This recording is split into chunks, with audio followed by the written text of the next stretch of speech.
what is best in life? To crush your enemies, see them driven before you, and to hear the lamentation of their women.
Hello, hello, hello, hello, hello.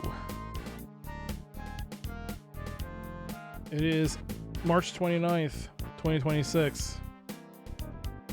A Monday for some of you, but a Sunday for me. And today we return to Legends Timequest.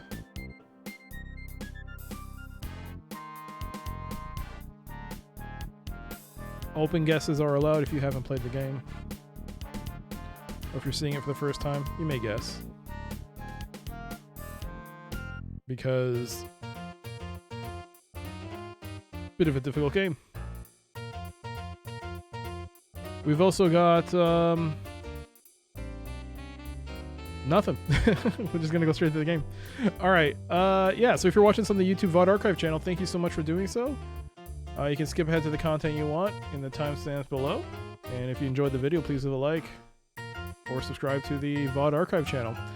I also have a YouTube gaming channel. You can find it in my... You know, I don't actually think I have it in my description for VODs. I should probably put that, now that I think about it. Do I actually have it? Hold on. I do not. I really should put my socials on my VODs. Okay, well.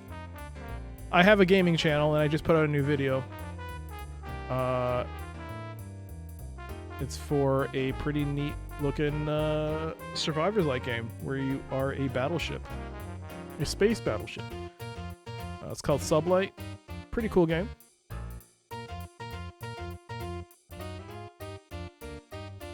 In fact, I'll pin the message right here for the game, for the video.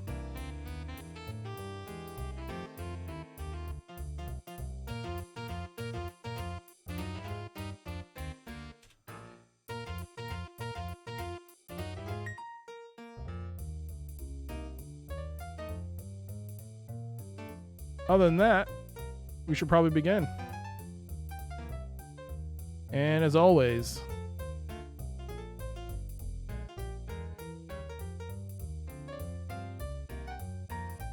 we begin. What was that? Oh, because I loaded up. Yeah, I loaded up DOSBox. It always changes like that. All right, we always begin with Alley Cat. Hello, Second Echo. Happy Sunday to you. I hope you're doing well. Hello, some guy. Gaming indeed. Speaking of gaming video. And Bob, hello. And I don't know the name. It's not in English. But redeeming that best in life. That is good. That is good. Okay. No joystick. Alley Cat difficulty. 9 lives in a dream. 3, 2, 1, go! Oh, here we go. Oh, I didn't turn on the... Oh, I did. I did turn it on. Oh, that's bad. That's not good.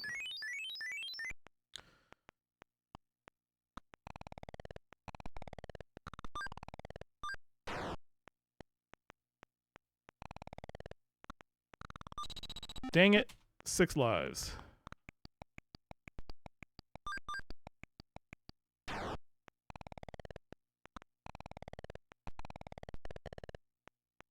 Dang it. Still on 6 lives. There we go. That's 1.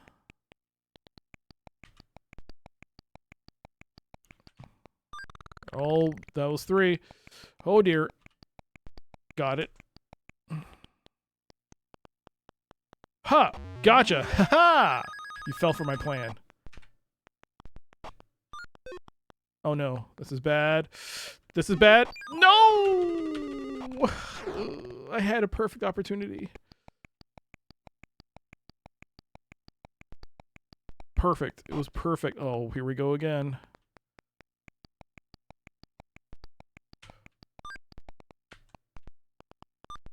That's 2. You pieces. Pieces!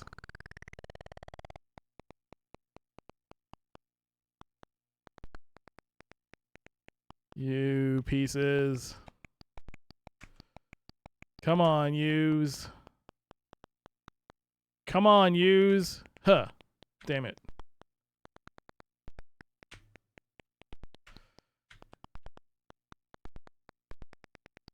Come on. Oh no, that's a mistake! That was a mistake! Oh, 5 lives.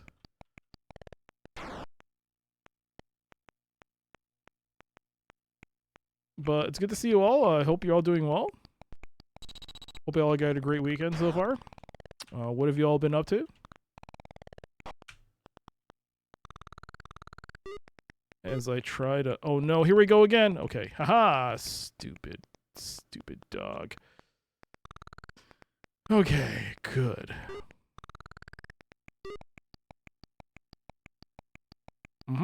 Aha, no.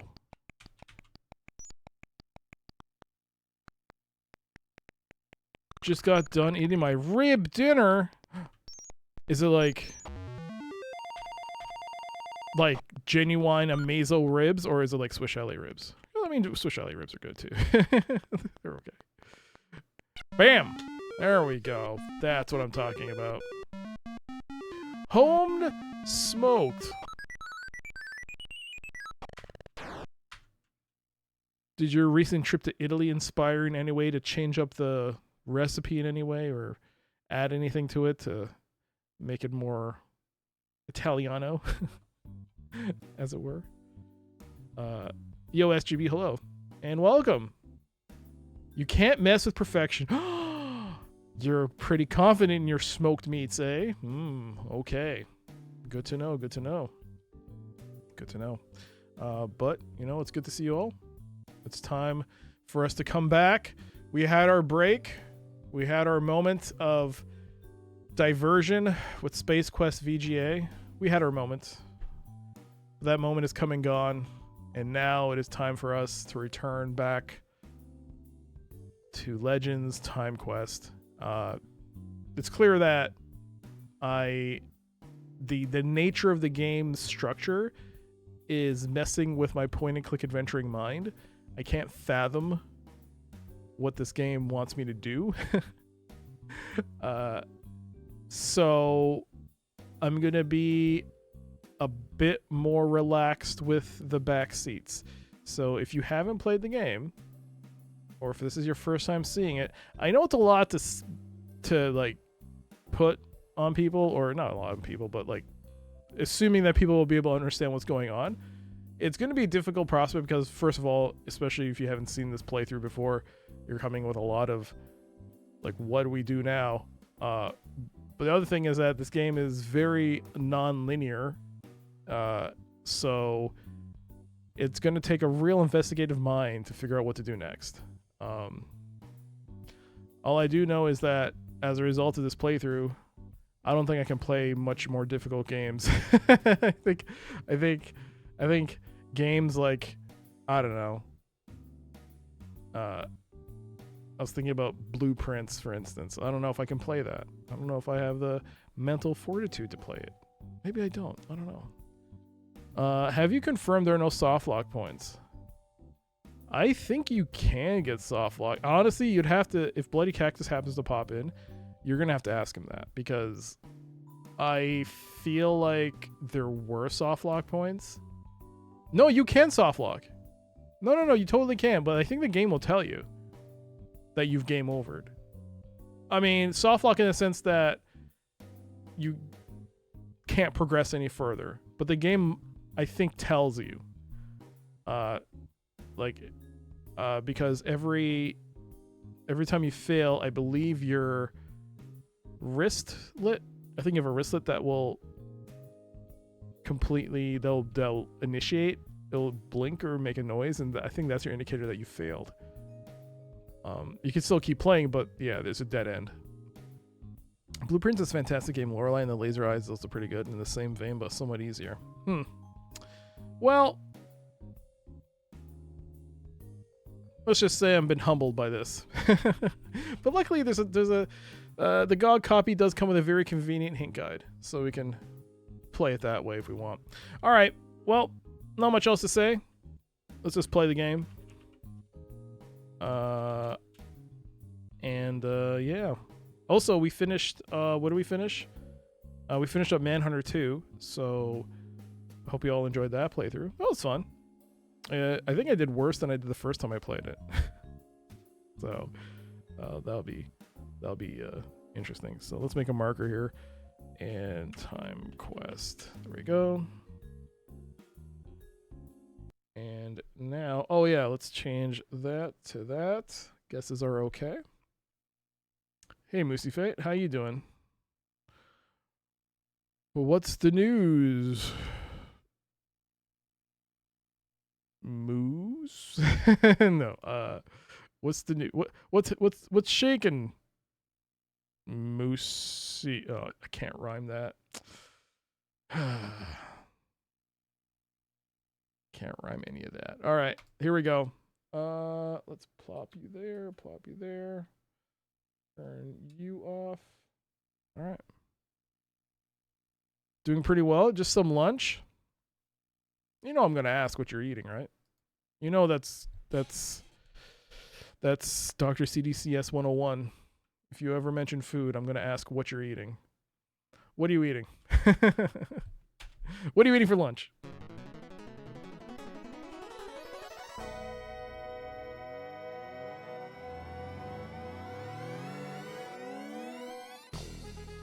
Am I asking? Yes, I am definitely asking. Yes.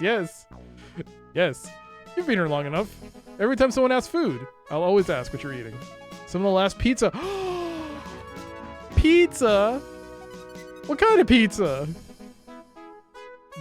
Is it vegetarian, non-vegetarian? Is it gluten-free? Is it thin crust, thick crust?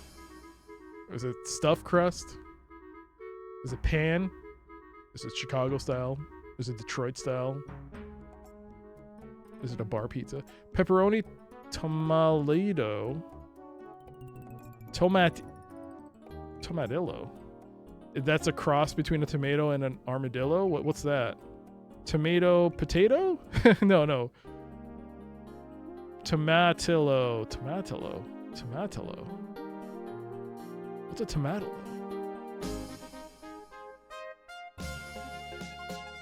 I don't know what a tomatillo is.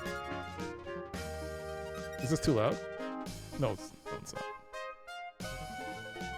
Onion and artichoke. Ooh, artichokes. It's 00 flour, homemade. Hints on Detroit style. Cheese at the bottom and top to be less soggy. Tomatillo are like the small green tomatoes. You mean unripe tomatoes?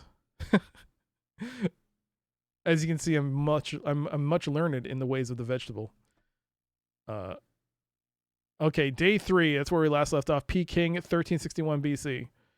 I believe, if I remember, we had just left the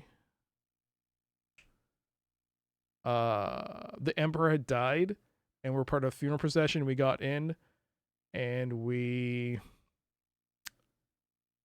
basically watched them all kill themselves, and then we had to take whatever was in there. Tomatio. Yeah, that doesn't make it any less. Doesn't explain it anymore for me. They're their own breed. Huh.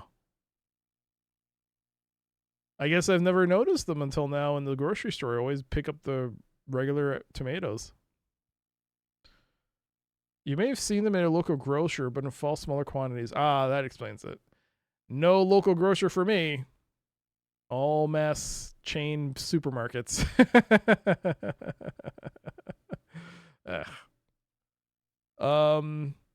A unique taste. That's when everyone says the unique as in it doesn't taste very good. Usually when they say unique taste, it's not very good. But tomatoes are delicious, so maybe it's just a different, maybe it just tastes slightly different. Maybe I'll be into that. Oh, that's what you mean by local grocer? I don't think I've ever seen a tomatillo or tomatillo. You know, I like the way I say it better. Tomatillo. Rolls off the tongue. Tomatillo. Tomatillo sounds like a greeting in a foreign language. Tomatillo to you, brother.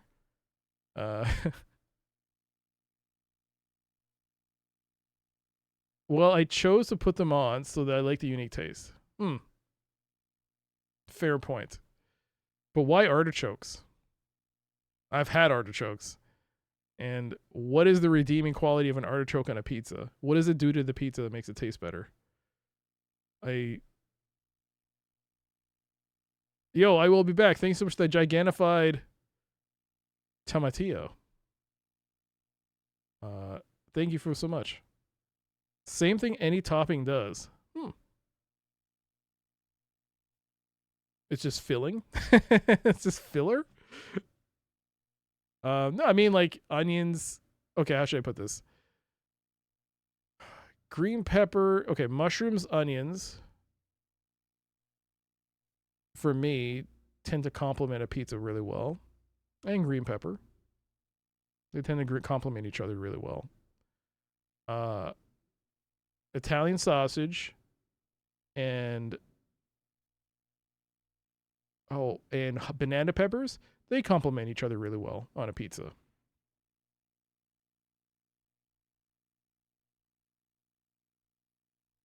I mean, pepperoni and bacon, a Canadian style pizza, complements each other really well. You've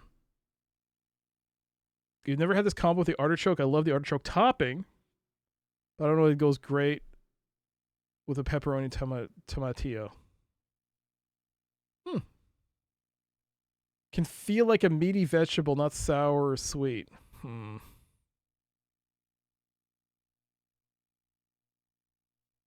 I'll take your word for it.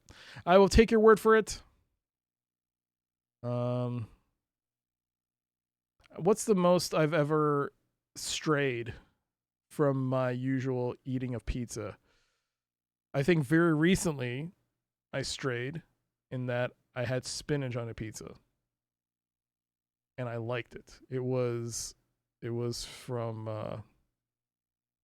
a chain here called Pizza Pizza. Some guy will know about it. And they have this mushroom spinach and extra cheesy pizza. It's very heavy. Like after 2 slices, you feel like you want to sleep for some reason. But yeah, it's a pretty good combo. And it's got garlic on it. Yeah, it's mushrooms, garlic, and spinach. And I like it. It's unique, but it's very heavy. You like putting non-traditional toppings on pizza? Artichoke is kind of common. Huh. What are your thoughts on anchovies? As we leave, I think we have to leave. Question is, where do I go now? I guess we have to go back to Peking. I should probably look at the guide. But just what year do I go back to? Okay, there's Intercron. I remember that. Okay, so... Oh, gosh, I'm going to need the time... That's the copy protection, right? Copy protection. Where's the copy protection for this game? Crap.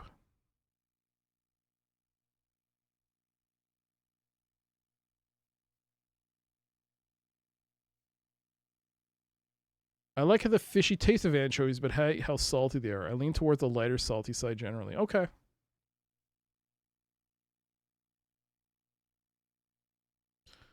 Sorry, I'm trying to find the copy protection because I need to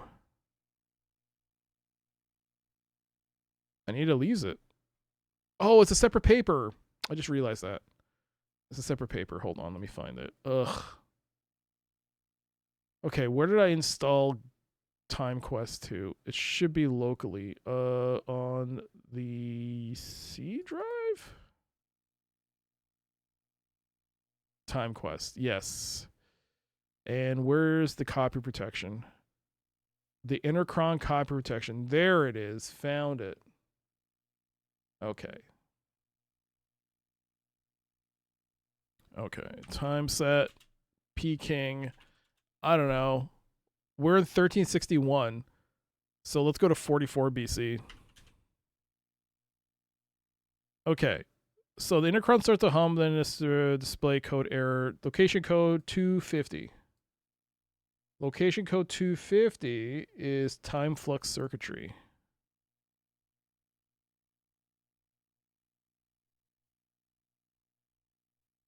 Color code green is logic. Whoops. Low level is 13. I'm now in Peking in the year 44 BC. Okay. So I basically have to go through all these time zones, these time periods to see if whatever I did, I'm supposed to do whatever I'm supposed to do here. I think you need something sweet, like cherry tomatoes to offset the saltiness. Cherry tomatoes. The saltiness of what? The artichoke? Or are you talking about anchovies? Not sour or sweet though. Oh, no, they're not. I think I like salty's olives. Yes, olives are very salty. I prefer green olives to black though. What are my anchovy thoughts? I've only had anchovies on a pizza twice. I've liked it, but the problem is that it was very oily and it was like dripping everywhere.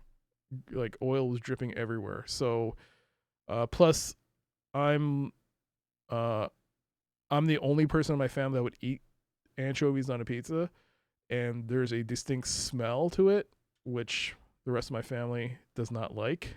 So I can't exactly order it. I'm not a huge fan of green or black, but I love Kalamata olives. Yeah, so recently we picked up a a value pack of olives, which had different types of olives in it instead of like digging and dumping olives. Usually I'll buy like canned olives, but recently we just decided, I'll just buy it by the weight. And instead, I bought a sample pack because like this is like too weight. This is too much. I'll just take a sample of each, and that went over well. They liked it. I know which ones you're talking about. The Kalamatas are nice. All right. So we're in 44 BC. We're in the small Rochai shrine just outside the gates of Peking. The wall here seems to shimmer. Oh, that's where the teleporter is. So, by this time of the Han Dynasty, does this when the barbarians took over?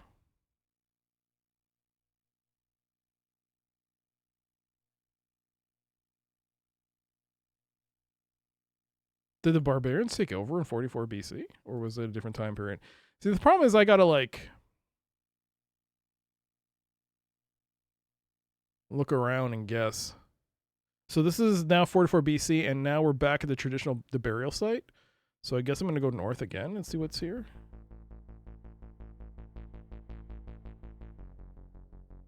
Oh, what the hell? You're standing on an isolated outpost atop the Great Wall of China. The massive wall continues out of sight both to the east and the west, a supposedly impenetrable barrier between the civilized south and the barbarous north. A barbarian army is gathering on the other side of the wall, preparing to test that impenetrability. Neither the outpost sentries nor the signaling horn are anywhere to be seen. The sentries have either been killed or more likely been bribed by someone defect to the other side.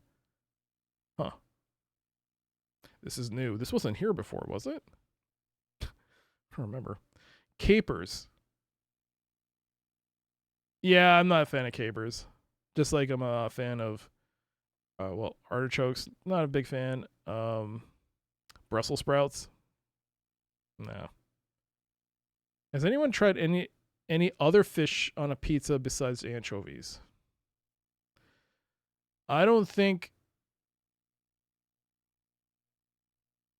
I'll be honest, my experience with pizzas outside of, say, major fast food chains and the occasional, well, fast food chains, we'll say it's the majority of it's always from a chain.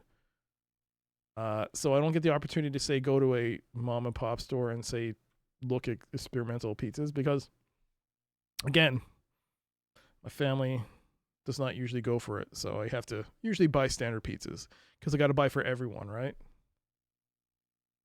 Brussels sprouts taste identical to cauliflower. Really? No. I mean, I don't mind cauliflower, but Brussels sprouts? Oof. Fish on pizza is blasphemy. Next thing you're going to tell me pineapple on pizza is blasphemy. For the record, pineapple on pizza is delicious. It took a while to find out what it was. It was kind of a very fluffy type cheese. Oh, mascarpone. Oh, I think I've had mascarpone on a pizza. I think.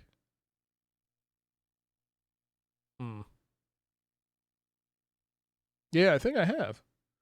If you roast Brussels sprouts, perhaps with butter and honey, they're better. But yeah, but that's kind of cheaty. Honey is like gonna make everything better.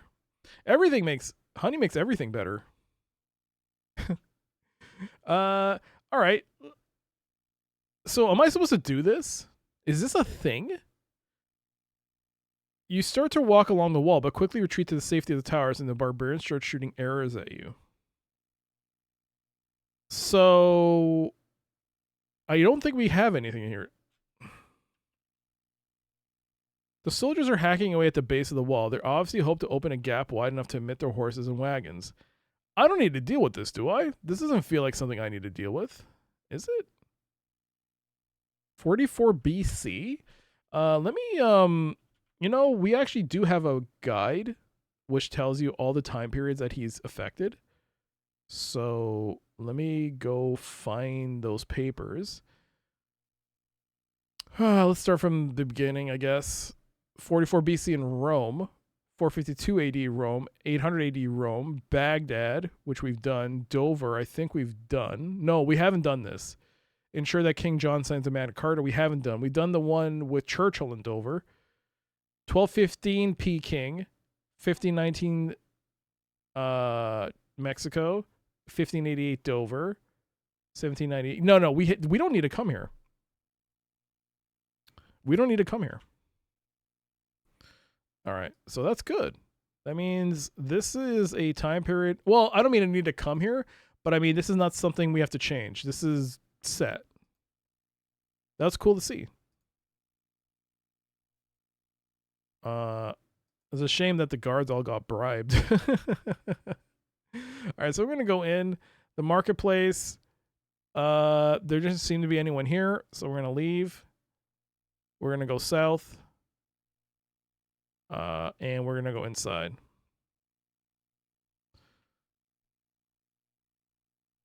I like doing pizza parties where you go to a store with a friend and make up toppings on how to throw it on the spot.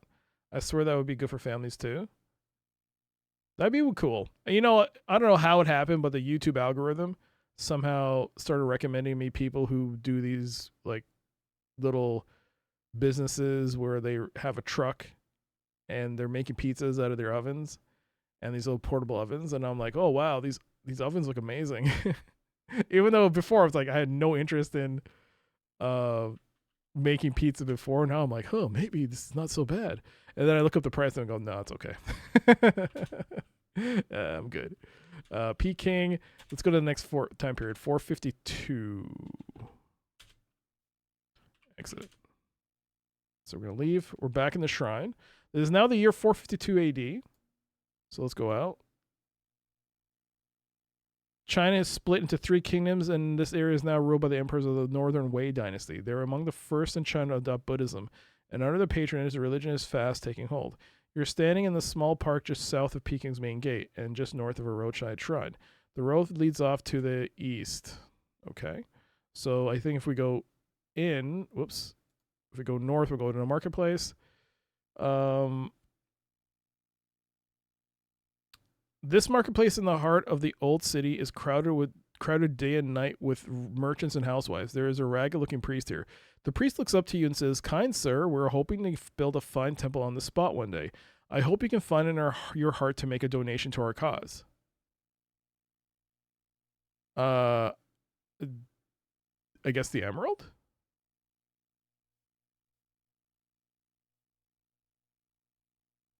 I'm going to save before I do this.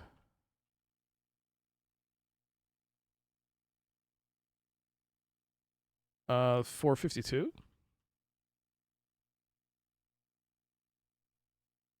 $452. Donation. I've seen some small YouTube ovens on YouTube's, but in the backyards they fit in a truck. But you probably wouldn't want them because of the fuel, which I think was the wood.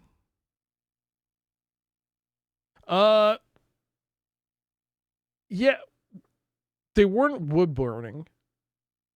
I don't think. But it did require, I mean, obviously it required something.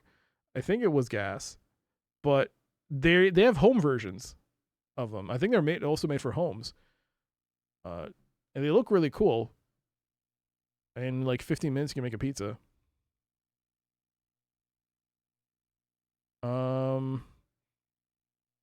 Let me guess, the temple only appears if you give him something. I guess. But then, wasn't the temple from 1351 BC? What year is this supposed to take place? So what's my ultimate goal with Peking here? Let's go back to actual Peking. 1215 AD. It was 1215 AD. So I guess it... Yeah, maybe. So what am I giving? Giving the emerald or am I giving the ruby? Oh, it's probably the emerald. Yeah, to priest. The priest's mouth drops open at the generosity of your gift. He thanks you profusely, bows, thanks you again, takes a long look at you as if to fix your features in his mind, bows again, then finally hurries off. So I've given him the ruby, or the emerald. Let's go east. And then go north. Maybe the Mongols will still be there. No Mongols. Can we go east? You start to walk along the seamlessly endless wall. After a while, you realize it will take you forever to get anywhere, so you turn around and retrace your steps to the tower. Okay. Go west? I guess this was east and this was west. I don't know. So let's go south. You know what? I kind of missed playing this. As silly as it's been with just struggling with this game, I missed this. I missed it. I mean, tell me when, once again, we're stuck and there's no progress absolutely in the game. But,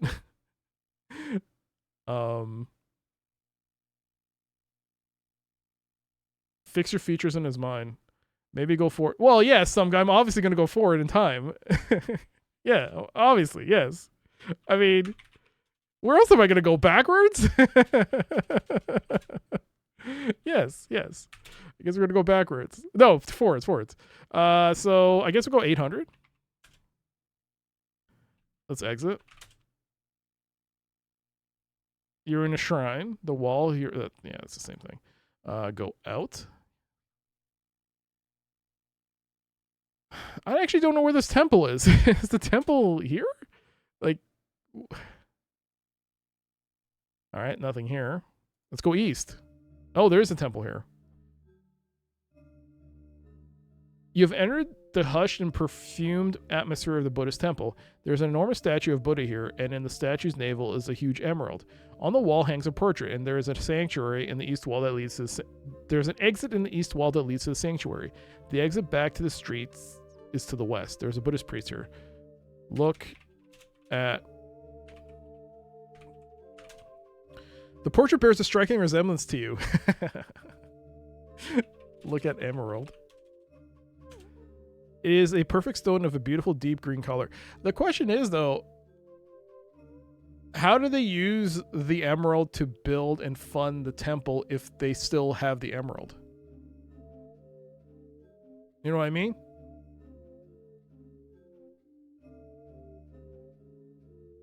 Were people so like, oh, look at this emerald. Here's our money to show you. Like, oh, just protect the emerald. I don't know. All right. Well, talk to the priest. The Buddhist priest ignores you. The priest. He is lost in prayer. Cough. Oh. Take ruby. I mean, take emerald. The priest stops you and says, don't do that. Well, show portrait. Show. Whoa. I forgot about that. So maybe then I guess go to 1215. Maybe. Now that it's there, I guess. What am I supposed to do? Wait a second, I've already done Genghis Khan's. Well, wait, what am I doing now? What am I doing? What am I supposed to do here? What is this for? This isn't for anything Peking related. What is this for? Attila the Hun. I think we're doing Attila the Hun.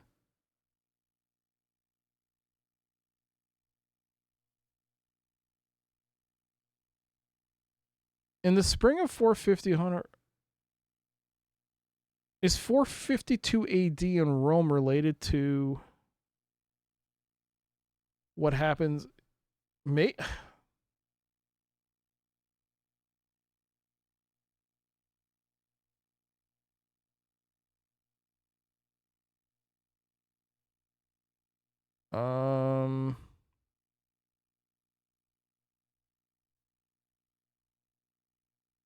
Okay, well, I'm on the portrait now.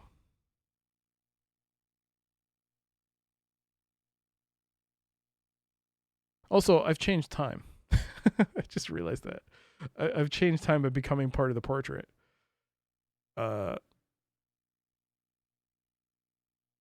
So the priest ignores you?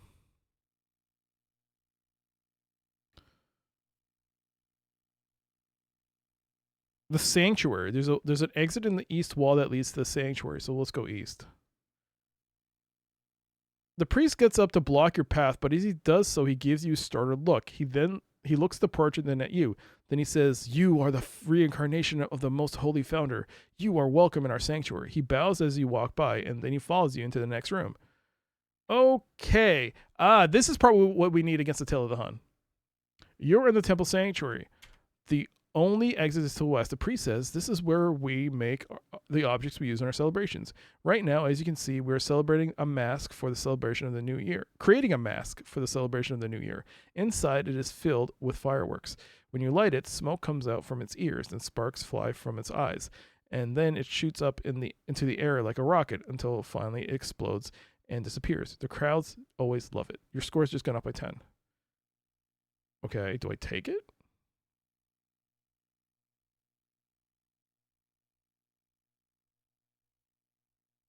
Take look at firecrackers. You see nothing special. Take. You can't take the firecrackers. Get dragon? You see nothing special about the dragon. Look again. There's a mask here. The mask has Western rather than Oriental features that make it resemble an Old Testament patriarch. The fuse that leads to the fireworks has been cunningly disguised as the figure's beard. Take mask. You take the mask. They just let me take it. Well, as I am your patriarch, your financial god, as it were, I shall take this mask. And I shall leave. I guess. Go west? How much time we got left? 14 minutes till ads. Okay. Go out. Go south. Go south. Go in.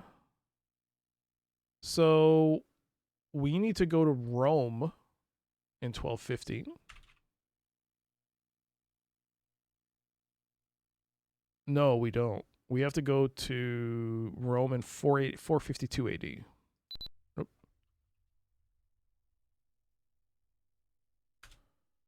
All right.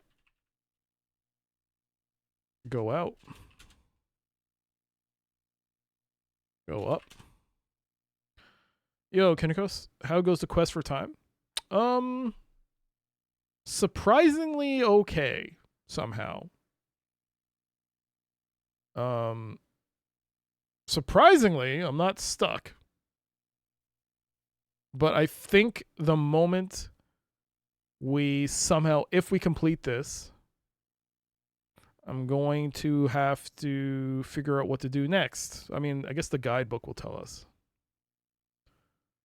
Did you figure out how to do the magic trick or whatever you had? I think so, and I think we're about to do it right now. Go northwest. How do I go out? Oh, is it north? I thought northwest was to the academy. No, the Vatican. Okay. Go northeast. All right. Yes, the Hun takes us in the tent. Save.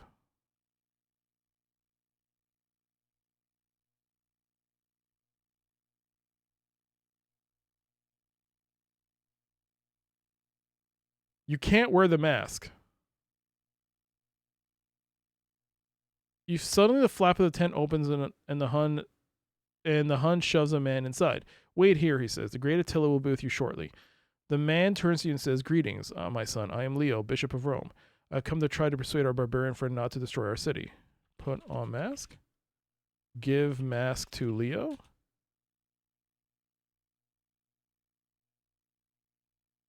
What? Is this not the mask?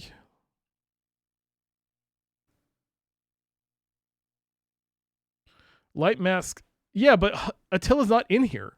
He's not in with us. What's the point of doing it now? I mean, don't you have to wait for him to come inside? And don't you have to wear it? Just light it? I mean...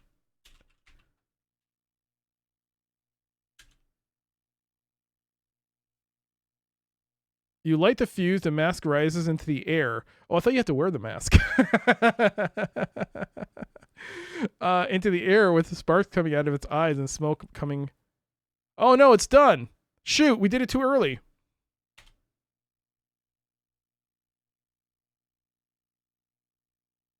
It's too late. Okay, load. It's too late. Restore. We have to wait for him to come inside. Okay, so I don't have to wear the mask. I just gotta light it when he comes inside. Alright. Talk to Leo. What?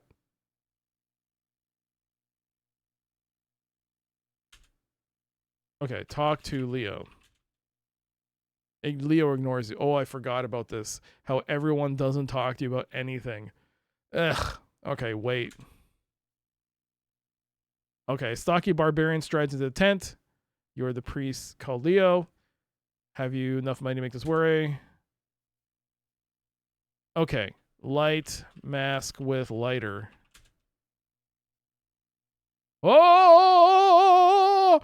You light the fuse. The mask rises in the... Okay, it's probably a good thing I wasn't able to put this on my face. Can you imagine? In Sierra games, you would be able to put this on your face, and then you would immediately die. The mask rises into the air with sparks coming out of its eyes and smoke coming out of its ears. It hovers in midair for a moment, spitting and emitting a high-pitched scream.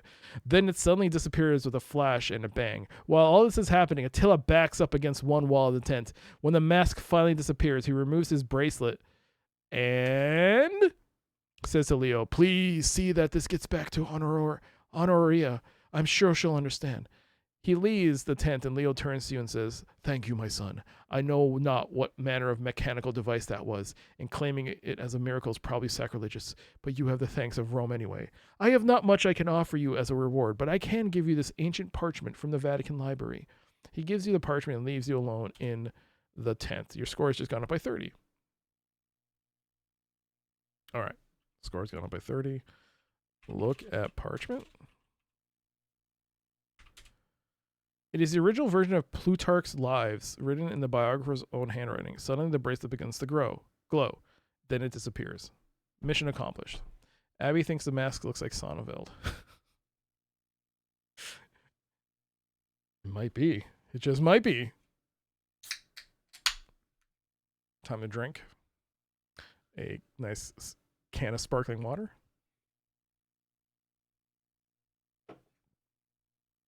It's too bad we didn't get any music for that.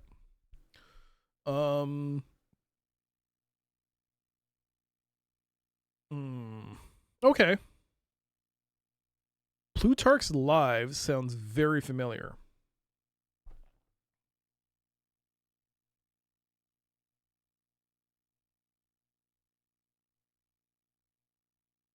Is that the man we met? Is that the man we met in the academy when we went all the way back in time? Okay. Let me just scroll through. Let's see here. There we go. Here's our British. We're done. This mission is over. So we have solved Rome. We have dealt with Attila the Hun. So 452 Rome is done. Charlemagne. We have not done 800 AD Rome. We have completed Baghdad. 1215 AD Dover, not done.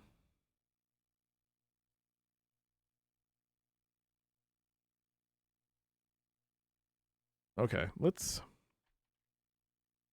should I use my... You know what? I kind of like the notepad. Let's get the paper back out. Also, why is it so dark here? God dang it. I forgot to turn on this light. That's why it's so dark. Okay. I knew I forgot to do something this whole time. Okay.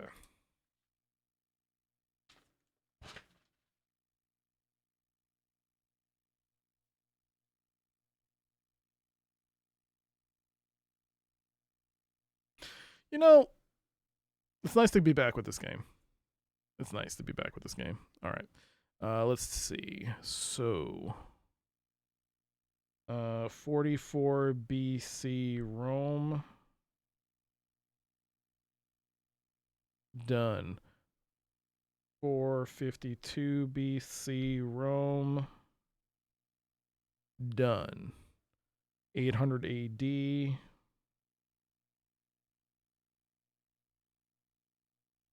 Not done. 800 AD Baghdad.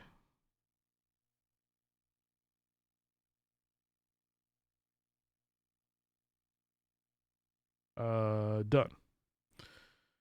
1215 AD. Dover. Is Magna Carta? No, not done. 1215 AD Peking. Which one is this? Open the gates. Yes, we're done. Can you do these in any order? I don't want to say you can do it in any order, but initially in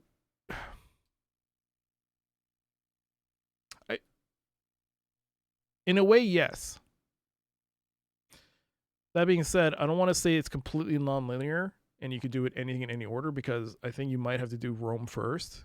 The 44 BC Rome is the one that sets it apart. But yeah, for the most part, a lot of these feel like you could do them in any order, but a lot of them are also interlinked with each other. So you can't do one without completing another. So yeah, I don't know how to describe it. It's frustrating. This is why I've been struggling with this game so much. 1519 AD, Mexico. Not done. 1588 Dover.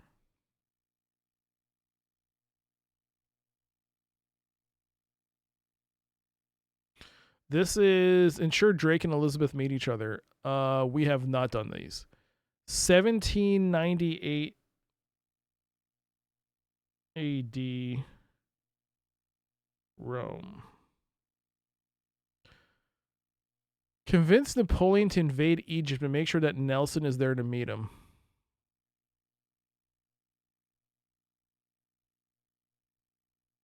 I don't think we've done this one. No. 1940, Dover, Rome.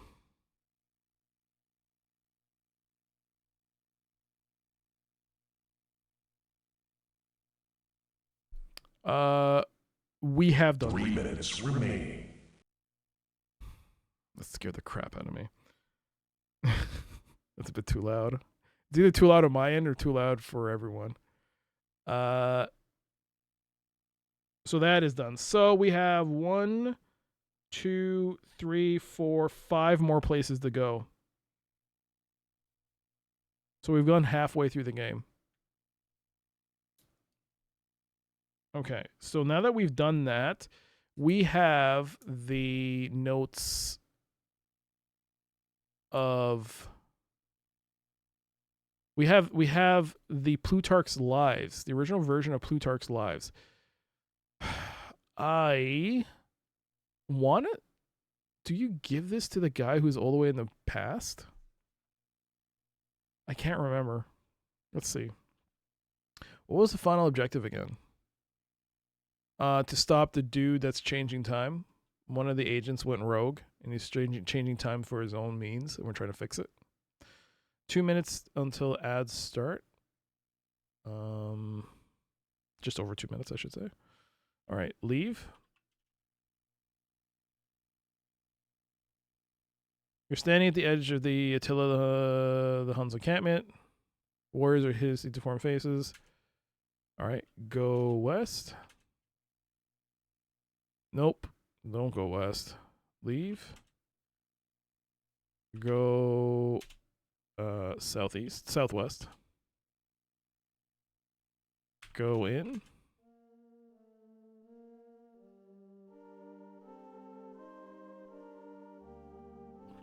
Oh, music. This kind of reminds you of the Journeyman Project. In a way it does, yeah.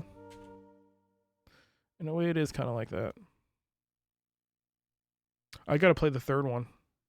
Finish off my playthrough of that trilogy. Go southeast. Go in. Go in.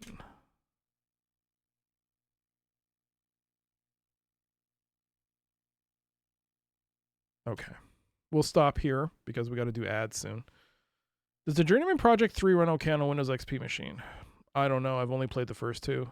But I did play them on a Windows XP machine, and I used the GOG install. I just installed it from my GOG purchase, and it ran fine.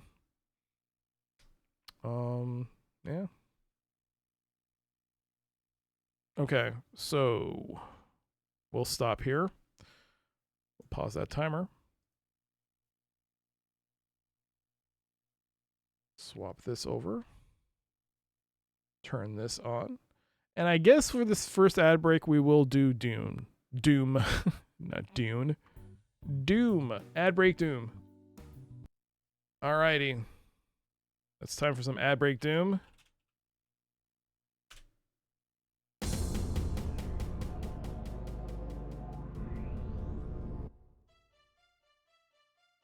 Okay. We are now in episode 2.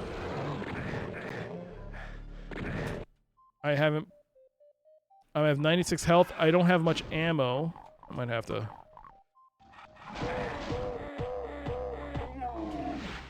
Get out of here, you. Bam, bam, bam, bam, bam, bam, bam. No, you piece. Get out of here. All right. I need ammo. Ooh, there's a big one there.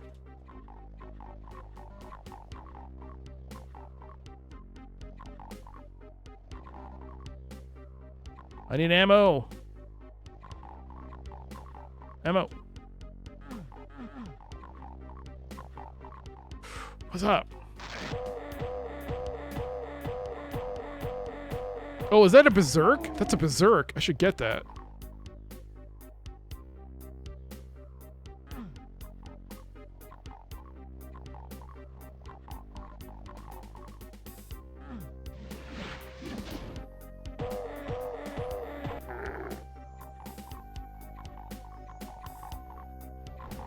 Aha! Ooh.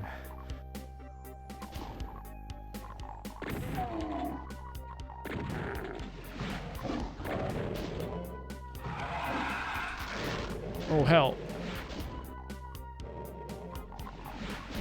Nope, don't hit that. Find me that. That's what I wanted. I'm coming for you.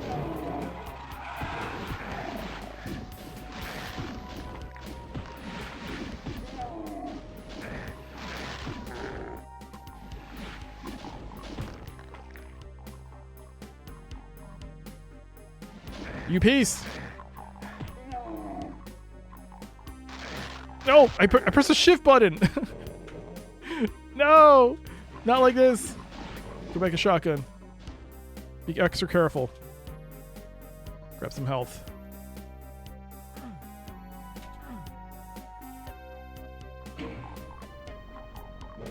Oh.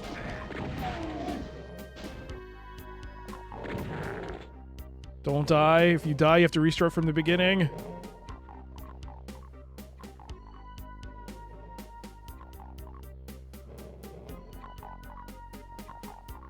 One minute. Oh, got some health.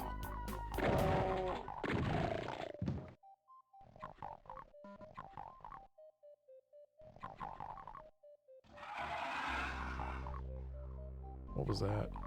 Ooh, health.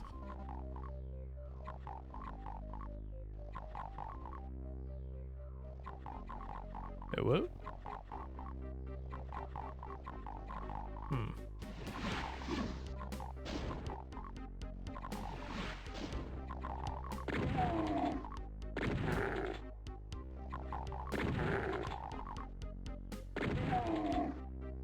Brr.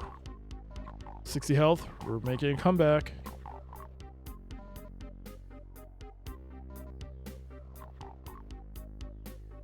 "12 seconds. And then I can rest." Oh! You bad guy. Alright, 5 health. Ad break is over. We can save here. And resume that next time. Hey, there's not a moon. To be honest, all the dour skill checking often about nothing and sometimes low density of Baldur's Gate 3. Baldur's Gate 3? Is that what it was? Made me bored with gaming, which doomed the Dark Ages correct a little, not as a shooter nut, but in terms of immersion and flow. Skill checking? Oh. What, Baldur's Gate 3?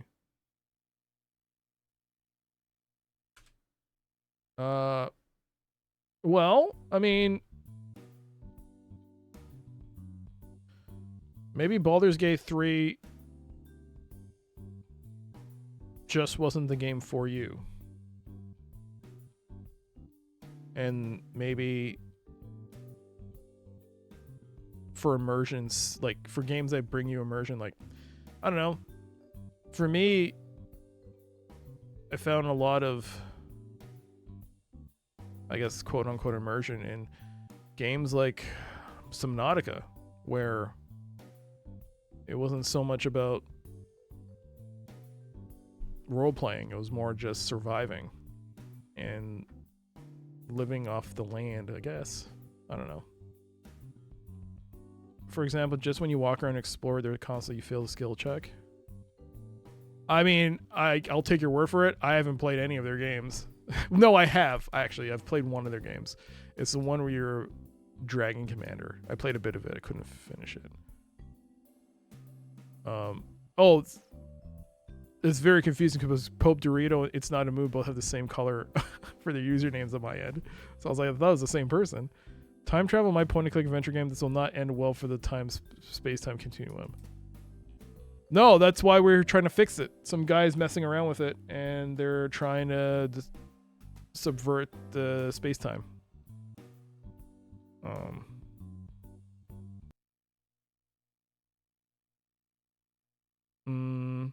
Maybe looking at games that don't have skill checks. Maybe, I don't know.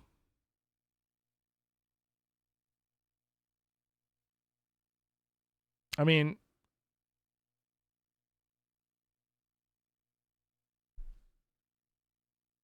those skill checks often don't lead to anything slightly interesting.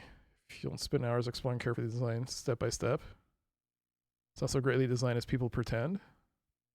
Again, it could just be that they're not designed for your tastes. Maybe your tastes lie elsewhere.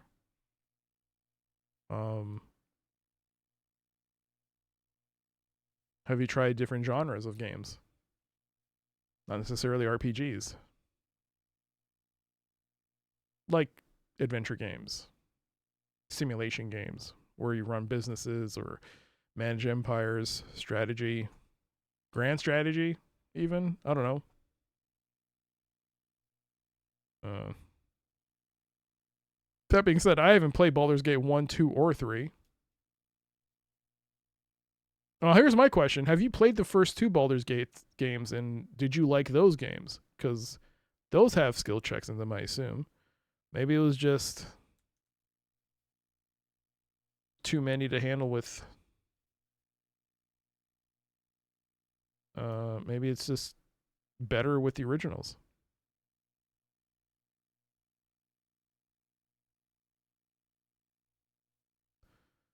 Having played in real life D&D 5 edition 5th edition helped me appreciate Baldur's Gate 3.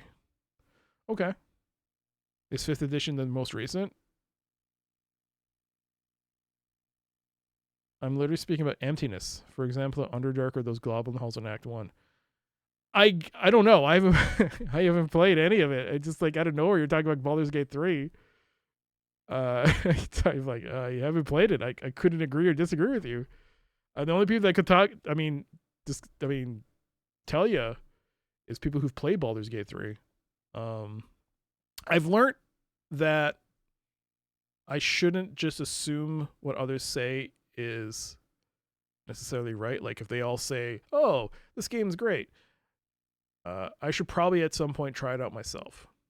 So I really don't know.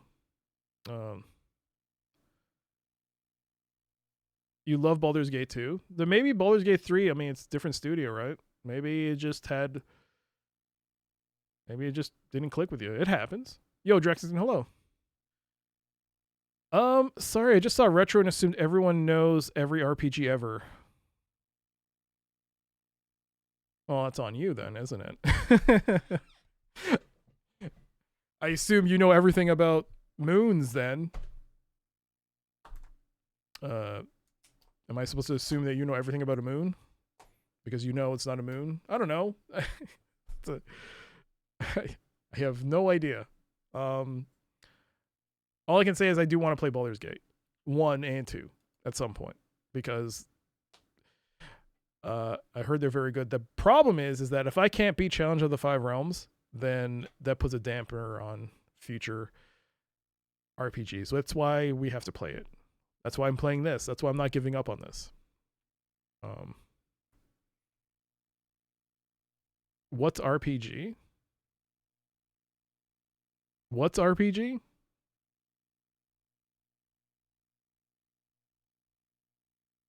I feel like there's a word missing there or something. All right.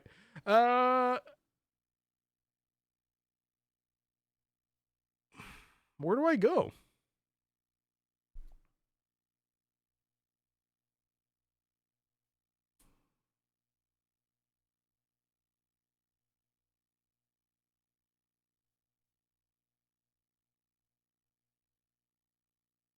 trying to remember, what was the first time period? 1361 BC Rome.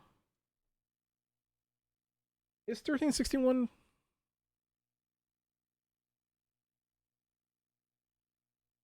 Oops. No, Rome.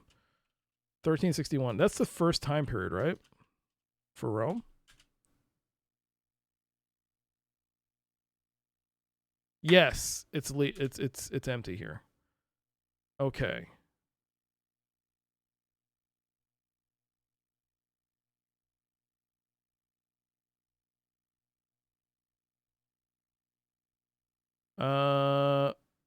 You're in a picturesque valley at the foot of a gently sloping Etruscan hillside. It is a pastoral scene, with trees dotting the 7 hills that surround you, and a small stream burbling past your feet. The only sign of man is a barely perceptible path that leads to the south.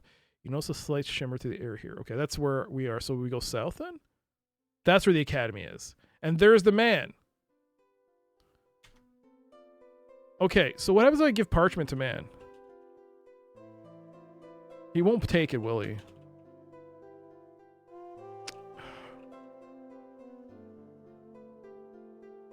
Oops, did I misspell that? I did.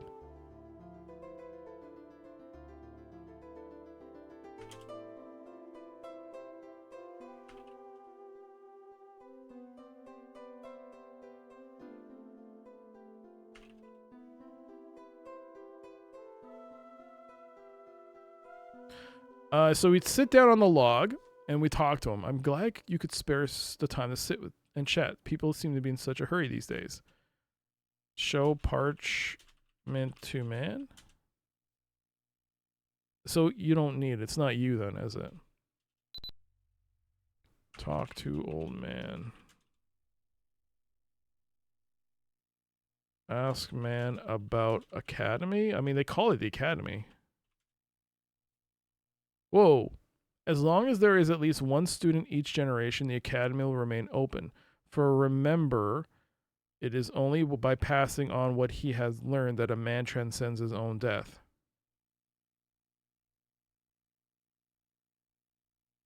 Become student? Ask man about student. Give fig to man. No. Rocker Pro. Yo, Mac. Hello. Maybe I'm a moon. I'll call my doctor. Maybe. But yeah, I don't know what to tell you. I mean, there were quite a few people that didn't like Baldur's Gate 3 from what I understand, because there were some aspects of the game that they didn't like compared to the Black Isle versions of Baldur's Gate. It didn't click with them. And that's fine too. I mean, not every critically acclaimed game deserves your acclaim, I guess. You can dislike something that's popular.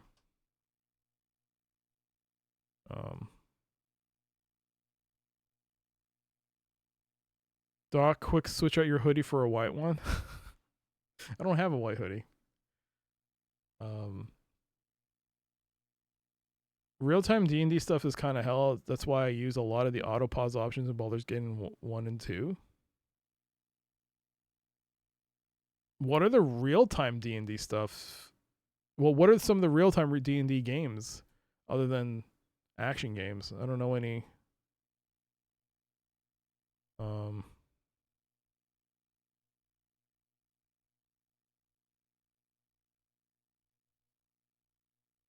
Yeah.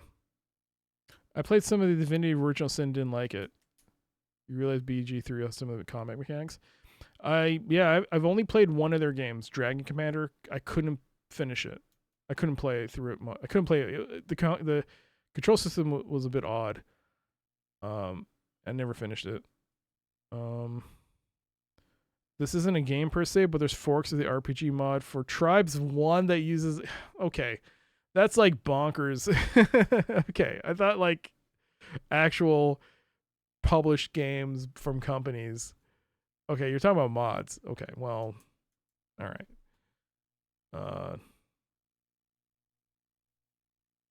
As it is, most mods are niche. An RPG mod for Tribes 1 that uses advanced Dungeons and Dragons rules is what? Huh. Hey, change the keyboard color, eh? There we go.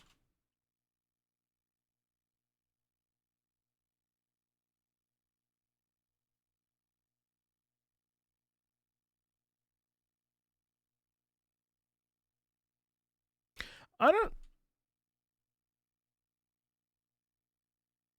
see. This is the biggest problem I have with this game is that information from this game is not very forthcoming.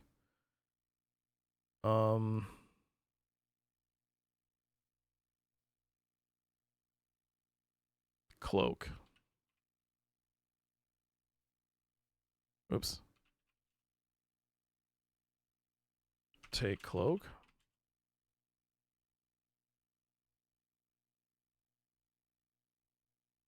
The old man gathers the cloak more tightly around himself and says, "A cloak such as this is a mark of a teacher. You are a man of action. I will only give this to the man who is to follow me." Follow man. You can't follow something that was right there. Ask to become student.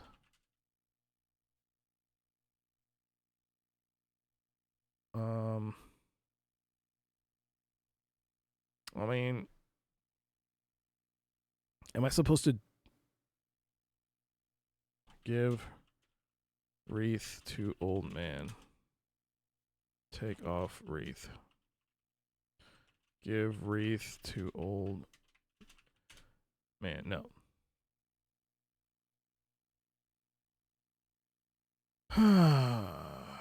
Give lighter to old man. Give drachma. I don't think it wants drachmas.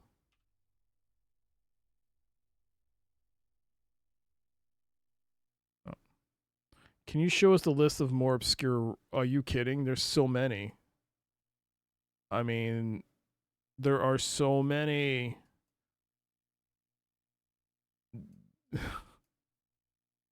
Drug.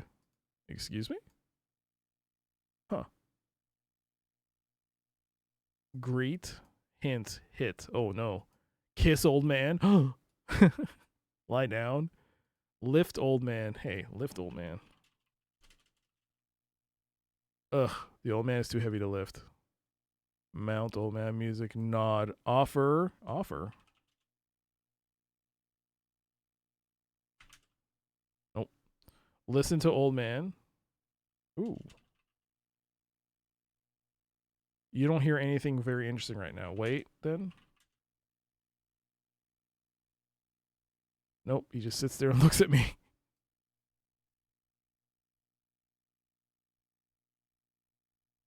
Reach, release, remove, replace, rescue, restart, roll, run, say, search, sell, shake, show, parchment. Show part. Old man. No. Tie, time set, turn, unplug, unclock. All right. Well, I guess he doesn't want the parchment. We guess we gotta go looking through time to find out who wants this parchment. Listen, I did listen to him, man. Yeah. So get up.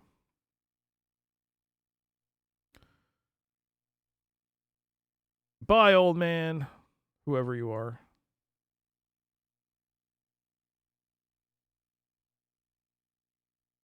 All right, we're back in the Intercron. So I know for a fact that there are places that are not listed on this. I guess Cairo? Maybe, did he want a parchment? The child? I mean, King Tut? Emperor Tut? Plutarch's era, 44 BC. Isn't that when we did the Caesar thing?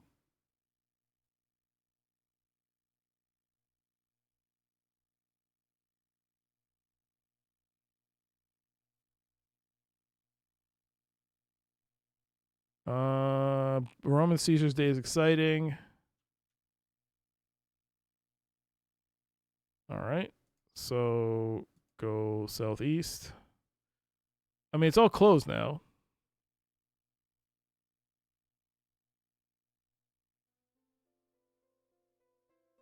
What the what? What the what? Whoa, whoa, whoa. Wait, I left, right? He's still here. Whoa, from 1361 to here, he's still here? What the what?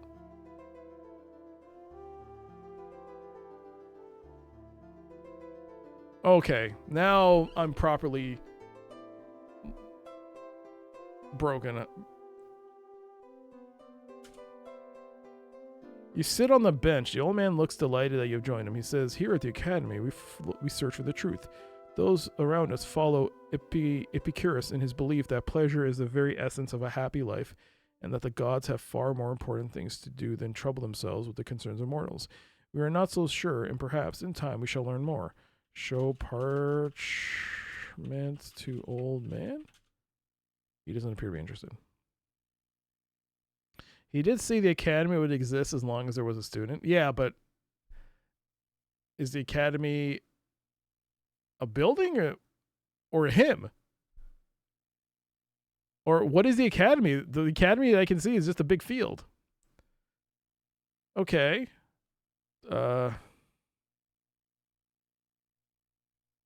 Is discuss a word? Discuss Epicurus. Discuss Epi.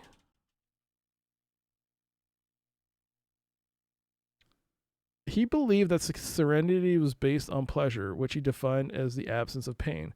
Those who practice debauchery and gluttony in his name are perverting his gentle philosophy.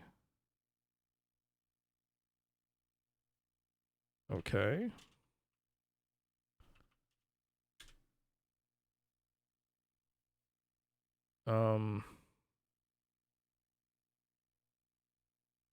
Am I supposed to go through every period in time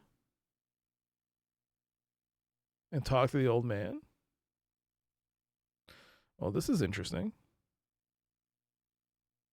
Okay, so discuss philosophy? Well, that might work.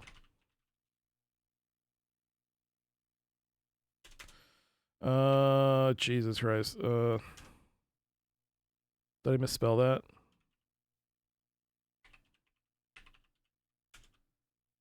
Yes, I did. I'm glad you could spare the time to sit and chat. People seem to be in such a hurry these days.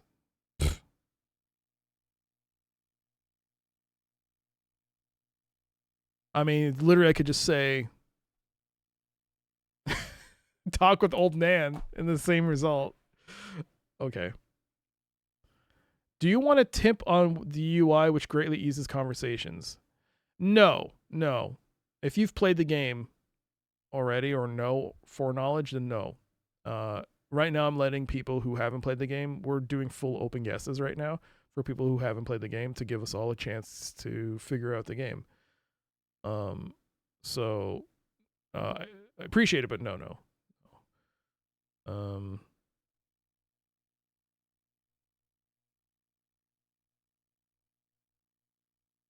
Why would they give so many of these stupid entries, man? This sucks. Discuss Plutarch? Oh.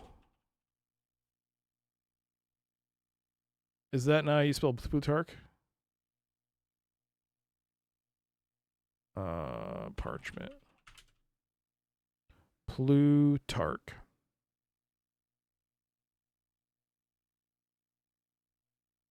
I guess Plutarch All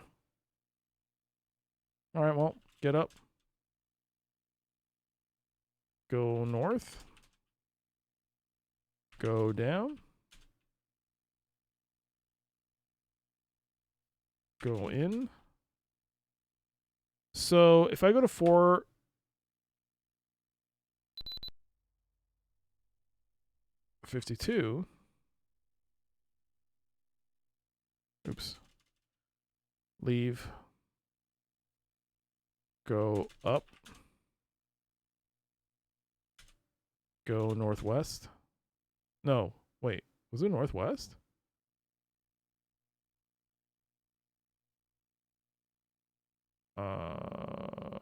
Southeast. Go southeast. Nope. Go north east. Go northwest. Go in? Go in what? The street. Go south. He's there. As soon as he sees you, the old man smiles and says, welcome. Sit. You sit on the bench. The old man looks delighted that you have joined him. He says, here at the Academy we search for the truth. Those around us believe Augustine's teachings that beyond the world of the senses is another world. So maybe we have to go through time to find Plutarch. And then we give this guy a parchment. Maybe?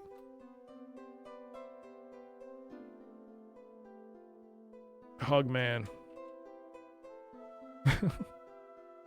Discuss Epicurus? Oh. You believe that serenity is based on pleasure. Talk to man. No, why? Oh, dang it. What did he say at the first? Augustine. His Confessions is an inspired work that will stir the soul of anyone who reads it.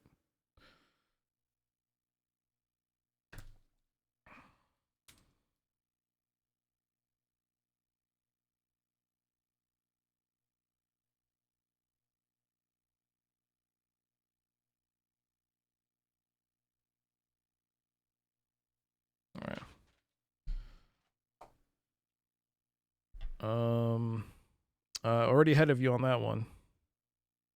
Some guy. I guess we have to go through time. Let's see if we could go through time and see whether or not he actually brings up Plutarch.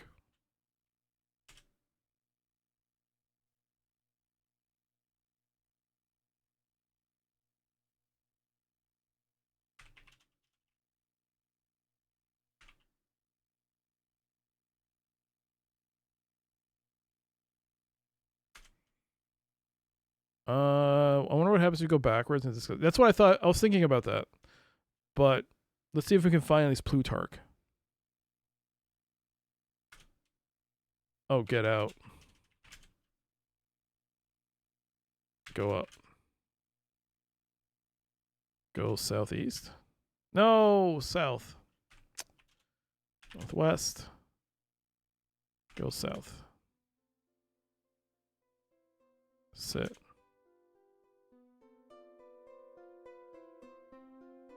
Those are guys have read Boethius.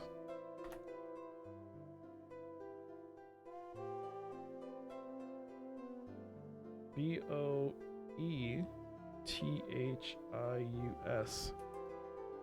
And believe that universal ideas like truth and beauty are merely remembered experiences of the perfect world men came from before they were born. We are not so sure, and perhaps in time we shall learn more. Boethius. He believed that virtue, despite appearances, never goes unrewarded and that whatever happens is for the highest good. Comforting notions, but I fear it false. All right. Go north. Go down. Go in. Botheus of both these nuts. Hey! You. Hey, how dare you? How dare you sully this time quest with nuts? Oops. What? Oh, time set Rome 12:15. Get out. Go up. Go south. Have I actually come out to Rome 12:15? Rome is emerged from the dark.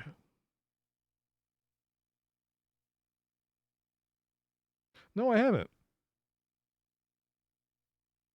All right. Interesting. Oh, there you are.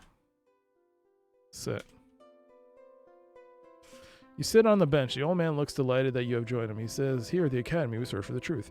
Those around us have read the Arab scholars Avicenna and Averroes, who believe the way to truth lies not in revealed religion, but through the scientific method of experimentation. We are not so sure, and perhaps in time we shall learn more. Avicenna. Averroes. Discuss Avicenna.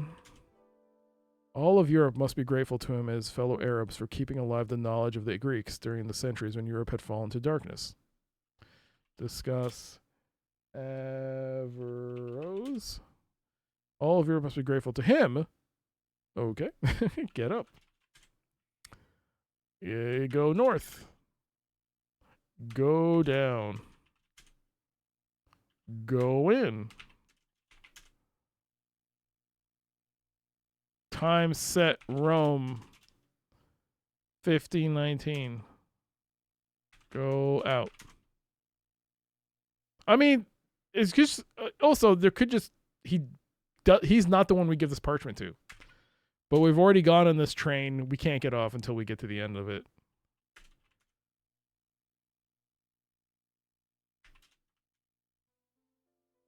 Martin Luther's Reformation.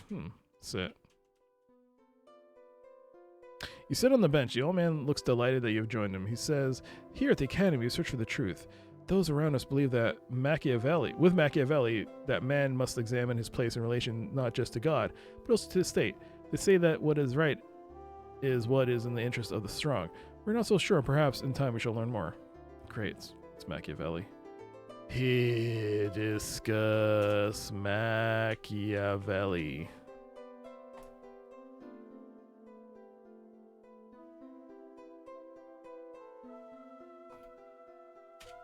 There has to be a purpose to this, right?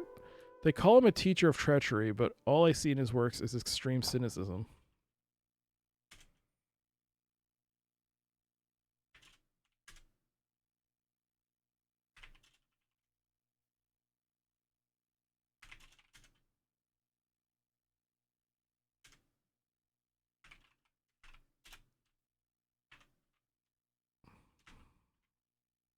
Oops.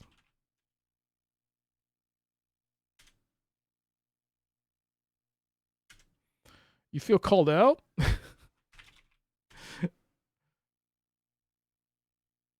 No. With the Renaissance in full swing, Rome is now once again emerged. So we've clearly gone way too far, right?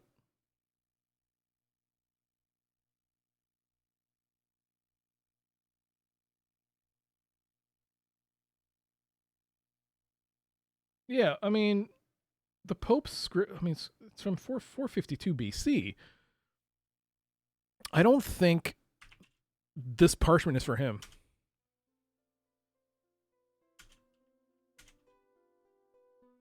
You sit on the bench, here at the academy, search the truth, and they say that Giordano Bruno is right, and it makes the task of philosophy the study of man himself. We're not so sure, and perhaps in time we shall learn more. So this is different because this has changed because we never saw him when I previously went to the academy. there was no one there. So something clearly has changed now that he's appearing in every time frame.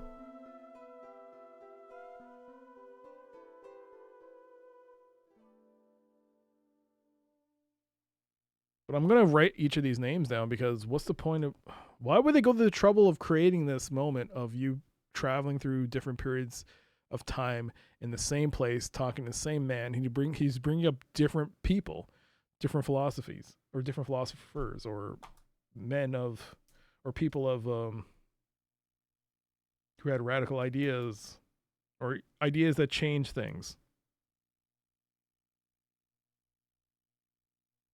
Historically important ideas, I guess. But why go through the trouble of listing all these different names if it wasn't for solving a puzzle of some sort? I've been pretty big into cynicism and nihilism. I mean, Machiavelli was pretty well known for... I guess some people could say he's also a realist.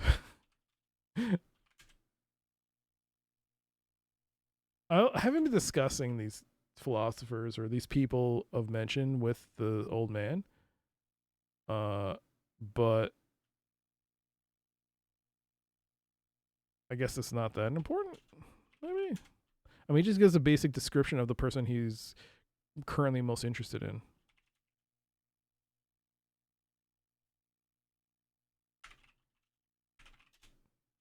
Rome, 1798. This is what, Napoleon? I mean Nazis. No, nihilists believe in nothing.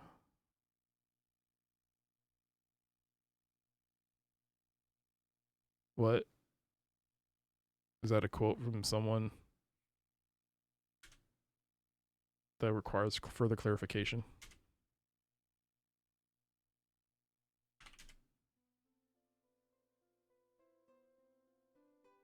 It's from The Big Lebowski. Oh, I haven't seen it. The old man looks delighted. Kant. Oh my God. Those of us follow Kant in rejecting theology and placing reason at the heart of philosophical endeavor. We're not so sure, and perhaps in time we shall... You say the same thing, bro. We're not so sure.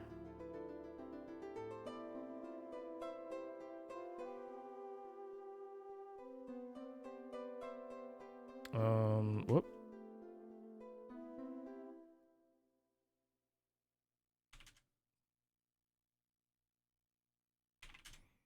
Go in. Time set, Rome, 1940. This is the last time period we can go to because 2090 is just... Maybe you can go to Rome in 2090. I didn't try that. Yeah, I didn't go to any of these places in the future. Huh. Why didn't I? Yeah, okay. Maybe it won't let me. Maybe I tried.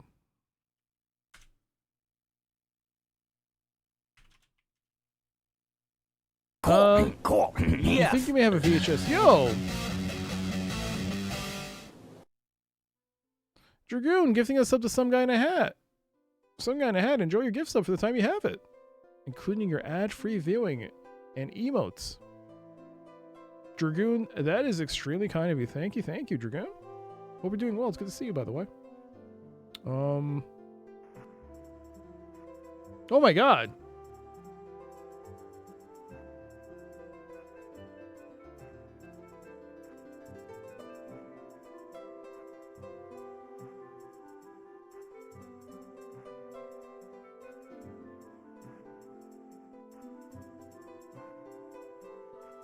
Oh my God.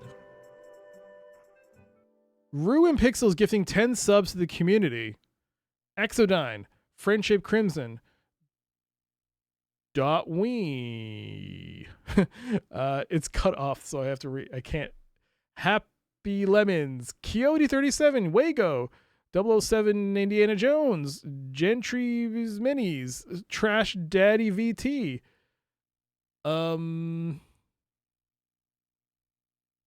Sensuna84. Hope you all enjoy your gift subs for the time you have it. Enjoy your ad-free viewing emotes. And yeah, for the time you have it. Rue, that is very kind of you. Rue and Dragoon, thank you, both of you, for the gift subs there. Thank you, thank you. You were summoned? More like you were gifted the gift of emotes. Thank you again. OBS failed? Well, no, OBS, in my case, it's cut off because I have so many. I'm trying to put everything in one window now. So all these overlays and things are like stuck. So it's a little cut off. I just have to read it. I have to like mentally combine everything into one word. But welcome to the chat, Sensua. The Lord of sorry. Feast upon your I was trying to give you a sandwich. like this Unfortunately, Diablo ate it. Curse you, Diablo. Curse you. The old man is wearing a key. What? The old man is wearing a key. This is new. Sit.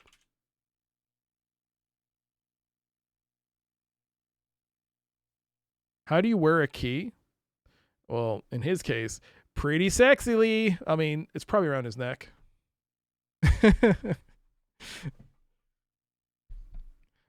On a necklace. Yeah, it's probably around his neck. Give the gift of Doc. Yo, Dragoon, thank you so much for the Gigantified. That's my head when I play this game. That's how I feel right now. Drawfrin, 90 stakes of streams.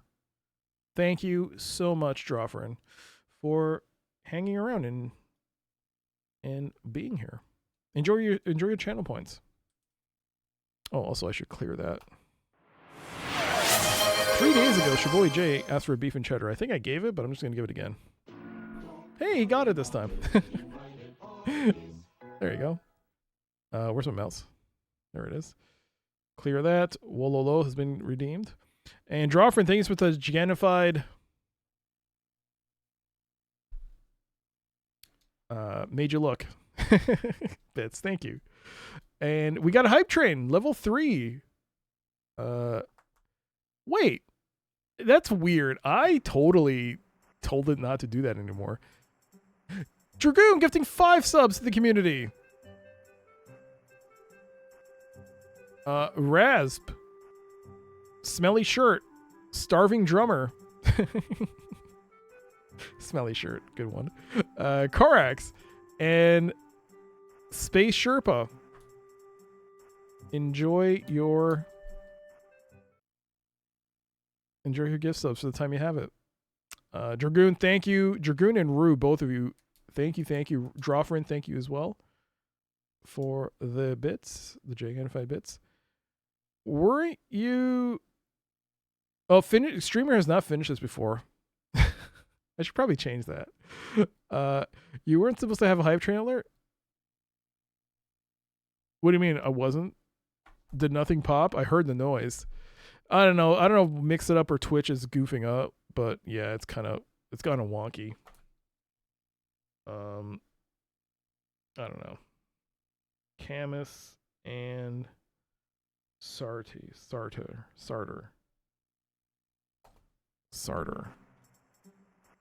Whoa!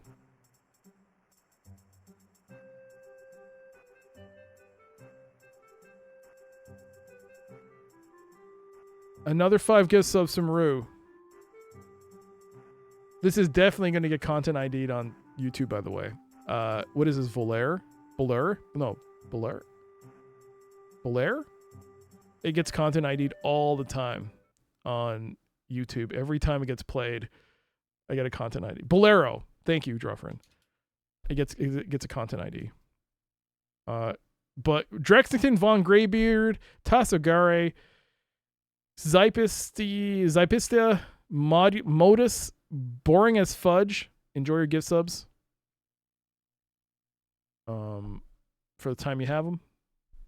Rue, that is very kind of you. Rue, Dragoon, thank you. And Rue with the geez, what the hell is this called? A message effect. Thank you so much for the message effect. 503. Thank you so much. Thank you. That's very kind of you. Man, seen. This is the like second time in as many streams that I've seen a message effect after not seeing one for, I don't know, after the second day of these things being enabled. I don't know who uses them. But yeah, thank you so much. And Echo, good to see you. The fuck is a message effect? Oh, you're using something wonky to see this chat, aren't you? No, it's a message effect. I can see it. On Twitch chat, you get like a little message effect. Ruth, thank you so much for that gigantified. Let's pray to Plock.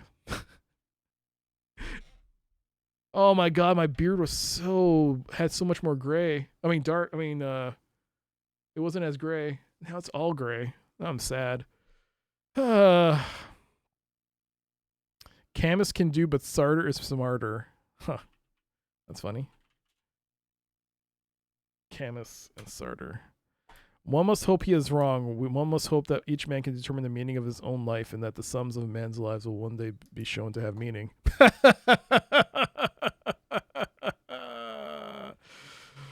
Nope. Sarter. Oops.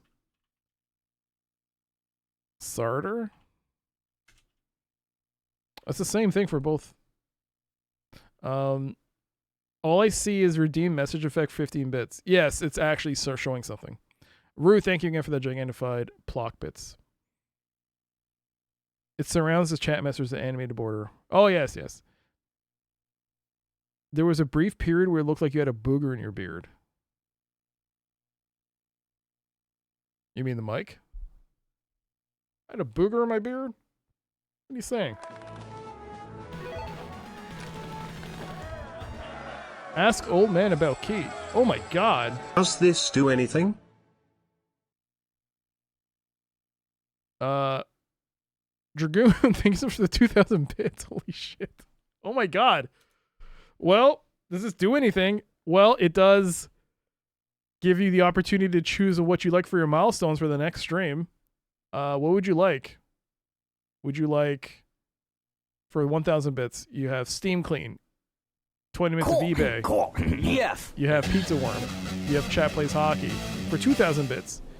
Right now, we're limited to Observation Duty 7 and 30 minutes of The Incredible Machine.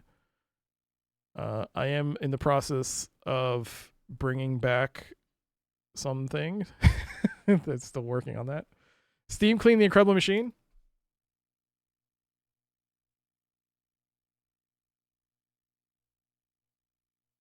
Okay. Thank you so much, Dragoon. That is very kind of you. Rue, thanks for the gigantified bits. And Mac, thank you so much for the message effect saying booger beard. That is a quality beard. What are you people talking about? I think my beard is fine. I think I've gotten the right set for my beard and my facial face. My face and this beard, they fit. I think I've gotten it down now. How dare you say it looks like booger? It looks like a booger. Galatep, I've seen your beard. All right? I've seen your beard. This looks nice. Your beard, no, I'm kidding. I'm kidding.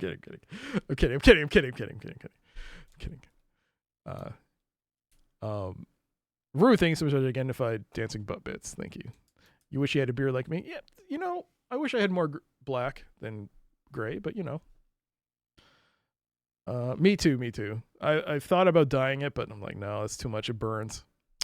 Actually, I did see before the screen scrolled, some guy you did say ask about the key. I was going to obviously ask about the key. I'm just trying to find out everything else but the key.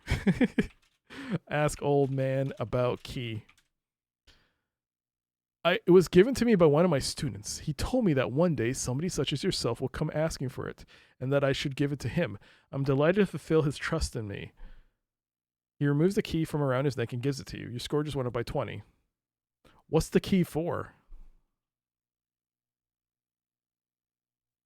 It is a very distinctive double notch key that looks like the one on the temporal course coat of arms.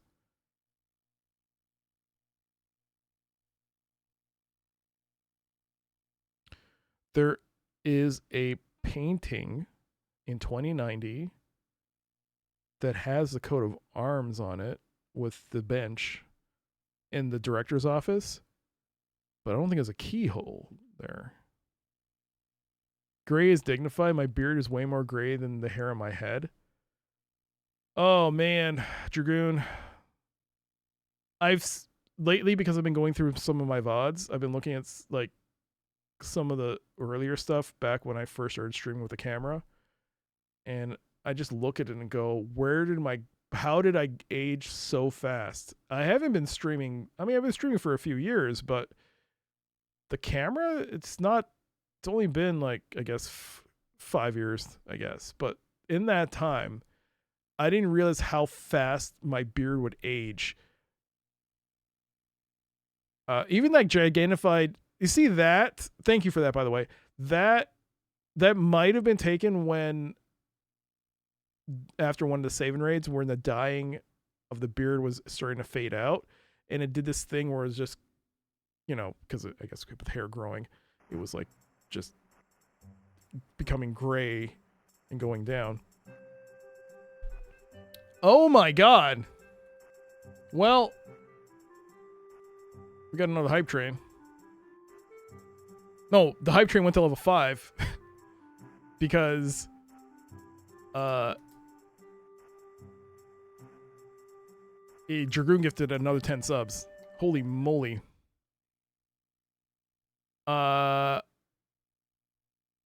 Tilt, Paolo 354, Helix Core, Long Life Joy, Jack Nicholson, the Diggler Dirk, Kid the Carlo Kolonov, Sandwich Hammock, Baghdad Bob 2. Hope you all enjoy your gift subs the time you have them.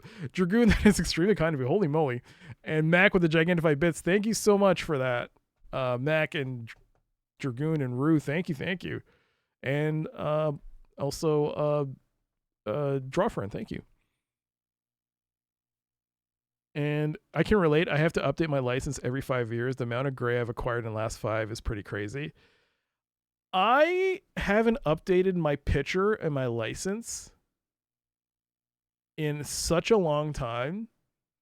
I don't think the picture I had when I took my driver's license, I think that picture was taken before I started using a camera, because I don't remember being on camera with a goatee with no mustache, because that's what I used to have. I don't know what, the Egyptian beard. Like, it was just a goatee with no mustache. I used to use that, and that's on my driver's license photo. And it has been so long since I updated it that, yeah, I don't think anyone's seen me with a clean lip, as it were. Yo, Bloody Cactus, hello. I'll have to update my passport soon. It took 10 years ago. Not looking forward to seeing a difference. Yeah, so the passport I did do recently, but the driver's license, because I think they gave you the opportunity just to update it because it was during COVID. They gave you the opportunity just to update it online without having to come in for a photo. So I took that, but this is the year that I have to renew, so I have to go in and get a photo. So I'm going to look so different. I'm going to be so sad when I look at my photo. Gray hair isn't about age, it's about stress. Well, that explains a lot. My license pick is super old because my last 7-year renewal is during COVID. I think they moved to, is it 10-year here? I can't remember. Or was that passports? 2020, 2020, 5 or 6 years. Actually, you know what? Dragoon might be the same here. ID photos are cursed to always look terrible regardless of your intent. Yeah, and they also require you not to smile or make any facial. Like, you have to be completely straight-faced. So it looks like, and you also have to tilt your head down, I guess, in these photos. So every time you look at it, you then go, oh, this is why whenever you look at a mugshot, everyone looks like, or a photo of like, oh, police are looking for this person, not a mugshot, but they're looking for someone who's at large. I guess they take it from the driver's license or something because they all look like they've just committed a crime. All right. Discuss key. Whatever knowledge the key unlocks, endeavor to use it wisely. All right, I think that was it. Watching presidents age after a term in office makes a strong case for it. Look at Obama. Yeah, Obama aged. That was, I mean, but he aged gracefully at least. At least it was just more gray hairs and a little bit of a wrinkle here and there. But man,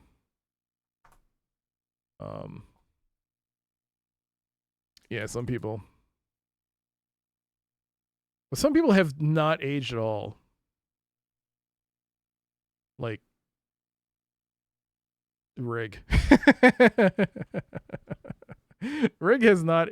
I think 3 minutes remaining. I think because he also has a somewhat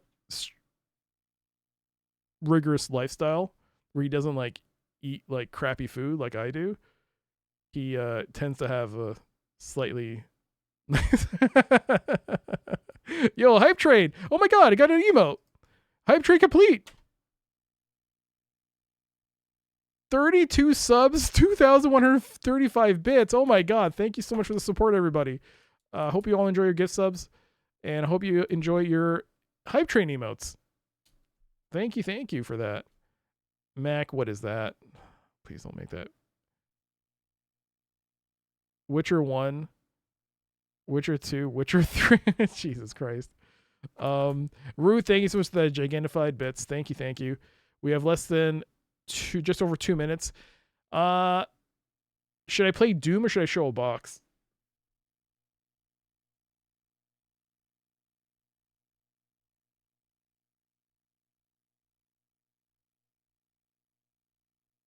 I guess I'll play another session of Doom. I really got to get that channel point redeem open for people that want to want to pick what things to do during ad breaks. I just keep forgetting to do it. Give parchment to old man. No, he doesn't want it, so the parchment's not for him, but the key is for us. So we'll take the key, and leave. Go north. Go down. Go in.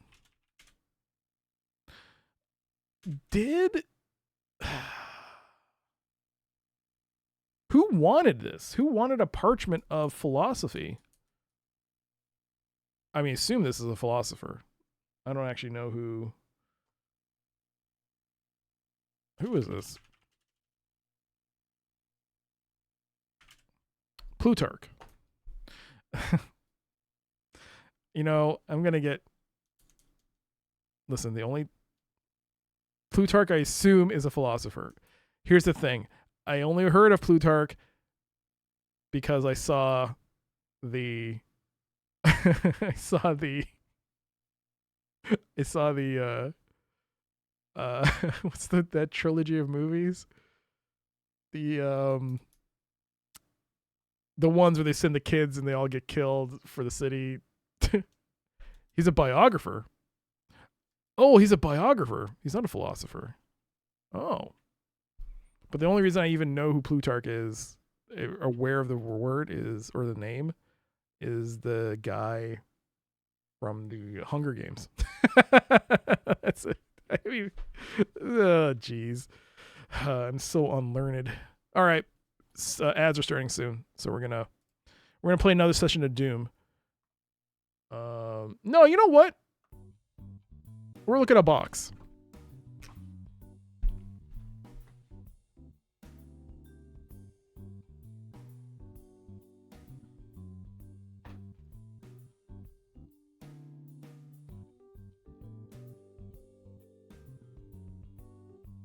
Did I screw up something just now? Okay. That's not a good sign. Okay, that's great. Okay, ad break starting soon. And for today's ad break, we're going to look at a game, not just any game.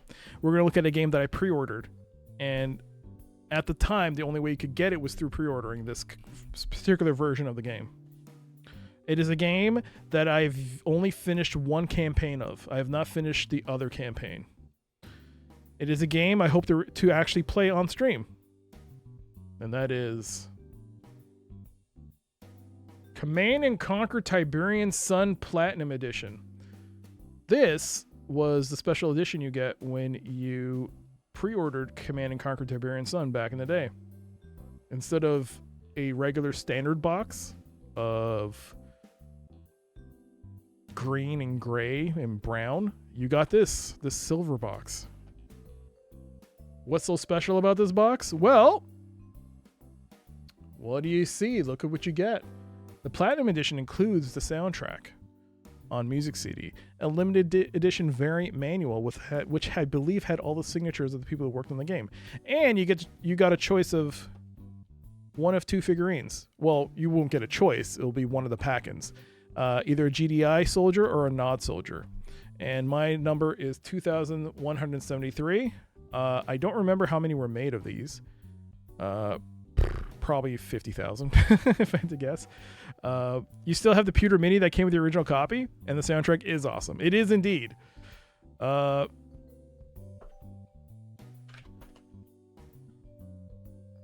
my god, a gift sub. Paying forward the gift sub, gifting a sub to the, oh my god, Smelly Shirt gifting a sub to Ranger 4. Enjoy your gift sub. For the time you have it, including the emotes and ad-free viewing. Smelly Shirt, that is very kind of you. Thank you. Thank you.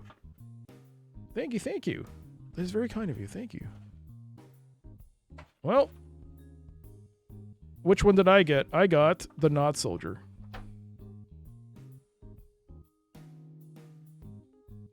Whoa. All right, so what do you get? Electronics Arts, Explore, Discover, Build, Conquer for the Future of Mankind. This looks like Alpha Centauri. What? Yeah. It is. Alpha Centauri and Alien Crossfire. It's an ad.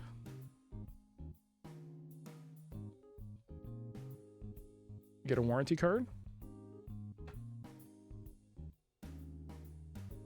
I should really put the autofocus on there, but I think it activates every time. This is an ad for Nox.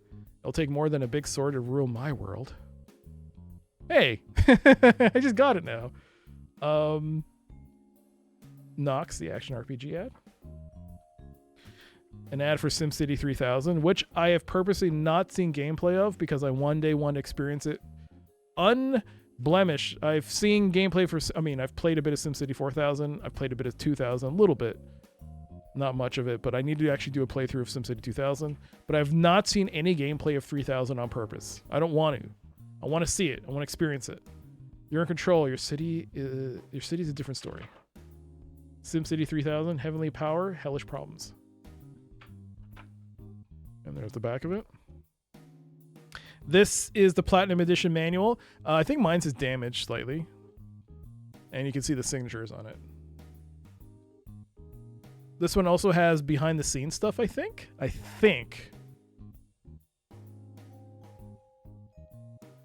Yeah, this has behind the scenes stuff. That was unique. Yeah, the making of Command & Conquer Tiberian Sun. My manual has a bit of damage on it. You can see it's a bit damaged. This is the extra stuff that wasn't part of the regular manual, I believe. I'm not sure, though. Yo, Crazy Nut. Yes, a Command & Conquer box. Cool. Yes. Are those printed signatures or they handwrite them in? Printed. There's no way.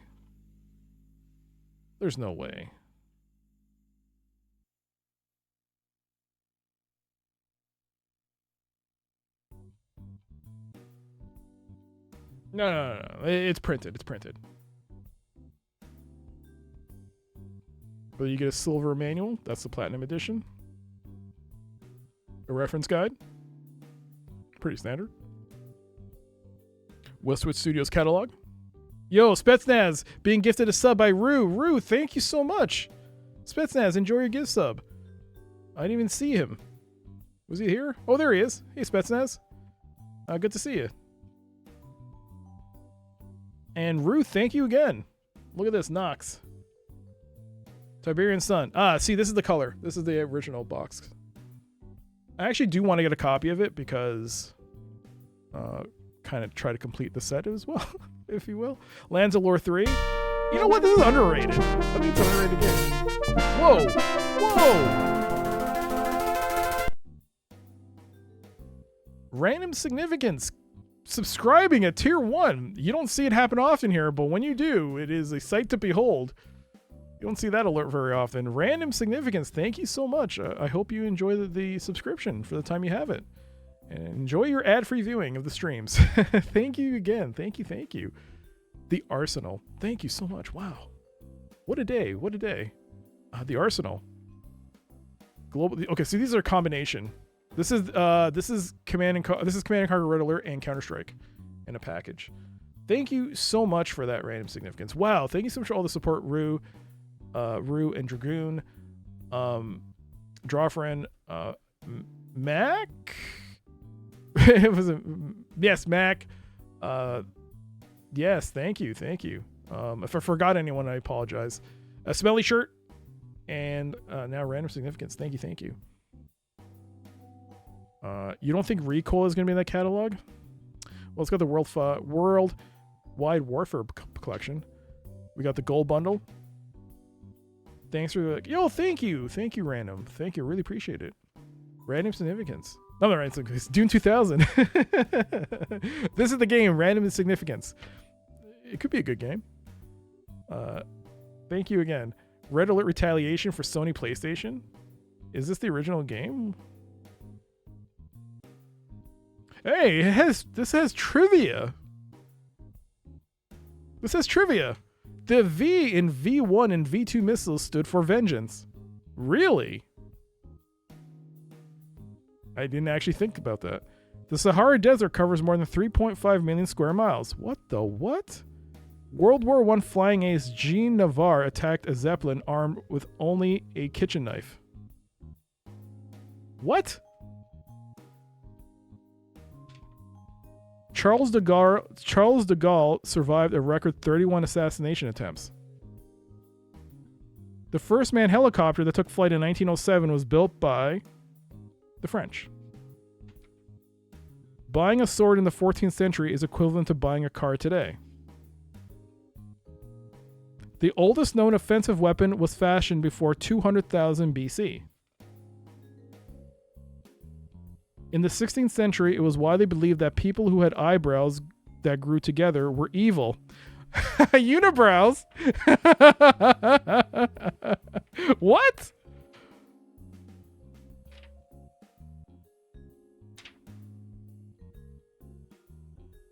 What the heck? How did I not notice this until now? A futurist at the American Council for the United Nations University predicts robots will one day outpopulate people.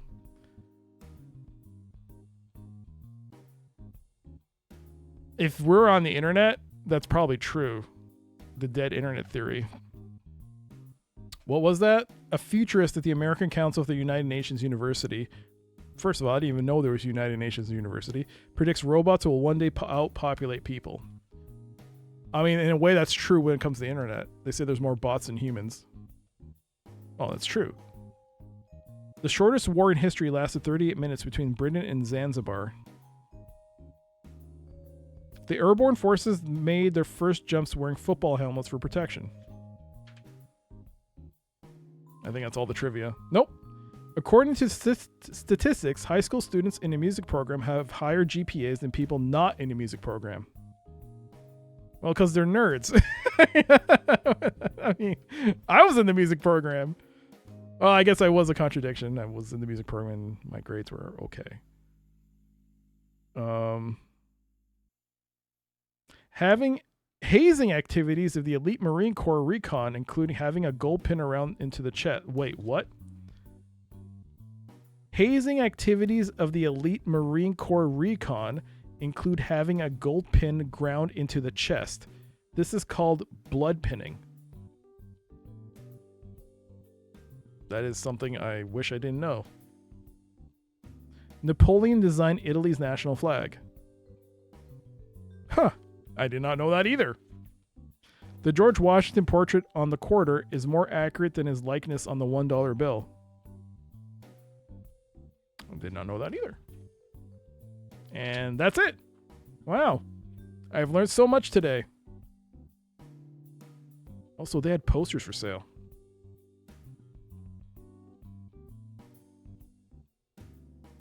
I would wish I had that poster. That looks sick.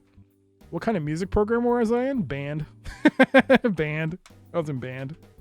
All right, finally, the soundtrack for Tiberian Sun. There it is. The Platinum Edition Tiberium Sun game, which had specifically labeled Platinum Edition discs. So you got Platinum Edition GDI, Platinum Edition Nod. And finally, the pewter figurine, the Nod Soldier for the Collector's Edition. There it is. There's the back of it.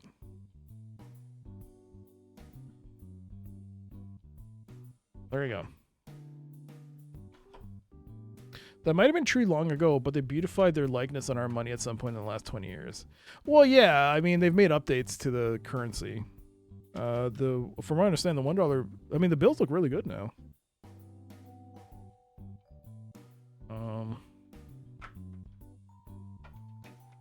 All right, well, there you go. Bit of a extended look at this game box, but it's a good box. It's a great box. Man, I miss the days of pre-ordering a game and you could get a unique box. That's so gone now. It's either if it's a pre-order, it's going to be either the game or a collector's edition, not a specialized variant just for pre-ordering.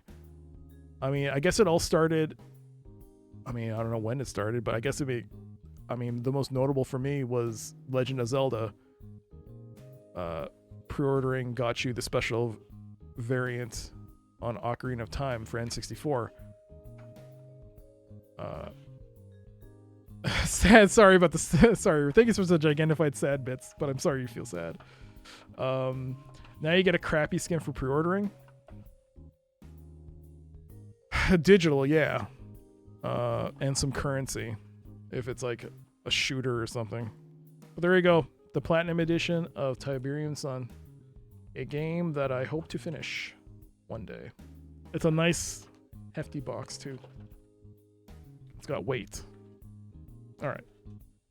Let's get this out of here. Whoops. We're back. Yo, 2A, it started when they stopped doing physical. Yeah, but, I mean, they still have them. Well,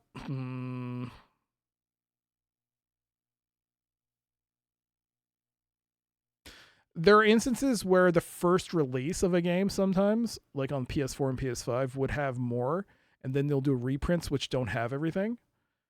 That's as close as we get now. Is like the first release will have something, and then it sells out, and then they'll do a reprint, but it won't have everything that the first release had. That's about as close as we get. But nowadays there's such a lack of incentive. There's no real incentive for me to pre-order a game other than unless I want to play it day one or no, that's it. It's if I want to play it day one, because now it's just wait for it to be cheaper because the games are so expensive. Speaking of expensive, in Canada, and I think the US, they just increased the price of the PlayStation 5 across every variant console. And someone made an interesting thing that I didn't realize. But around this time period of the console's life cycle, this is when they'd start doing the value packs, where they'd start dropping the price and then start bundling games in order to make more sales because they're hitting the tail end of the sales. But that's not the case. They're increasing prices. There's no but value packs. There's nothing. It's so sad. What a just awful time now for games. and the industry is like on fire. Ugh. There was a brief period where RTS games would sometimes have multiple boxes with a cover for every faction. Yes. Generals, Warcraft 3. Those are the notable ones for me. The PS5 Rise is global. Yes. If you want to buy a PlayStation 5 Pro in Canada with a disc drive, I think someone said it's like almost $1,400 Canadian. Okay. It makes the fact that I bought a PS5 Pro on Black Friday, I'm still paying it off because I'm paying it monthly on my credit card without any interest. It was through Amazon. The fact that I'm doing that, it's like, okay, I'm glad I kind of did because I do use it. But man, it is so... Let's go to Rome 2090. Can I do that? Oh, I can't. Time, place not visited by Vendenmeyer. We can only go to places that the guy we're chasing, Vendenmeyer, has been to. So he hasn't been to Rome, but has he been to anywhere else? Oh, let's not go to Mexico. Okay. Yo, same block. The DRAM squeeze hitting everything. Oh yeah, DRAM squeeze is hitting, well, RAM, and now SSDs have skyrocketed in price. Oh, it's crazy. This game is 50% off. It's still $45, but mine says that's the full price of a game. I was tempted to pick up Blueprints on PS5 because it's currently on sale in some places, but then I'm like, it could get really cheap on Steam at some point. It's a wait. Cairo. No.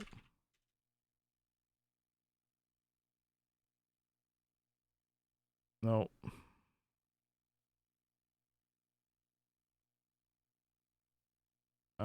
It's gonna stay that way till the 30s. 2030s? I was hoping 2020, well, next year, but they were saying the 2028 things should maybe get better, maybe. Everything's gone up. Everything's gone up. It's also delayed the release, like the schedule for like the next generation consoles. And this generation has kind of been mediocre anyways. Doesn't it feel like that?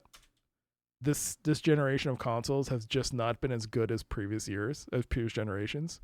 Like the lineups have not been as good. That's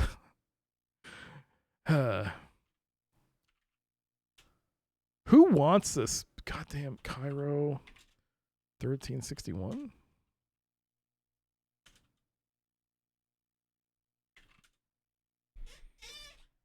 You feel that? The PS5 is your last console? It feels... Yeah. It feels messy. It feels meh right now. Micron dropping their RAM factors in favor of cashing out on AI is going to suck. I mean, we saw the numbers on how much they make. They make so much money from their AI division.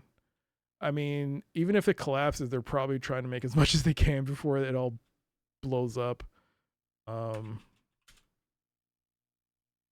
Okay, here we go. Do you want this? Give parchment to Tut. It's not roll enough. I got Slipper. Give Slipper to Tut. Give Ruby to Tut.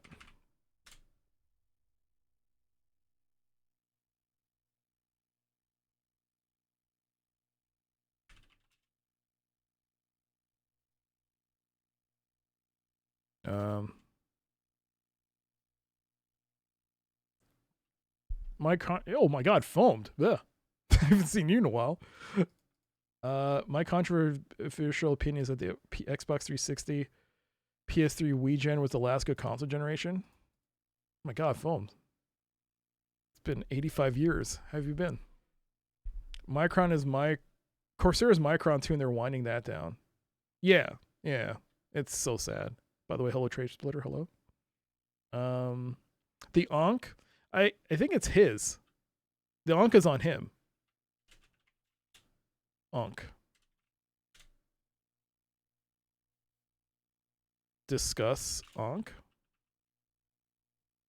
The priests make me wear it. They say it wards off evil spirits.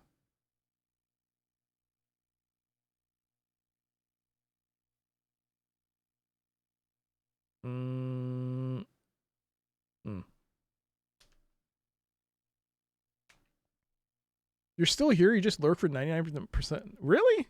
Oh, man. But it's good to see you. It's good to see you.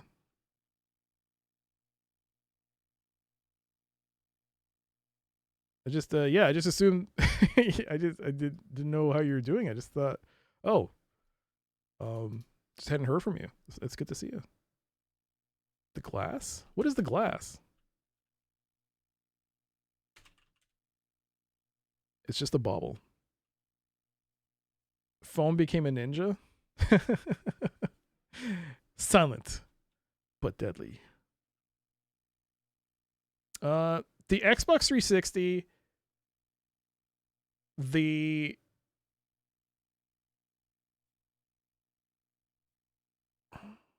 I would agree with you. I would agree with you. Because what do we get during the Xbox 360 era and PS3 era? We had some, that was the last year where everything was competitive. Because Microsoft was going at it with Sony. Sony was going at it with Microsoft. Nintendo was kind of doing their own thing, but they kind of just created their whole own little market. But Sony and Microsoft were just going at each other. The problem with it was that Microsoft was also killing off PC because they had the people that were there were very anti-PC, it felt like. They were more driven for the console. But as a result, ironically, they were able to get some great games. Like a lot of devs, I mean, its own way was bad because they were kind of meant for the console game and they were kind of inferior products on PC whenever they ported it. But they had, I mean, Halo, I've been going through this rabbit hole of looking at old Halo 3 stuff and just how crazy, just how well done the campaigns were. Gears of War, Halo, and on like the other side we had Killzone for Sony and then Resistance. You just don't get that anymore. You don't have that anymore. You don't have anything. What do we have? Returnal on PS5? It's like nothing. I can't think of anything notable. That was like the last year also you had like crazy games. Yeah, Burnout 3. The Burnout, like, it felt like that was like kind of like the last year you had packing game, like not packing games, but games of Sneak King, like fast food joints. Like that was like just branded mascots. You don't have that anymore. It's all gone. It's just gone. It isn't worth the effort or risk. Yeah, everything's about risk now. The 360 and PS3 era was the last gen before digital games took off on full and before microtransactions became too popular. I mean, we've always kind of had it there, but yes, Microsoft's thing was all about like DLC packs, little small DLC packs, and indie games. Actually, Xbox was pretty good for the indie scene. There are a few games I bought up through the indie program on Xbox, which were pretty decent. Man, it's ugh. Can I give you a fig?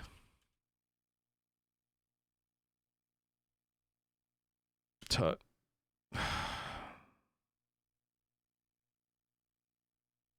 All right, leave. Oh, go east. Go south. Go south. Go in. All right. The DLC craze drove you up the wall, but that was pretty poop compared to what we're doing now.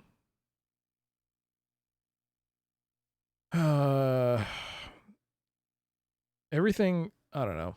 I always hope that Nintendo would stay kind of where the last bastion of physical gaming for their releases, which I was hoping for with the Switch 2, but they did a complete 180 with the key card, and it feels like everything is a key card now. Is a key card game key? I forget what it's called, but it's so woof.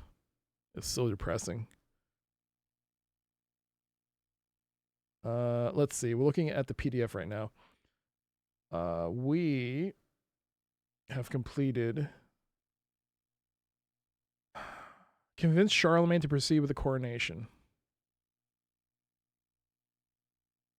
Charlemagne will not accept the crown unless it is marked with a sign from God. Do you think the biographer, do you think this parchment is like a sign from God?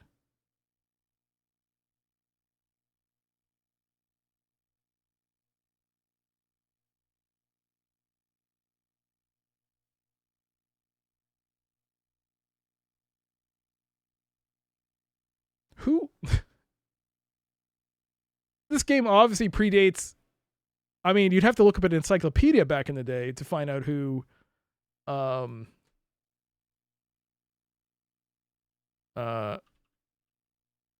What's his name? Plutarch is. You'd have to look up an encyclopedia. The game wouldn't want you to look at that. Who the heck would want this?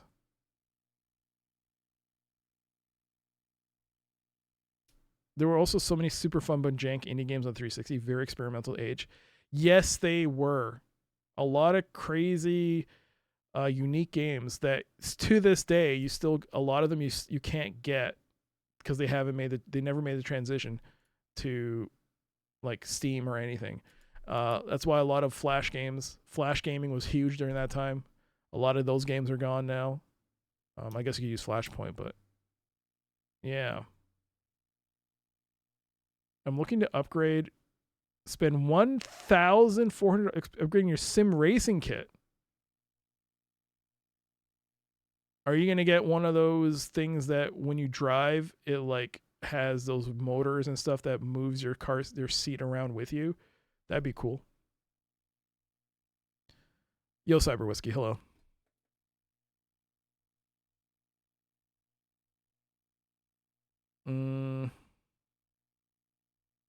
Who would need this?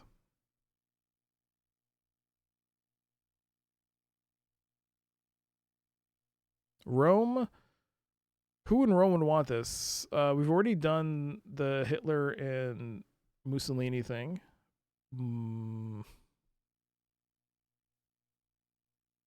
What's his name?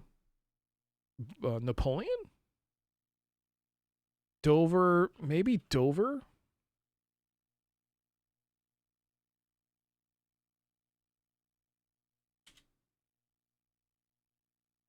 Is 1215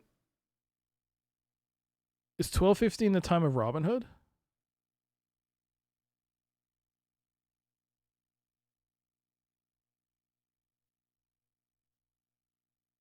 No. I need to go to Rome. No, I don't want to go on the horse. I said go in. How does in mean get on horse?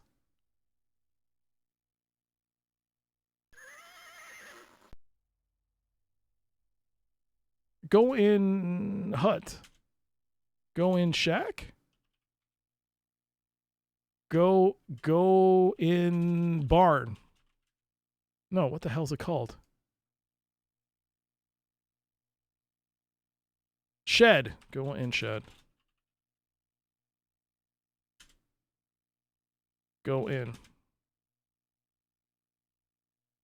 Time set Rome. When was Charlemagne? 452.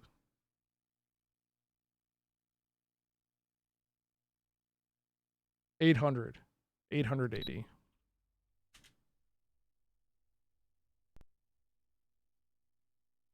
Now that's a horse. That is a horse. What the? I gotta make new emotes. Get out. Not get ooh. Go up. Of course. Oh, hey, Jinx. Jinx. Okay. Charlemagne. Go northwest. Go west. This is the great cathedral church dedicated to St. Peter, the first bishop of Rome. The shadows here are laden with incense and muted prayer. From a distant chapel, chanted devotions float on the air, echoing and swirling until they are lost in the vastness of the remote ceiling. You're standing before the high altar built upon the tomb of the apostle himself. Exits lie to the north and east. Charlemagne is kneeling before the altar, waiting for his noon coronation ceremony to begin. Charlemagne is wearing a bracelet.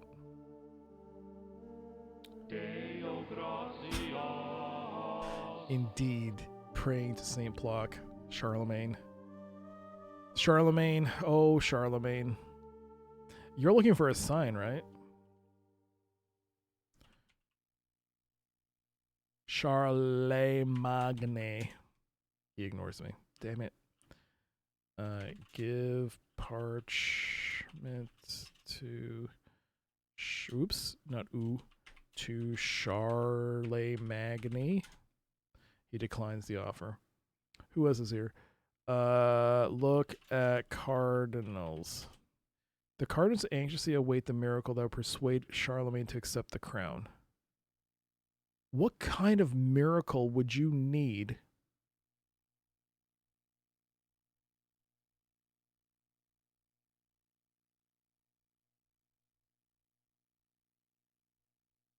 Ask Charlemagne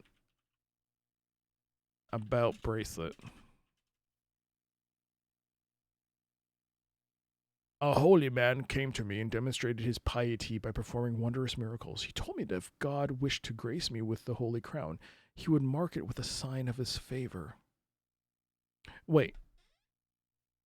He would mark the crown? He said I should pray for a miracle, but if no miracle occurs by the 12th hour, he told me to accept this gold bracelet in place of the crown and to be content with it as God's symbol of temporal power. Throw a slipper at Charlemagne.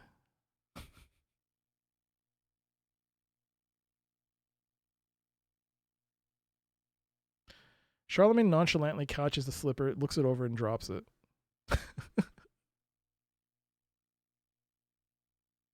You can actually throw it and lose it. Oh my god. Pull the sword out of the stone. Wrong miracle.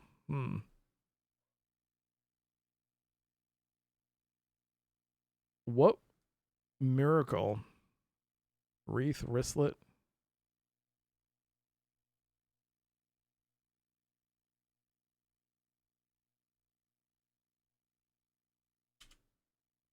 Look at crown. Is the crown here? There doesn't seem to be any crown. Show him the key? What would he...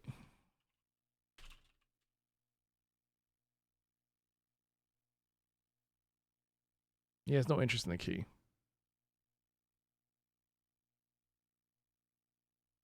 Charlemagne was a weird guy. You want me to be... In a moment of honesty here, I'll tell you, the first time I even knew who Charlemagne was, or my first recorded memory of, oh, this is a guy that exists, is playing Eternal Darkness. Yes. That was the first time I even knew Charlemagne was a person that existed in human history. Was playing Eternal Darkness. There's a period of time where you're trying to warn Charlemagne. You're a courier. Was that the Second Life you were playing as? You're pretty sure Charlemagne was a subject in King of Age of Empires 2, Age of Kings. I haven't played Age of Empires 2. I still need to finish Age of Empires 1. Okay, I don't think I have anything that could be considered miracle-inducing.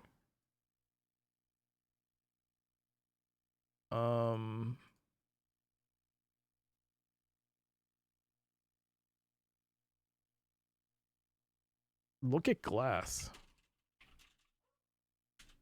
It's just a bauble. Look at jar. Oops. Kato's wrestling. Okay. Look at this. Discuss crown with Charlemagne. No. Do you think a lighter would be pretty cool in 800 AD?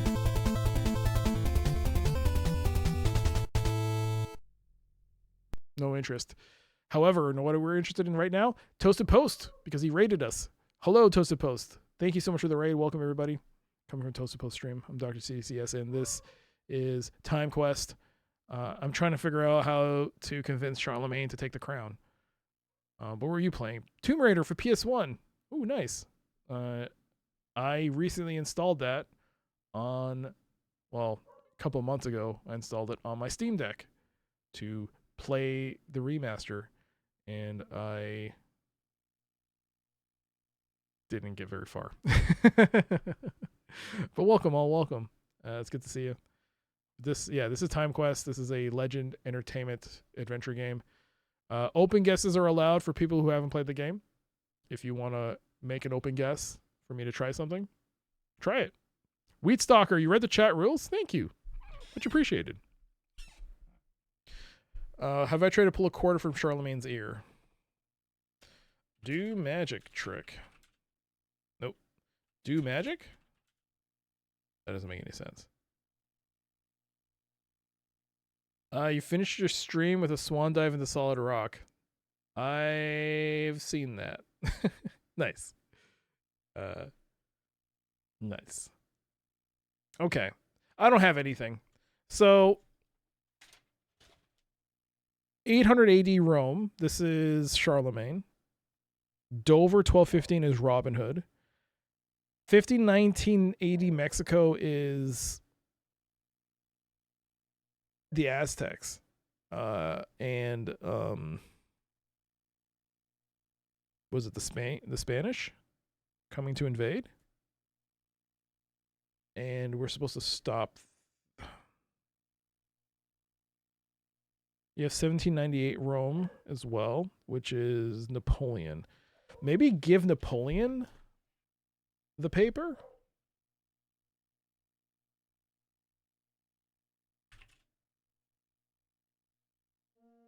Oops, sorry.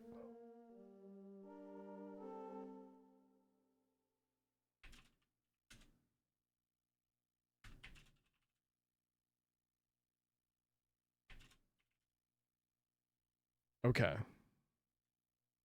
Time set Rome 1798. Get out. Whoops, get out. Get out. Go up. Go southeast.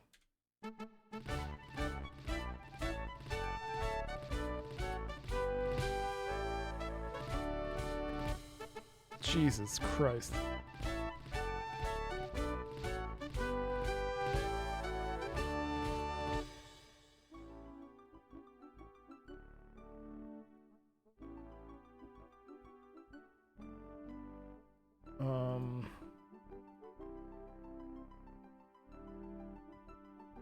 Not stereotypical at all. British chaps? These are French, Spetsnaz. Dude on the right looks like Jeremy Clarkson. Jeremy Clarkson?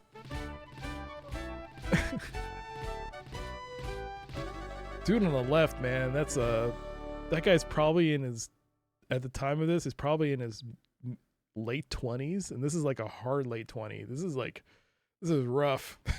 this is rough late 20s, man. Oof. Go north.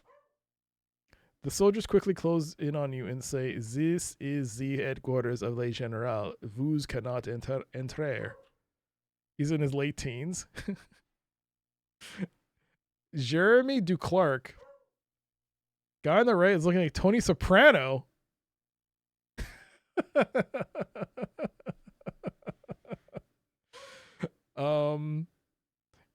The guy on the left looks like Gary Graham. Oh, come on, man. That's how dare you speak ill of the recently passed or the passed away. Come on, man. No. Gary Graham, man. No. Gary Graham passed away, yeah. I had to look that up. No, man, don't do that to him. You can't do that to Mr. Robot Jocks. No, he was great in Alien Nation and Star Trek. Enterprise. Wasn't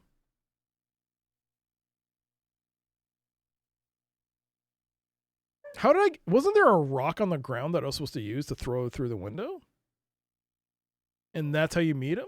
Wait, where the hell's the rock?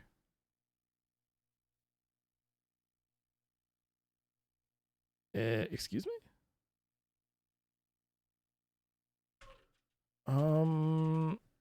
Kiss soldier. The soldiers pull away and say, "You must be confused. Greece is..." Oh, right. I forgot they say that. Pick up rock? Where's the rock? There's supposed to be a rock here. Am I? Not CD. Go northeast. Go northwest. Go southeast. Go southeast. All right. Oh! Below your feet, an opening, and near it is a fist-sized chunk of rock that appears to have fallen off one of the old buildings. We're going to save here. Day 4, Rome. What are we in? 1798. Take rock. Yo, King. Those are some very charming fellows. Okay, you take the rock. Klaus Kinski. Who's Klaus Kinski? You just made that up. Klaus Kinski. I remember this. The rock crashes through the window. The guards look at each other, nod in unison, and grab you. They frog march you into the house and up the stairs. Sala de Mappamondo. You're in the huge Sala del Mappamondo on the second floor of the Palazzo Venezia. The only way out is past the big guards. Oh, I forgot to ask. Some guy. Did you go to the Vatican since did you get a chance to check it out? Or there was no time. Werner Herzog worked with him a bunch. He was very difficult to work with, apparently. Oh, so he was an actor. Not in the most recent trip. I wasn't in Rome. I went a few years ago. Oh, okay. You didn't go to Rome, eh? Did you get a chance to go to any, I don't know, vineyards? I don't exactly know what you do in Rome. All right. You see a rock here. Napoleon is seated in front of a large nautical chart from which the room derives its name. He signals the guards to hold you a few moments while he finishes talking with one of his assistants. While you wait, you hear snatches of their conversation. Not in this trip, but in the previous ones, 3 actually. Oh, really? Nice. Very nice. When in Rome. I think they're holding me. I don't think I can take the rock. One of the guards digs his elbow into his ribs and says, "Oosh, the general does not like to be interrupted." The aide is arguing his point strongly. Napoleon looks skeptical. The aide raises his voice and you hear the words, "Must invade England soon." Napoleon glances at you and reminds him to keep his voice down. Let's see the PDF. What do we need to do here?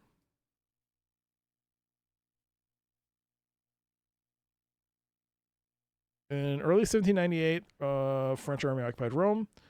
In all obstabilities, a direct invasion of England by Napoleon would have succeeded. It is also believed that Wedemeyer is convinced Napoleon of this, and he has decided there's no reason to go to Egypt. Convince Napoleon to invade Egypt and make sure Nelson is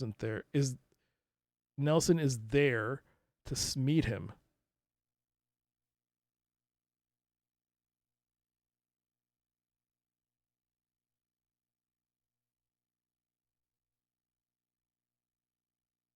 So I think this is a twofold mission. I think we have to deal with Napoleon, and we also have to go to Dover. No, we don't.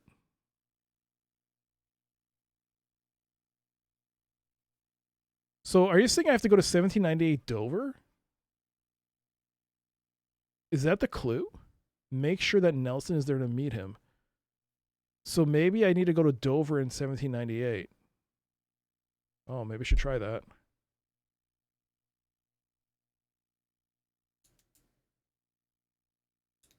Okay. Napoleon's invasion of Egypt was a disaster. Yeah, that's the idea. That's the point. Because he's been convinced by this guy who's going through time to go instead to England. So if he changes course, he would probably succeed according to intelligence.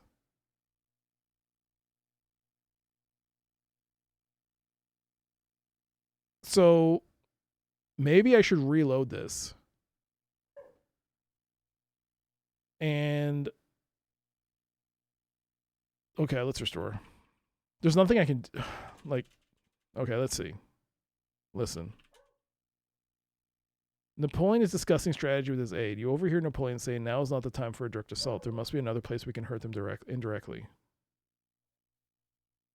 Discuss Egypt.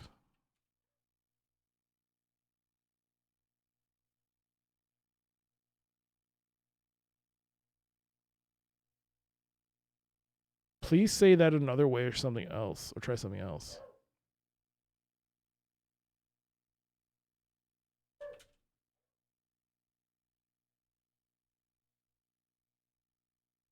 The darts dig to my elbow.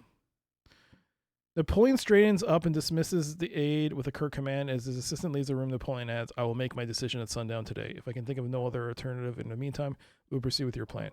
Napoleon turns his attention to you and says, "Either you're very stupid or very clever. You don't look like the type to ride in the streets. I suspect you were just trying to meet me. Well, make it good. Give parchment to Napoleon." He doesn't want the parchment. Discuss Egypt with Napoleon. Discuss Egypt. What do you mean? I tried that. You said say that another way.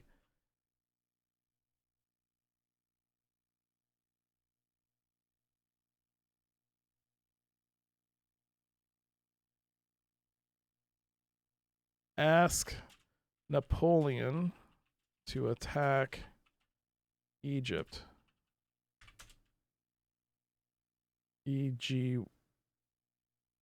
There doesn't seem to be any Egypt here. Did I misspell Egypt? I'm looking at this going, am I misspelling Egypt this whole time? Oh, God. E-G-Y-P-T. No, it looks correct. Things would have been gone differently if he hadn't invaded Egypt. Invading England would have been a nightmare, too. Oh, look at the Mr. Man with a machine. Oh, the time machine here. Galatip has a time machine. Get him. Someone get him. He clearly has a time machine. He knows this. How does he know?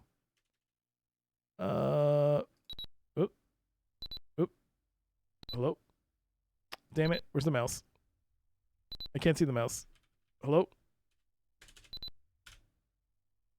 How come there's no mouse cursor? There it is. God, I don't know what happened there.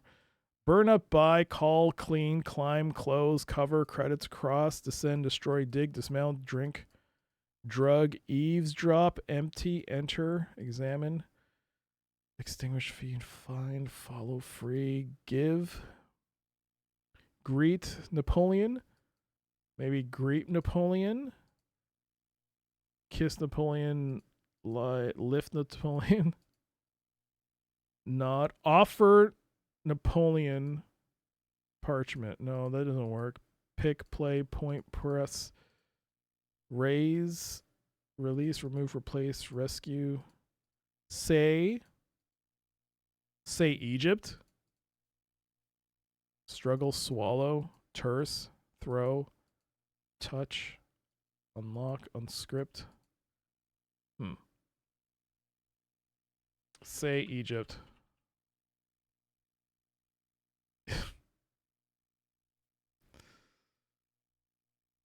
Okay.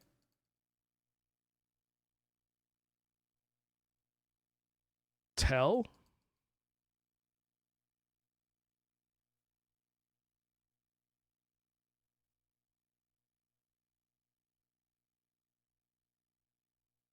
Greet Napoleon. Napoleon acknowledges your greeting with a non-committal nod.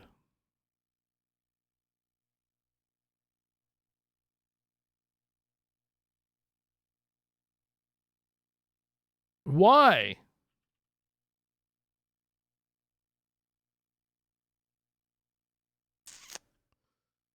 What does that mean? Discuss it another way. Eavesdrop, eat, duck, drug, drop, drink, dismount, disconnect, dig, destroy, descend.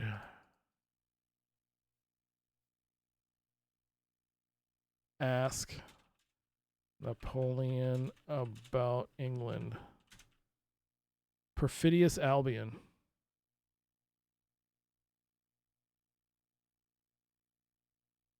What?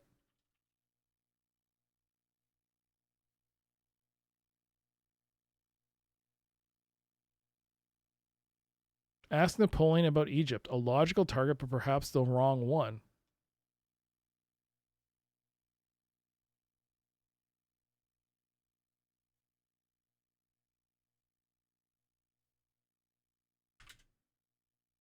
What do you want to show Napoleon parchment to?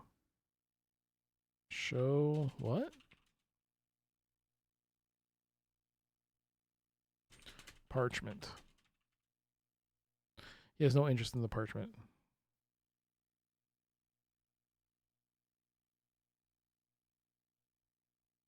Okay. I'm just gonna restart. Not restart. I'm gonna reload. Because I don't think I have the prerequisites. So I think we should go to Dover in 1798. Maybe Nelson is there.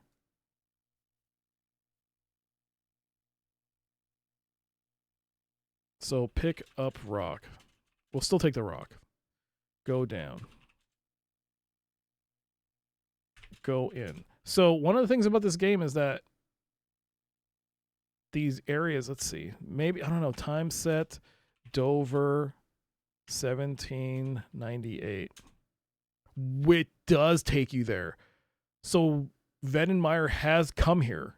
Okay, get out. Go out. I don't think I've been here.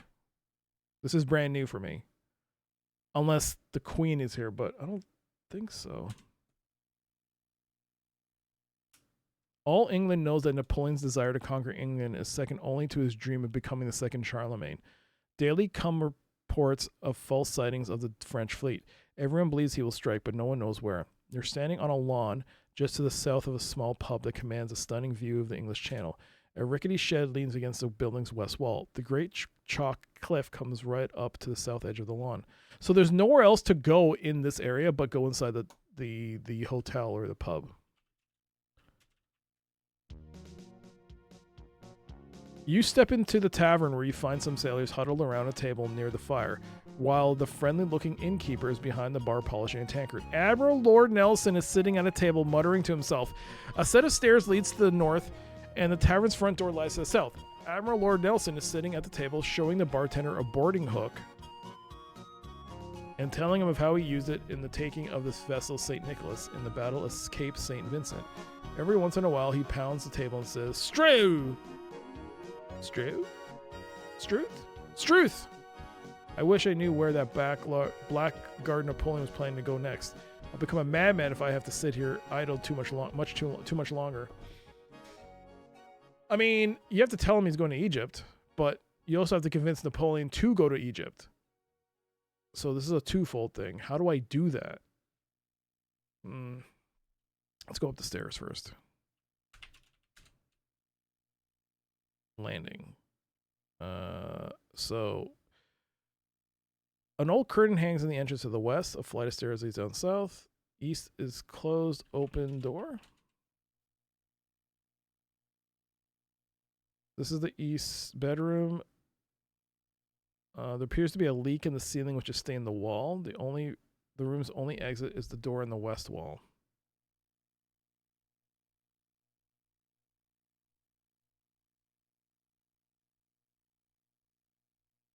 Nothing of interest. Go west.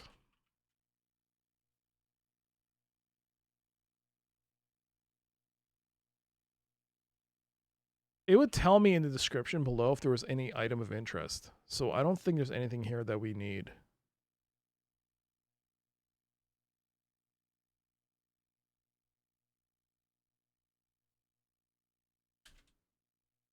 Three minutes remaining.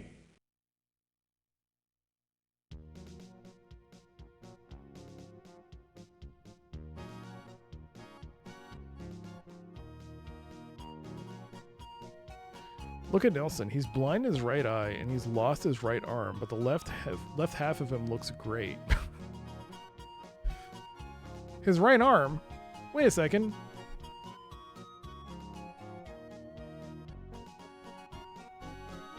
Is that Nelson on the left there? Because that looks a lot like Nelson with the right arm.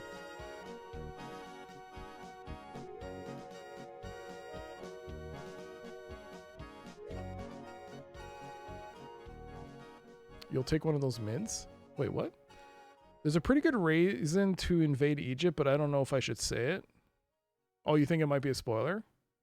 Well, have you played this game? No. So basically you're taking a guess, right? So open guesses are allowed. You can take a guess. It might be right. You'll be really smart if it does turn out to be right. If you're wrong, you're wrong. If you want, you can tell me. I'll do it. I'll try it. But how you explain it to him?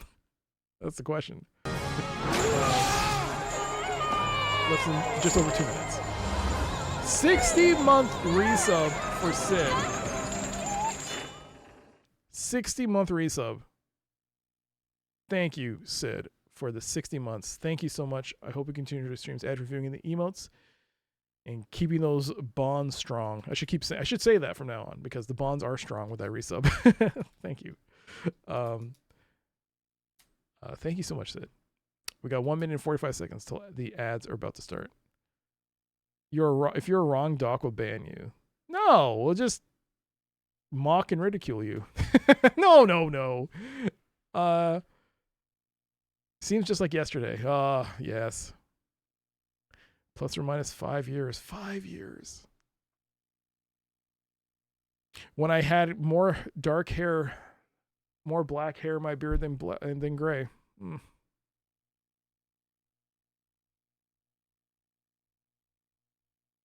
Talk to Nelson. Nelson ignores me.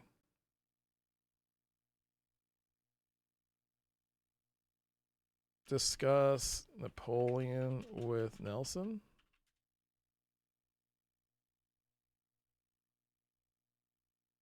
Ask Nelson about Napoleon?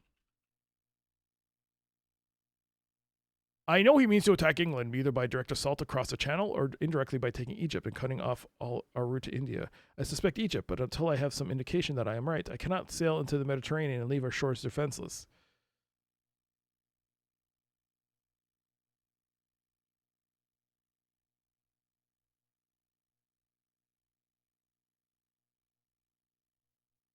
All right, let us put a pause on this because we had an ad break. We want to resume that next time. After the ads, I mean.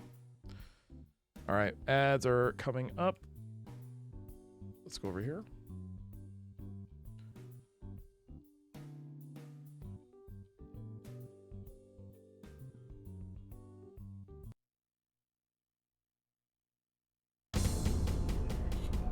A ban would be more merciful. What? Yours has gone completely white? Oh no. Oh man, it's gonna look, I don't know, man. I don't know. The more I look at it, the more I realize like a fully white beard on me does not look good. Before the Suez Canal was constructed, it was still the main land route between India and Britain. But then how do I tell that to Napoleon? I mean, he brought it up, right? Nelson brought it up. Did Timequest get a sequel? No. It did not.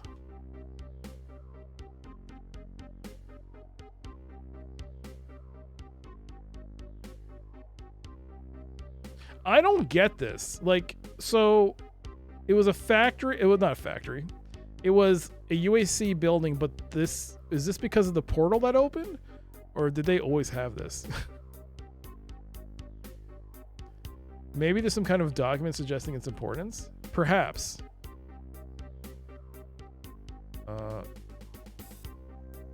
Could it also be... Do we also have to go to another point in Dover to, like, with signing of the... Was it the Magna Carta? Do we have to make him sign? Do we have to make sure that... I don't know. Oh, man, there's so many things. So many things going on in my brain.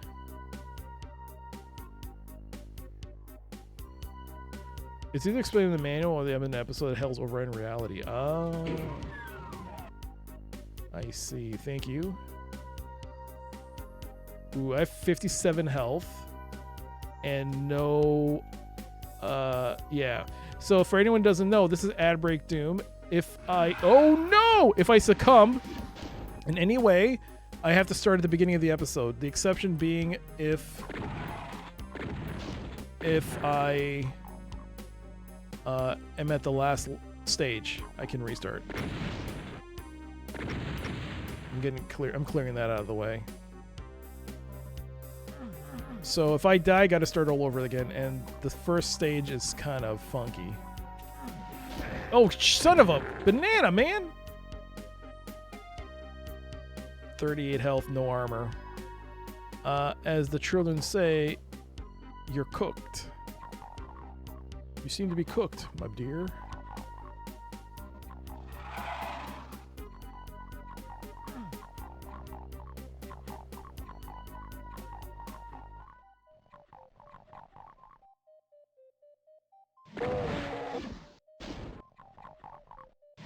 Oh no! Oh, that was close. Eat it. Eat it!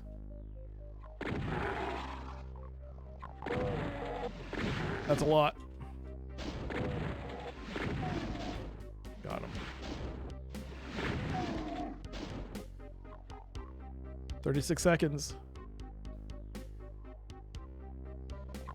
69 health. Nice! Alright, there's an armor pack here. We have to make a mental note that it's... No, you piece! Her! I don't like that at all.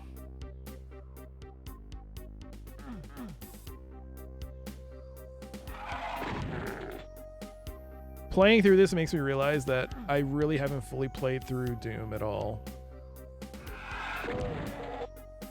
No! You! Her! Okay. Save. Ad break Doom is over.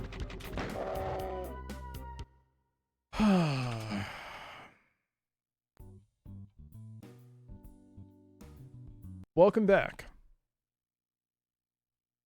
What's the Doom enemy that resurrects dead enemies? Revenant? No. Is there an enemy that resurrects dead enemies? All I remember is the Revenant. Is it the Revenant? No, it's not the Revenant. It's the one that puts its arms up and the flames come up. Arc Vials. Oh, Arch Vials. Okay. What's funny is everybody that I've seen play Doom on stream, nobody uses the automap marking feature. Press M while on the automap. How dare you spoil things? No, I'm kidding. I didn't know that. Because most people didn't know that. Probably. It's just a lot of people who played it were playing through the shareware version. I mean, I guess if you go through settings, you could look at key bindings. maybe?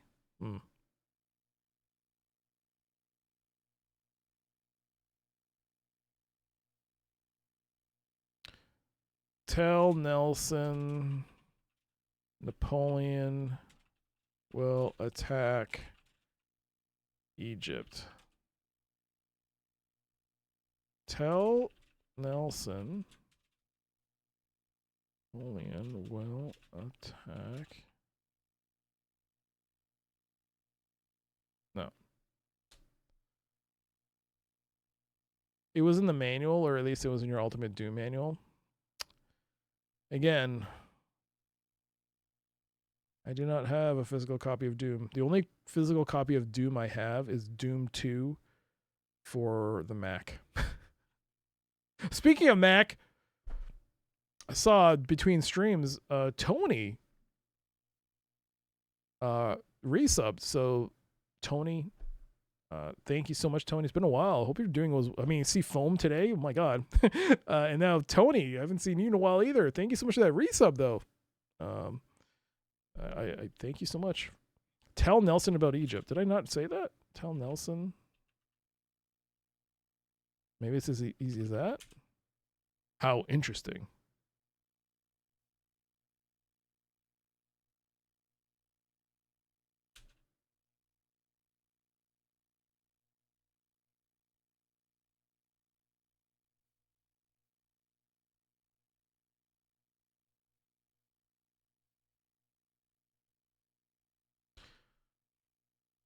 So maybe I have to go to Rome, go inside, hear something of the plans. There is an eavesdrop. Let's try this. How does eavesdrop work?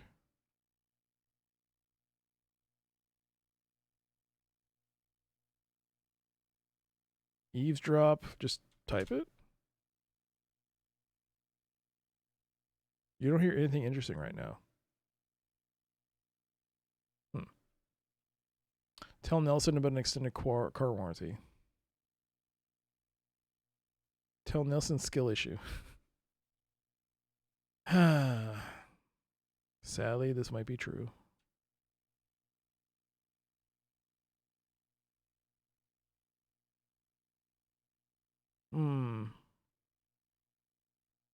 Tell Nelson to get good.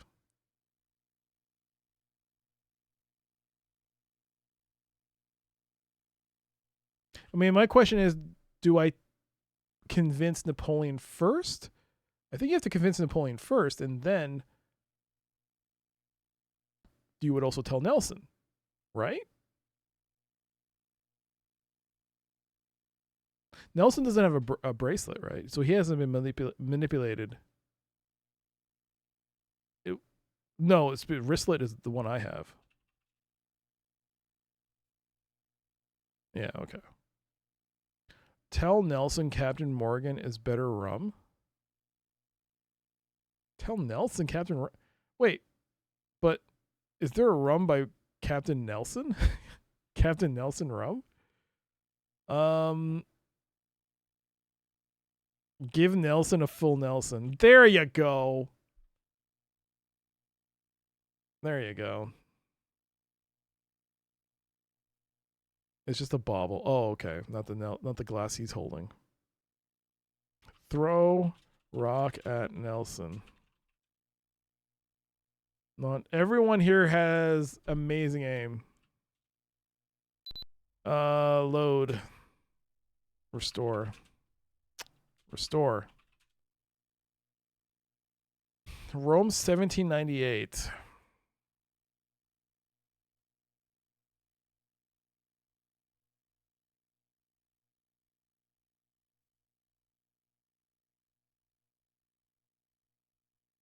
Could it be in another time period? Cairo 1798?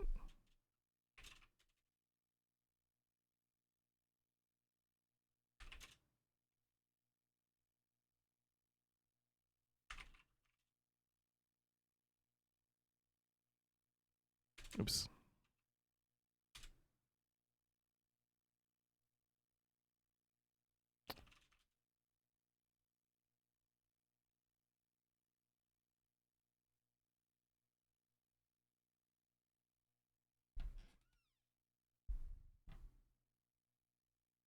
There is a headline that says Napoleon invades England.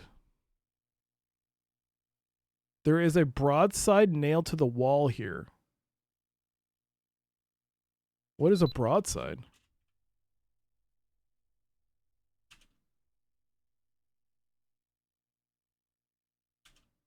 You can't take the broadside.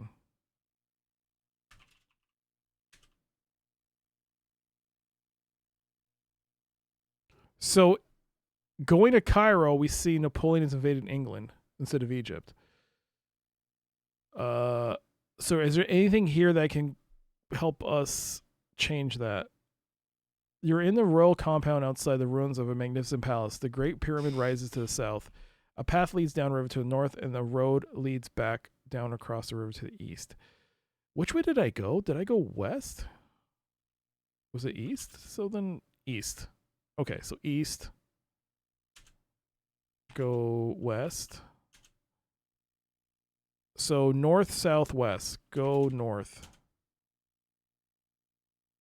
You're on a sandy beach alongside the River Nile, just to the north of the royal compound. I can go in? Go in what? You wade into the water but find nothing of interest and return to the shore. Okay. Go east.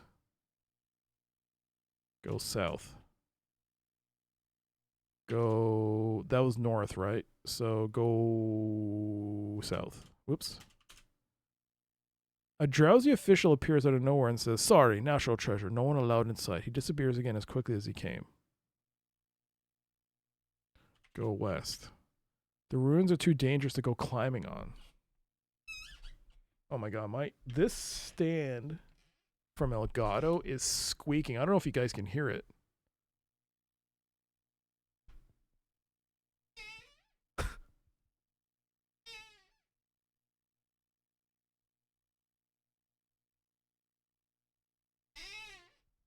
Jesus Christ. Elgato, man.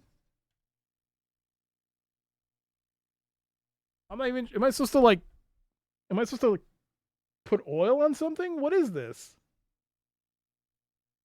Is it getting brittle? No. I don't think so. Yo, Dracal, it's time for some WD-40? Maybe. Problem with WD-40 is once you spray it, it's just... it just goes everywhere. I do have WD-40. I don't have the little red straw. So that shit's going to go everywhere. Also, it's going to leak on everything. Also, I don't think it's used for plastic.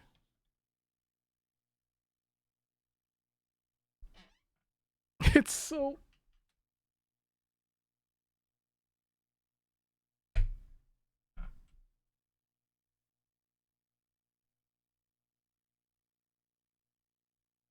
The problem is that there's no way for me to get to any of the screws. It's all enclosed. This makes any attempt at self-repair annoying. WD-40s are corrosive, not a lubricant. But it lubes things so well. WD-40 isn't a lube. So maybe I should just buy a lube. No, it's annoying. It's really annoying. Okay. I am not buying another mic stand, man. This is expensive as it is. And I have to pay monthly on this stuff. Ugh. Sewing machine oil? That's a possibility. Let me see this. Hold on. Elgato, mic stand, squeaking. I also misspelled squeaking. That's also very funny. To fix a squeaking Elgato mic arm, primarily a low profile model. This is not low profile. Loosen the tension bolts. Apply a small amount of plastic safe lubricant or PTFE. Oh my god, hold on, I got a phone call.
Maybe it's Napoleon. No. It's nothing major. It's nothing major. Low profile, man. No.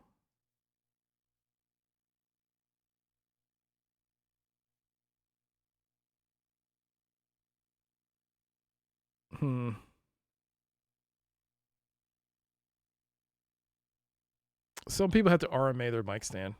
God, whatever. All right. So Rome is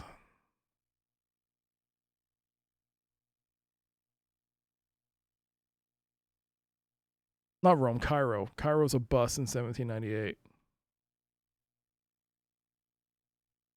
I can go here though. Why? Oops.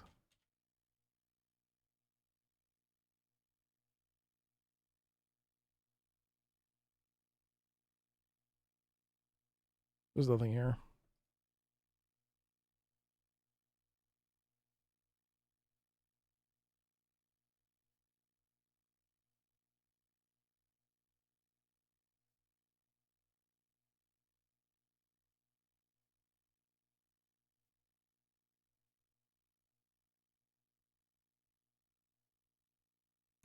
What are briefing papers? Oh, right.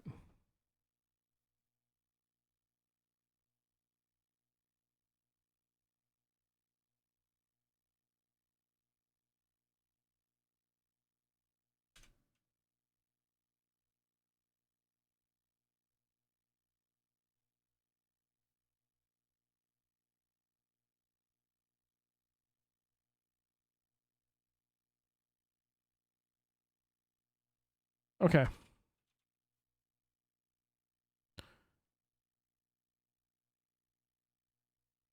Um.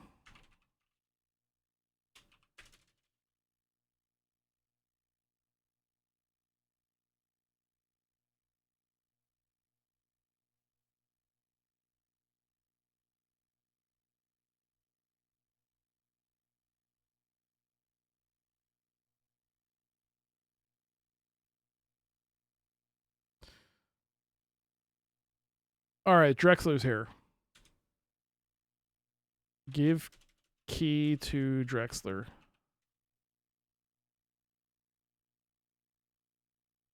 The soldier looks at the key and says, "Good work, soldier, but you still got a long way to go, so snap to it." What the hell does that mean? Ask Drexler about key. What is this key?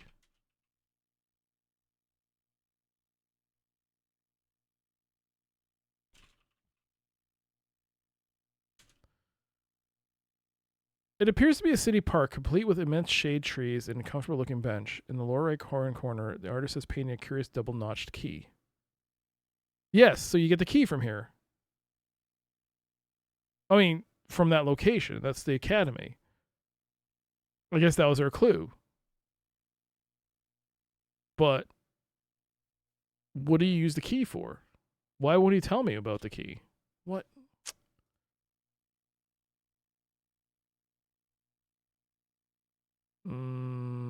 Show parchment Drexler? Well, he does have some.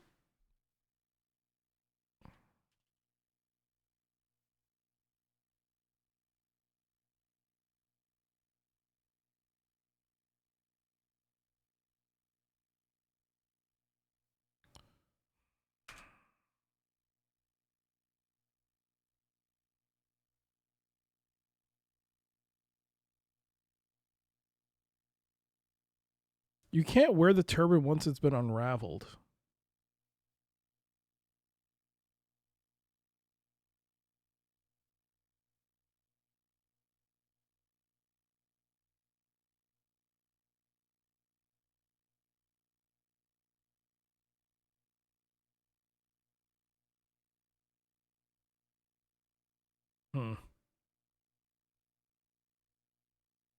Well, I'm all out of ideas. I think we need to look at the manual. I mean, the hint book.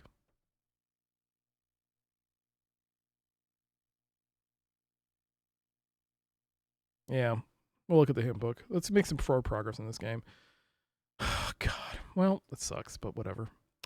What can you do? What can you do? All right, so where is this manual? I mean, hint guide. There's the hint guide. Time place puzzle. The evacuation at Dunkirk. We've done that. Stopping Attila. We've done that. Defeating the Spanish Armada. So maybe we're supposed to do that first.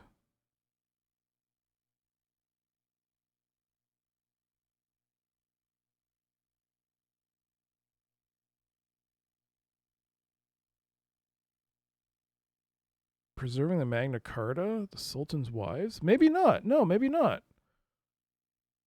Napoleon's invasions plans. Okay. Oh, Charlemagne's puzzle becomes entwined with Napoleon's quest to conquer England.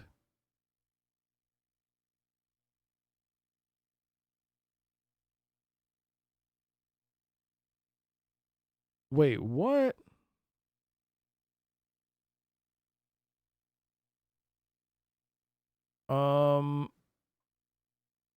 Throw the rock through the window. You wait. Show Napoleon the map. Okay, so I think you have to do Charlemagne's thing first. So maybe this isn't as non-linear as I thought. There's a lot of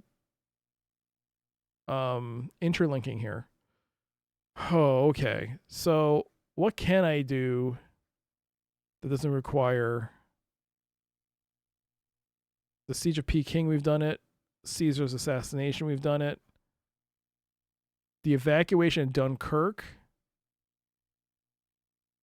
is done. Stopping Attila is done. Defeating the Spanish Armada would be the next thing. So I'm going to not read the rest of this manual. I mean, this hint book. And see if there's something we can do with this. Let's go to 1519 Rome and see if we can go from there and guess our way through to eventually getting to the rest of it. So we just needed some kind of pointer telling us which way to go. So we're going to go in. We're going to go back in. And we're going to time set us to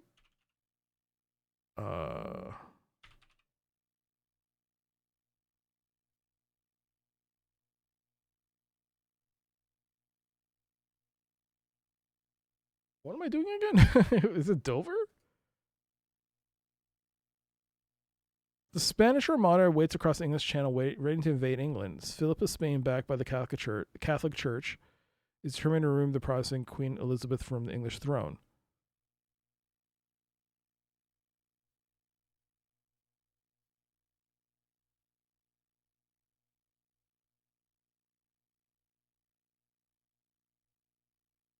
Wait a second. So let's go back here.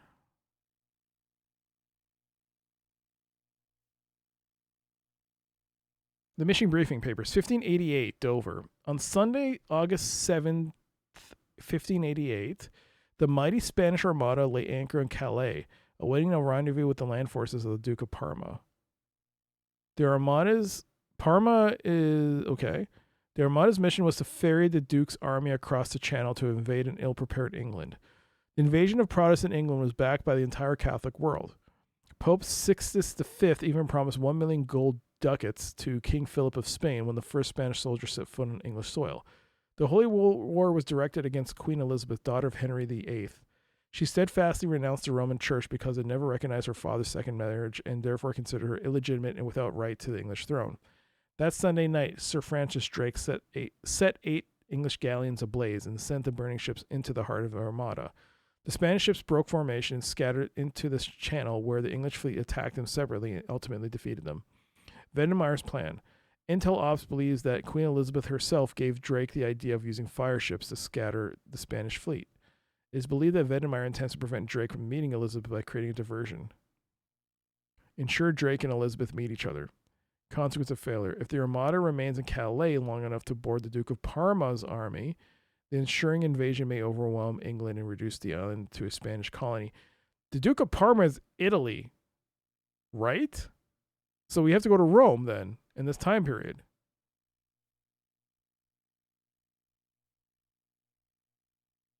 I can't go to Spain. 1588 Rome?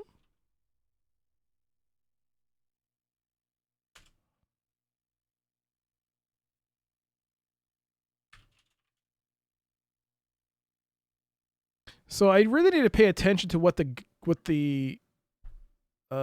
briefing docs.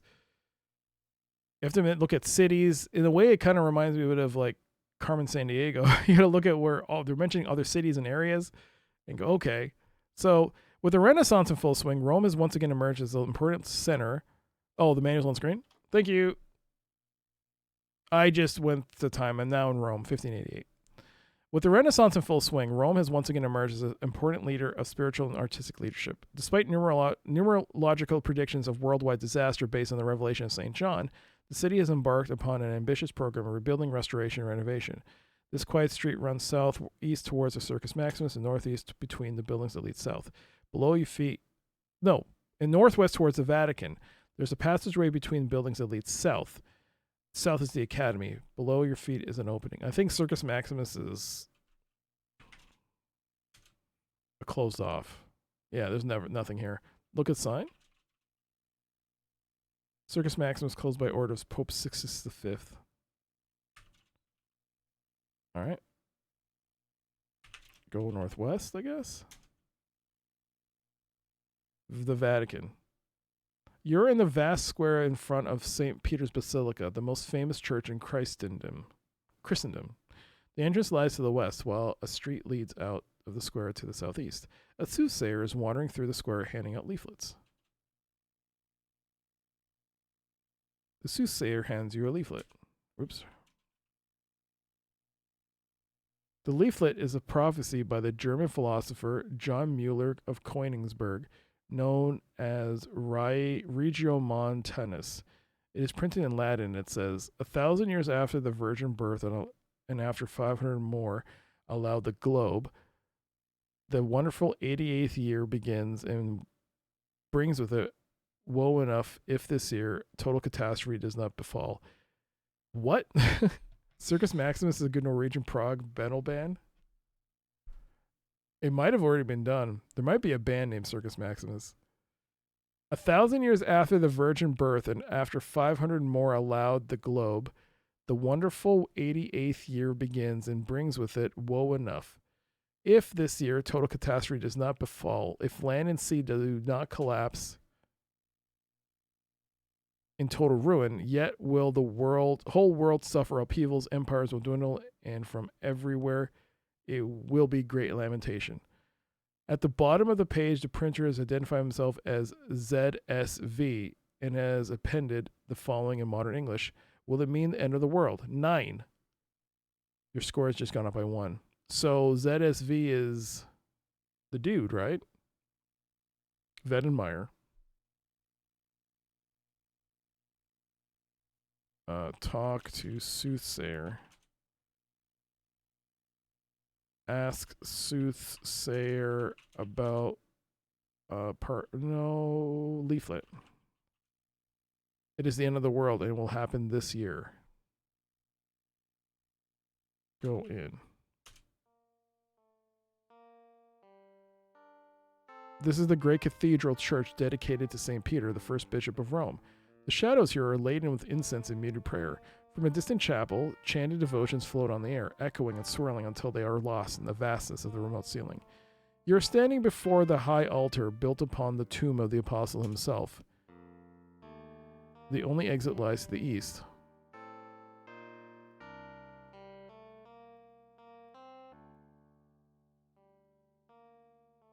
Look at the statue. It is the world-renowned Paida.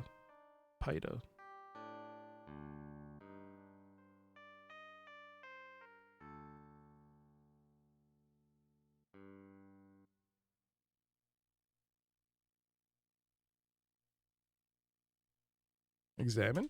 No.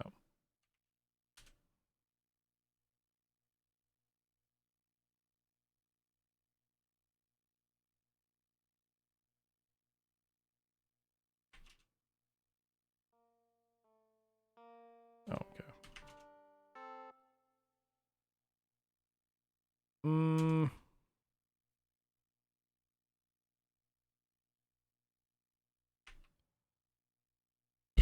Go south.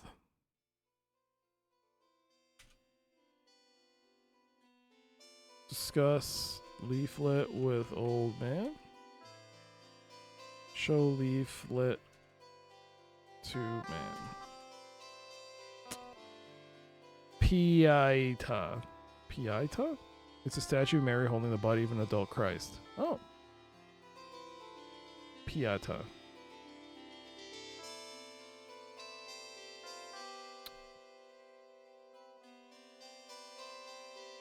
Wrong MIDI device? Oh, is it on the...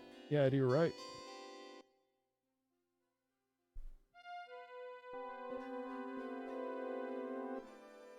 I'm probably going to have to restore this.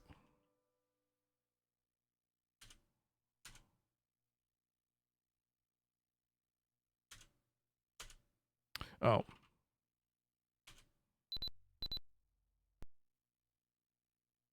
No, what the? No, what the? No. Whoops. I didn't know my mouse cursor was on OBS.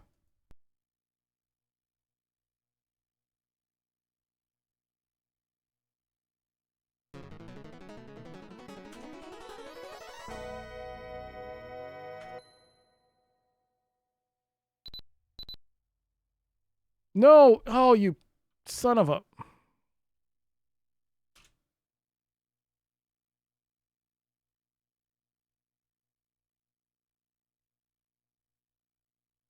Okay.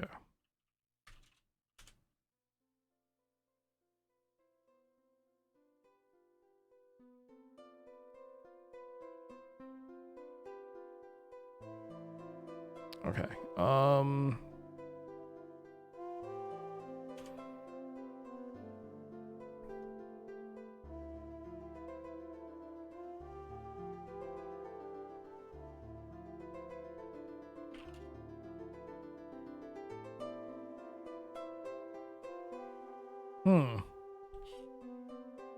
OBS, please capture the game. Oh, did it quit out as well? Man, what the fuck? What? I just clicked on the window and it popped back up. Okay, that's weird. That's a weird one. Huh. I don't think I've seen that happen. That's weird. All right. Show parchment to game. Not game. To man. I already did this. It doesn't appear to be interested. Leaflet? No. Oh, I don't have it. I went back. I restored.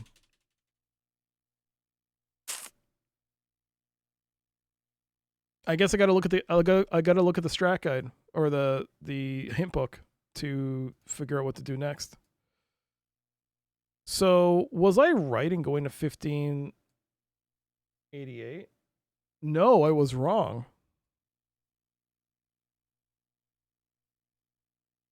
Wait, really? I went to 1588, right?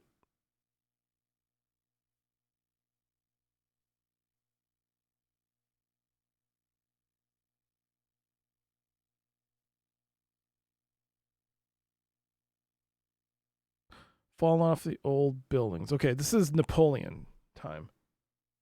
I went to 1588.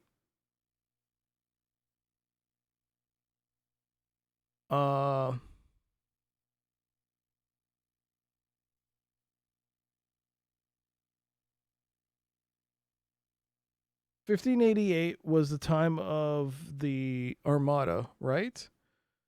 According to the guide, it says go to 1519. What? So we have to go to 1519 in Rome. All right, I went to 1588. But the thing is that the King of Parma and all that is happening in 1588, right? Not 1519. It's 1588. But I have to go to 1519. What's the reasoning behind that? How will our character figure that one out?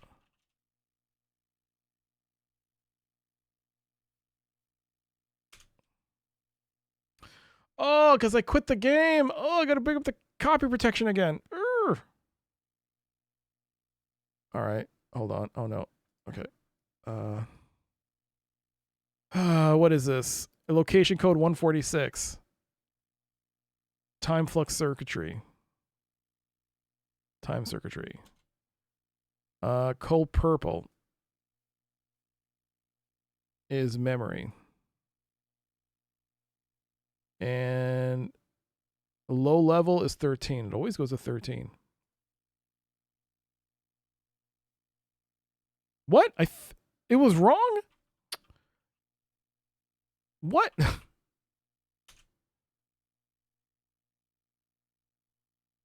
Yo, Valiant, hello. Oh, damn it. Stupid. Arrgh. Okay. Location code 146. Time flux, man. That's what I did. Time circuitry. Time flux circuitry. It's not my fault. It's purple is memory again. Did I? Low level 13. No, it's not. Low level hardware. This is low level software. It's 143. Aha. I can't read. That's the difference. All right, go out.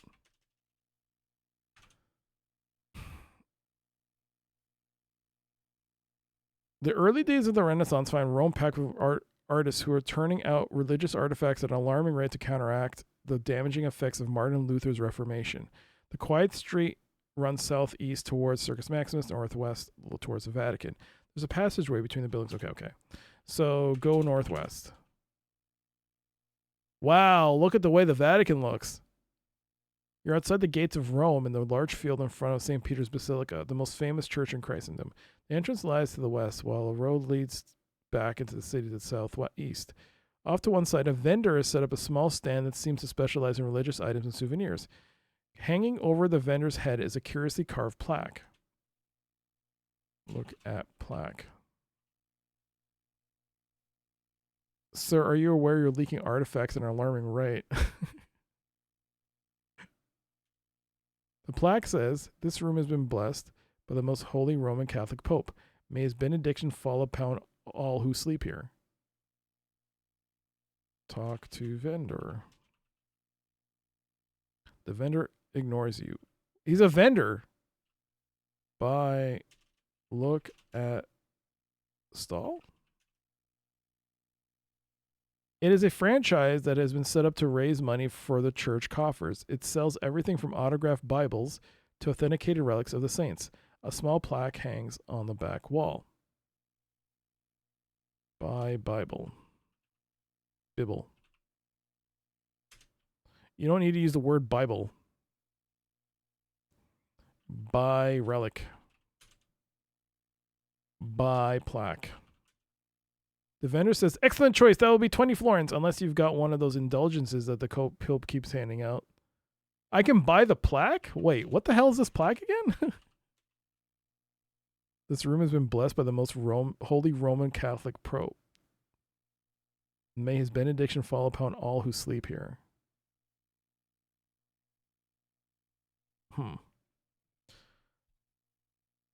This man has completed 380 games. It's actually more than that. I haven't updated it in a while. I need to update that list. I think it's a couple more you can add. It's autographed. How much time have we found on our quest so far? All the time. Pixels. All the time. Okay. Well, let's go inside. I don't have a benediction. I don't know. I don't have an indulgence. I have drachma. You want drachma? This is the cathedral. Okay. 2 men stand next to an uncompleted statue. One is dressed in, oh god, I can say it, but not when I'm streaming. Ecclesiastical, there you go, robes. The other is in the garb of a common laborer. Upon closer inspection, you realize they are Pope Leo X and Michelangelo. Oh my god, I have a chance to talk to Michelangelo. Look at Mike. Oh god, no, Angelo. The artist is a squat, muscular man with a nose that looks like it was broken some time ago and never healed right. Oh, is that what he looked like? Look at Pope Leo X. Look at Pope. He is a handsome man dressed in luxurious velvet robes. When did I do the... Oh, that was in 452 BC. Big Mike. Yo, Big Mike! Then he replies to you back in, like, I don't know, Latin. I don't know.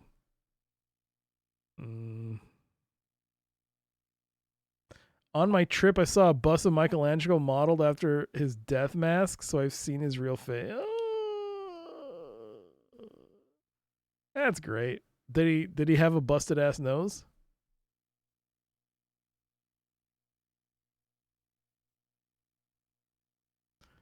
I'd be fine with that on my epitaph. I've completed over 400 video games and you haven't. Thanks for stopping by.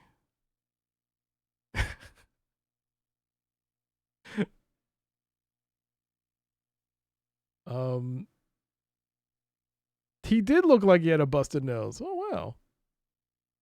He looked restful. Spetsnaz. You could have, on your epitaph, it could have been like, I've completed over 400 video games, and all I got was this lousy gravestone. Talk to Pope. The Pope ignores you. Pope Leo makes a particularly violent gesture, and a small book falls out of his pocket and drops unnoticed to the floor. Pick up book.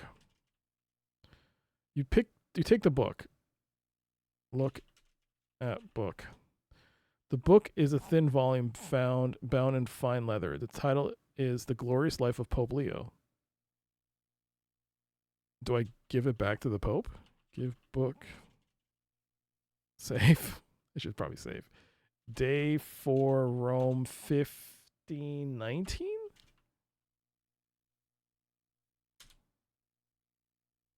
Did he have an orange mask with nunchucks like a representation of modern cartoons? No, he had the original look where no one had colored masks and they were all psychopathic killers. Pixels. Get it right, Michelangelo was a murderer. Just like the original Teenage Mutant Ninja Turtles. Yep.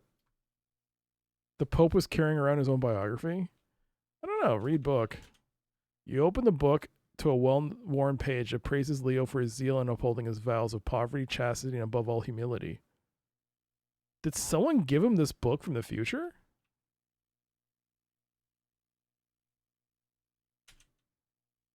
He doesn't have a bracelet.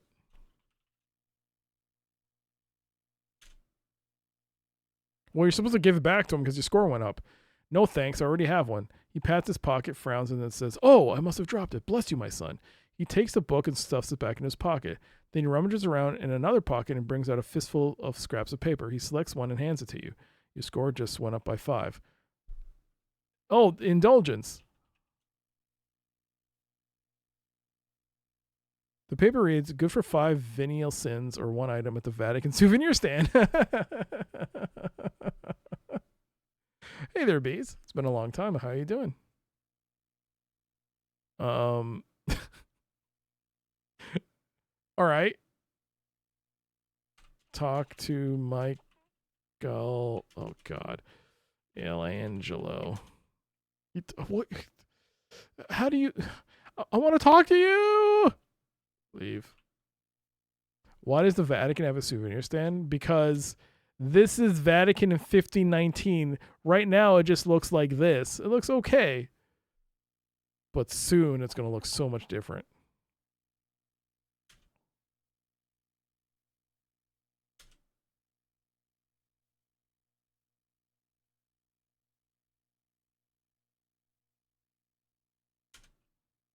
All right, so you give the indulgence to the vendor. You give the indulgence to the vendor. He examines it closely and sighs in resignation. Then he removes the plaque from its place of honor and gives it to you.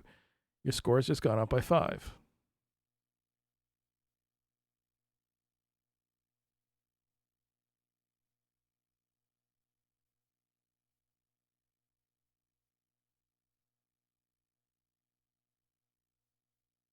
So, what the hell do I do with this plaque? This room has been blessed by the most holy Roman Catholic Pope. May his benediction fall upon all who sleep here. So, is this for Charlemagne? Because right now, this is what, Spanish Armada, right? Yeah. So how does this help us against the Spanish Armada?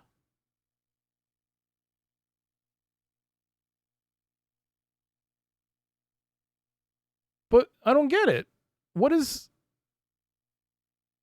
So you're telling me we also have to do Charlemagne's thing in order for the Spanish Armada? That's the whole reason I picked this, was because I was going to do the Charlemagne thing and then do the, what was it, Napoleon Nelson thing, because that's interlinked apparently.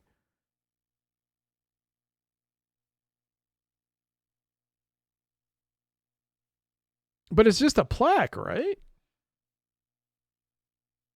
Why would this... He's already at the Vatican. Unless there's a location we haven't seen.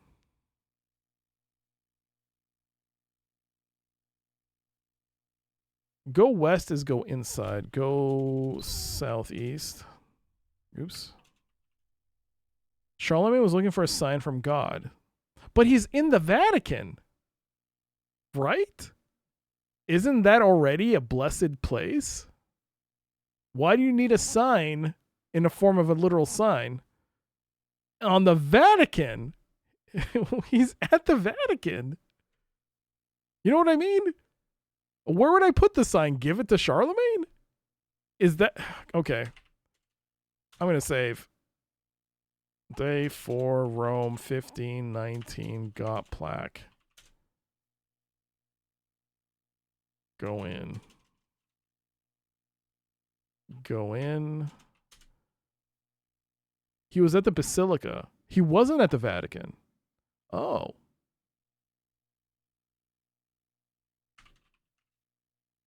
Whoops. Time set Rome. Wait. Shit. Time set Rome.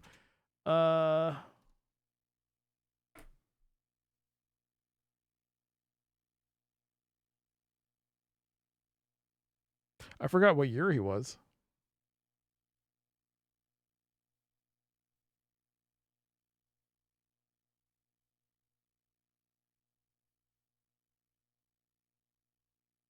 St. Peter's Basilica is not the same as the Vatican?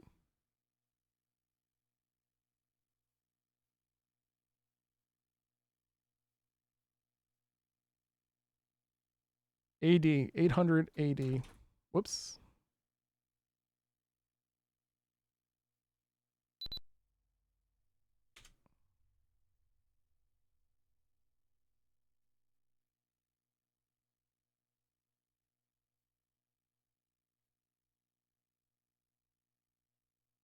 Yeah, this is the Vatican.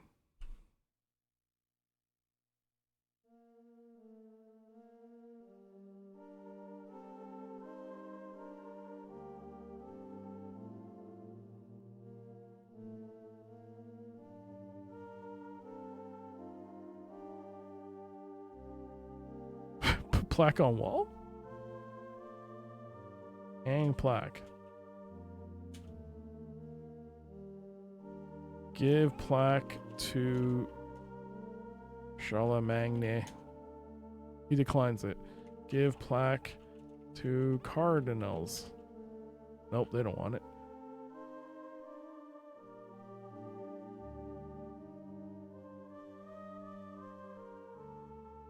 Yeah, this is the Vatican.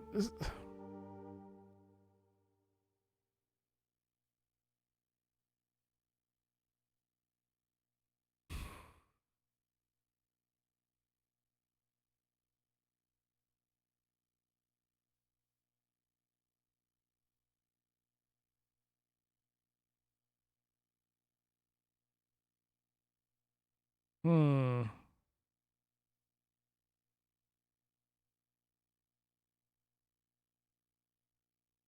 Is this where we try and kiss the cardinals?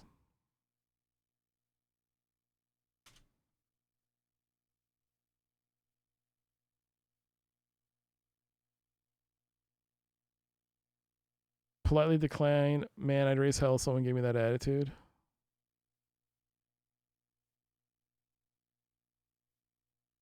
Mm.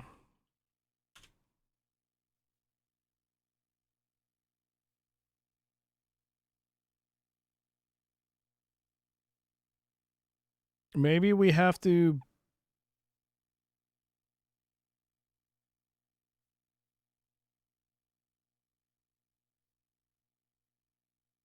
What if I give it to Tut? Go southeast.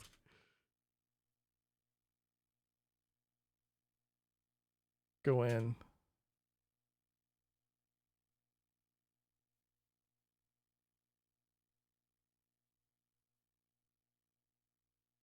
In my mind, sorry, in my mind they're different because you have to walk around the block from St. Peter's to enter the Vatican Museum. They're all in the Vatican proper, though. Oh, no worries, no worries. Oh, you've been to the Vatican too? Oh my gosh. How many people have been to the Vatican in this stream? Look at all these well-traveled people. Man. No, where? Egypt. Maybe Tut wants it? 1361? You're in the Vatican right now. Is that what you call your bathroom? Helical, is that the euphemism of the day? Go west. Give plaque to Tut. It's not royal enough.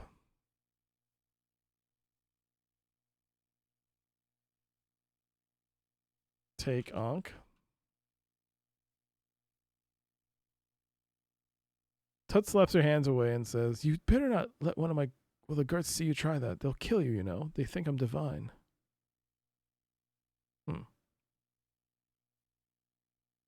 Perhaps. This is Vatican's Visitors Anonymous. I've never like so many people visit the Vatican. It's crazy. Wow. I always thought it was just this place.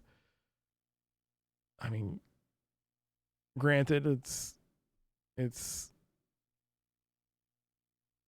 a place where millions of Christians go to, but I just never thought of it like, yeah, it's pretty interesting. For some reason, it just never occurred to me that people would be would have gone to the Vatican.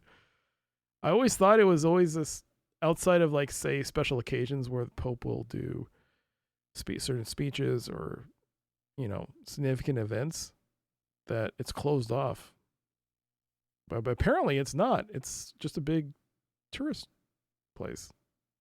I don't want to say tourist trap. It's a place where people can go.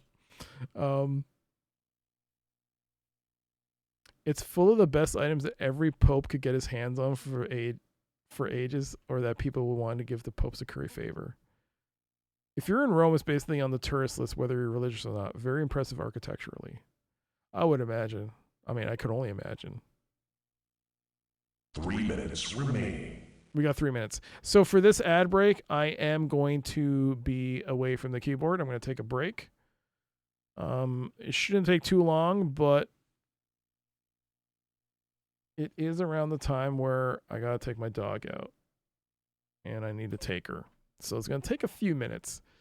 Don't worry, though. After the ad break, there'll be some nice BRB music.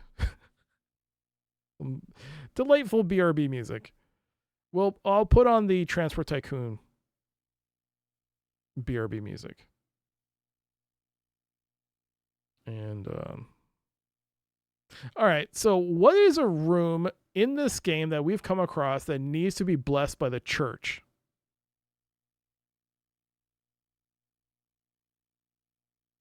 And it has to do with the Spanish invasion.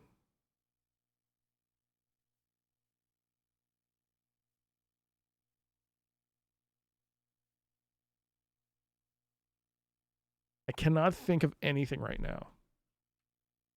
Let's just restore this.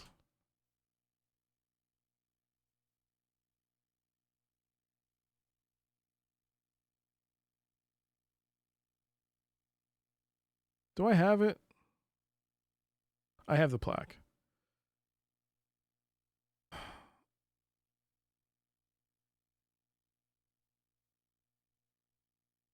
Um,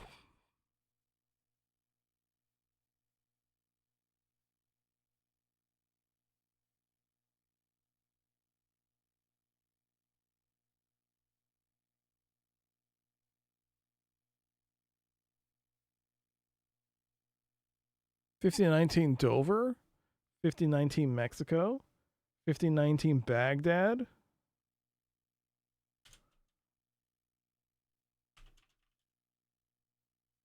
We have Mexico, Rome, Baghdad, Peking, Cairo. Mexico, I don't think they care.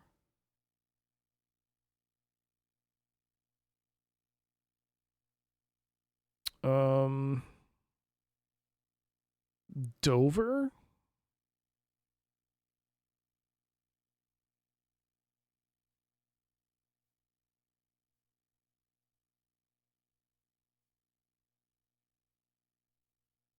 I think I gotta look this up again. I don't know.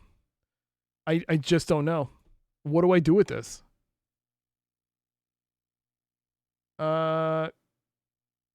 You take the book, give it to Leo. An indulgence, go east. You do gotta go to Dover.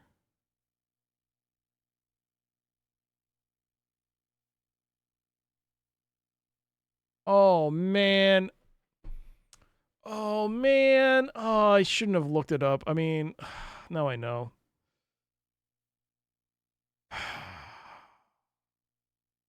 You got to go to 1519 Dover because the meeting is actually in 1588, right? But you got to go to 1519 and place the plaque somewhere. Yo, Spooky Mothra, we got ads starting soon. I got to take my dog out, so I got to AFK. I'll be back. Hopefully it won't take too long, but you know, dogs, they do dog things.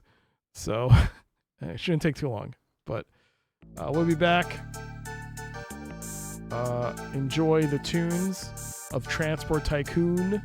I'm going to turn this off, and I'm going to turn this on, and I'm going to turn, let me see. Does this work? Hold on. Can I use the Yamaha on this one?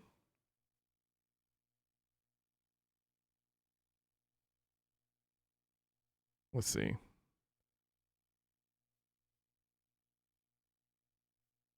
All right. All right, I can't. Not yet. I got to make adjustments on that one.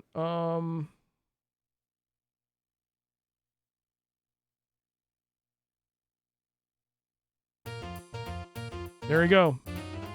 Enjoy the music. Be right back.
Ah, damn it, it got shocked.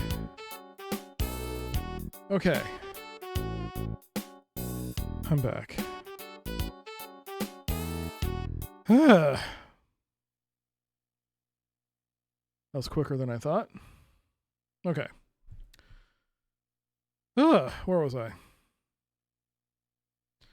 Right, I looked up the guide. You have to go to 1518 Dover.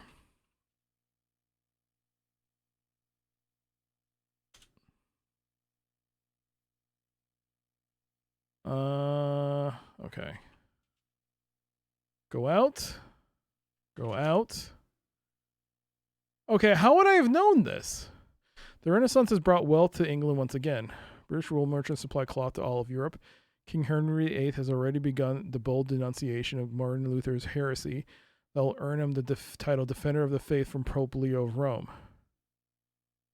You're standing on a lawn just to the south of the small inn that commands a stunning view in its channel. A rickety shed leans against the building's west wall. Go north.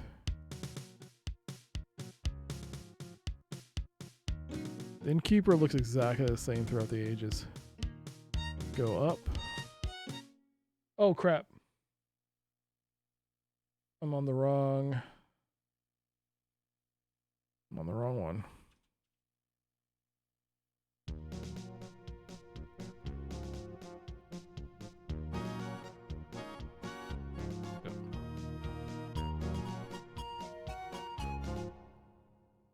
Okay, so apparently you go east.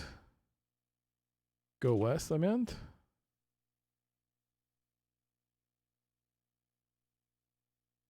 Is it ground? Is it look west?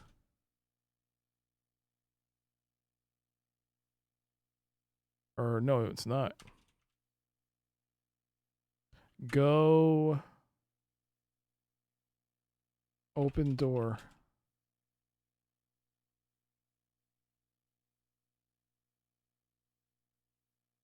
There appears to be a leak, which has stained the wall and caused one of the floorboards to warp.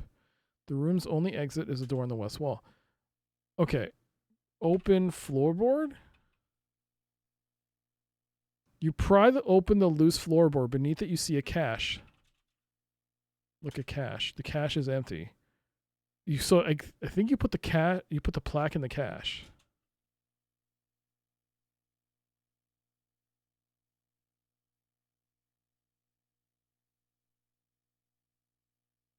Is that what you do? Oh boy, is that right?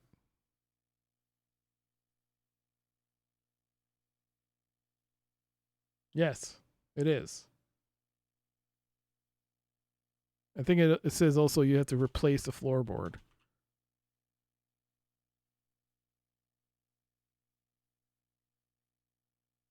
That's what you're supposed to say. Okay.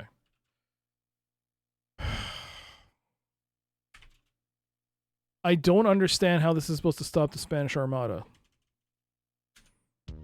Does anyone here have an explanation how this is supposed to help me stop the Spanish Armada? How does this convince Nelson?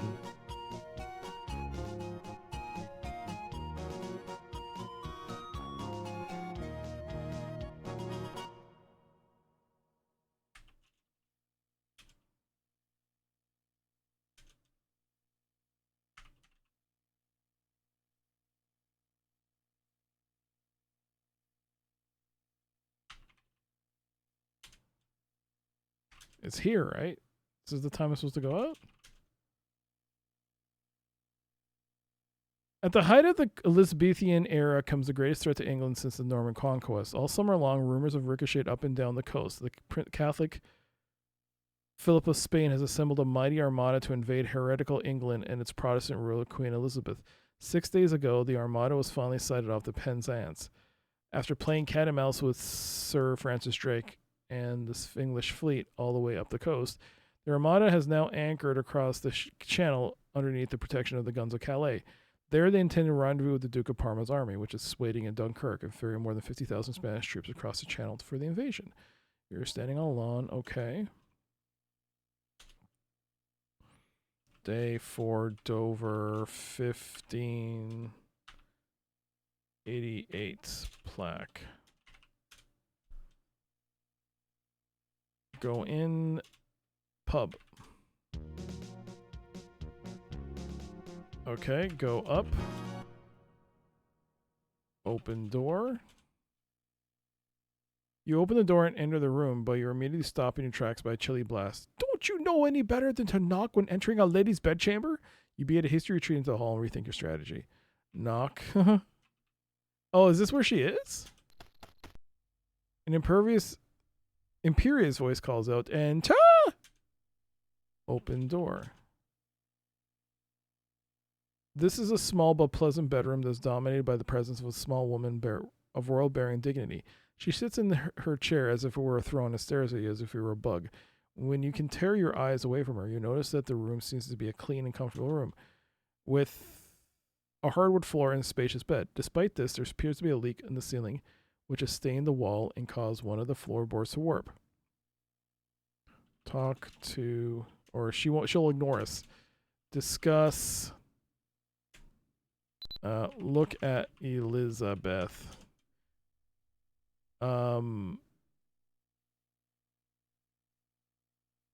Discuss Armada with Elizabeth? Okay, so should I just open the floorboard?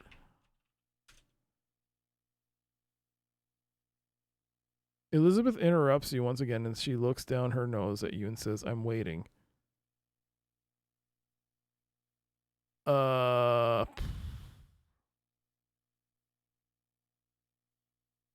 Speak with Elizabeth. This is so. I guess this place has been sanctified by the Holy Roman Church. So I have no idea what I'm supposed to do here.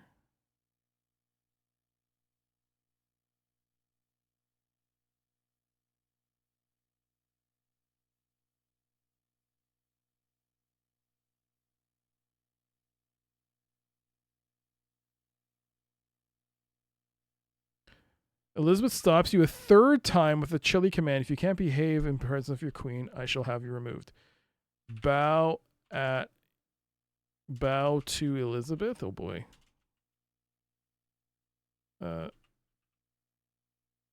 You bow your head briefly and Elizabeth smiles in satisfaction. Okay.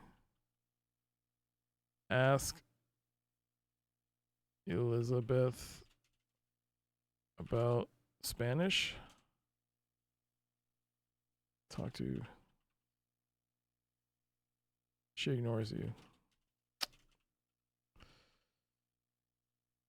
Discuss Spanish with discuss.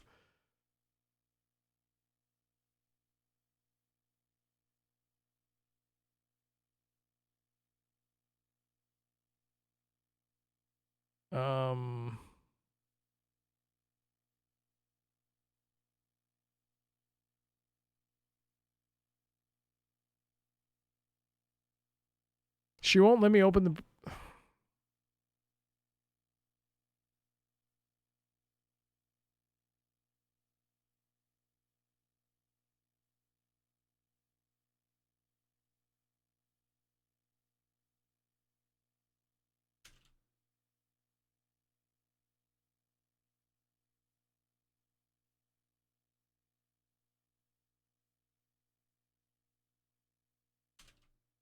He should be here shortly. My notes said to meet him in the east bedroom at 6 p.m.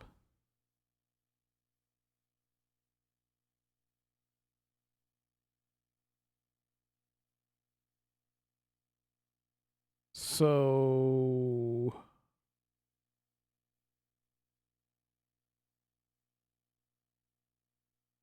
what does that mean? Wait?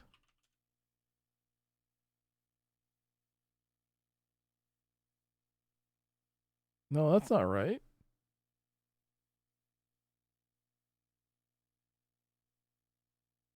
Talk to Elizabeth about plaque. Talk to Elizabeth about floorboard.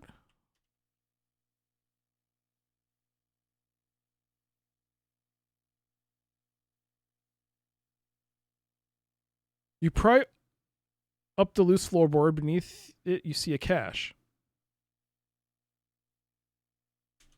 Within the cache, you see a plaque. Take plaque. You take the plaque from the cache. Give plaque to Elizabeth. Oops. Give plaque to Elizabeth. She takes one look at the plaque and says, "Well, I cannot stay here. I shall have to request another room." She flounces out of the room. Your score has just gone up by 10.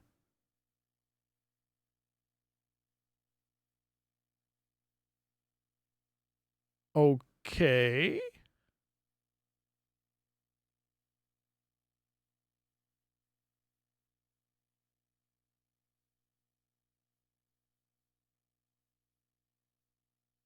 I don't understand what to do now. What do you do now? What indeed? I don't know what to do. What do you do with this floor? Like, not the floorboard. You've done the thing. She's left the room.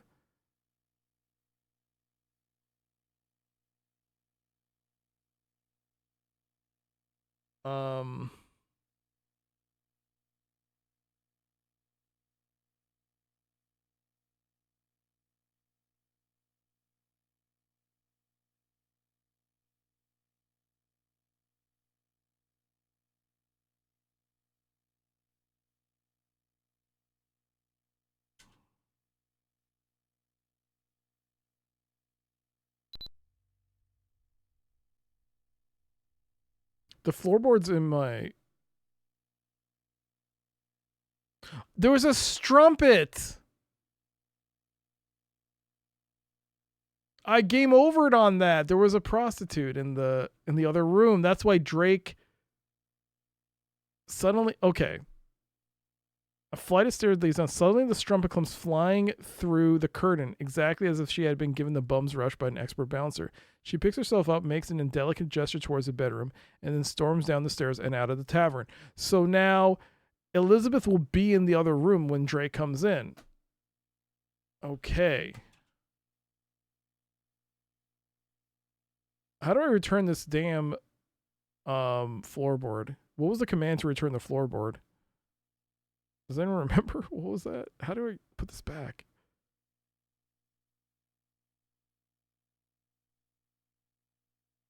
Cover floorboard?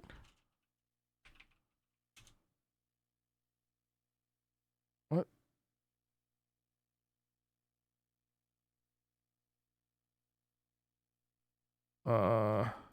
Replace? Replace the floorboard. Go east. Go west. You walk into the room and find Queen Elizabeth sitting on the chair. She takes one look at you and says frostily, "I've had quite enough of you. You may leave." Somewhat to your own surprise, you do. Wait. Wait.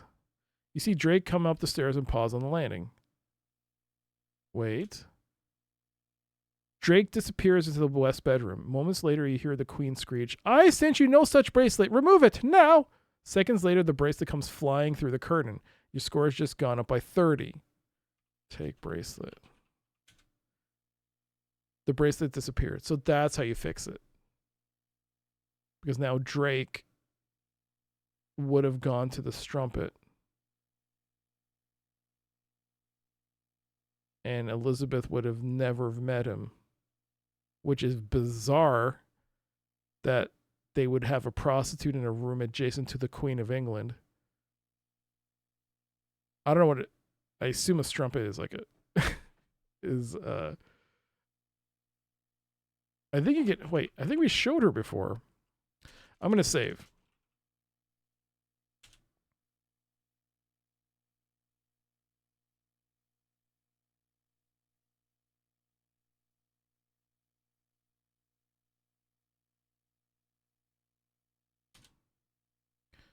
So I think if you open this one, yeah, go in pub, go up, go west. There she is. There's the strumpet. All right, there she is. So I guess Drake goes in here and does his thing and doesn't meet Elizabeth. So that's what we did. No, yeah, that's what we've done.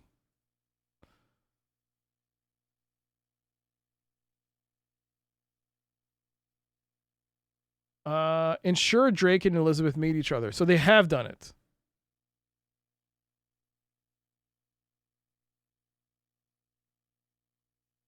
So Vedemeyer made the diversion. He put the strumpet there.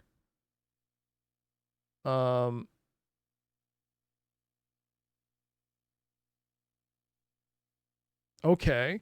But now that we should restore the game. Because we've done it. Now that we've done it, who do I wait here? And I mean, I must need some sort of item to progress, right? Don't I need an item to use in another time period from here? Because I can't think of anything right now. Go west? I don't think she'll let me in. You walk into a room and find Queen Elizabeth sitting on a chair conferring with Drake. She takes one like you, says frostily. Okay, leave. Okay, wait.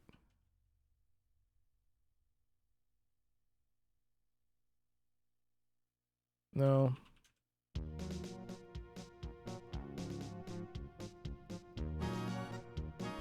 Oh. You walk back down the stairs into the tavern. The sailors are still huddled around the table near the fire. A set of stairs is in the north. You see a sailor here. The sailor is holding a helmet. It is the helmet of a Spanish nobleman, so intricately etched with decorative patterns that it is almost a work of art.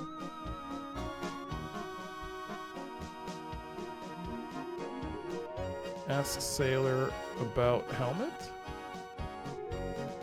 'Tis the helmet of Don Pedro de Valdez, master of the Nuestra Senora del Rosio. The captain hath captured the vessel last week, and he hath brought this helmet to the queen as proof of treasures to come.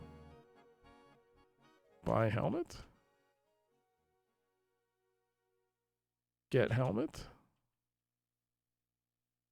Oh, I couldn't do that, not unless you offered me something really special. The captain would kill me. Give parchment to sailor? Oh shit! The sailor's eyes grow wide with excitement. Where did you get this? He cries. Never mind, I don't want to know. Almost in a stupor, he hands over the helmet. Then he tucks the parchment inside his shirt, takes a quick look around, and runs out the door. I got 5 points. So the parchment was for the sailor.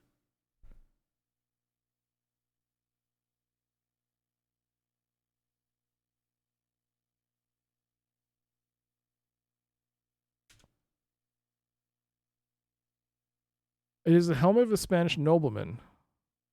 The only thing I can think of using this is for Mexico.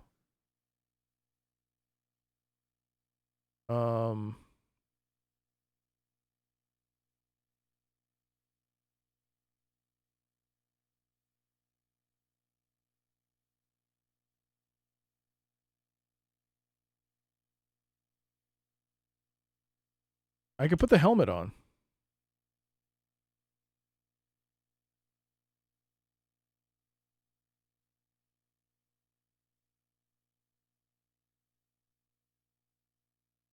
All right.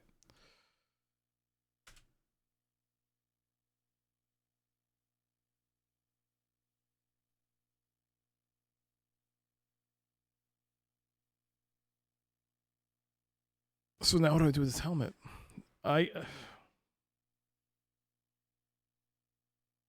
Because maybe you can use the Oh, wait. 1580 Dover is done, right?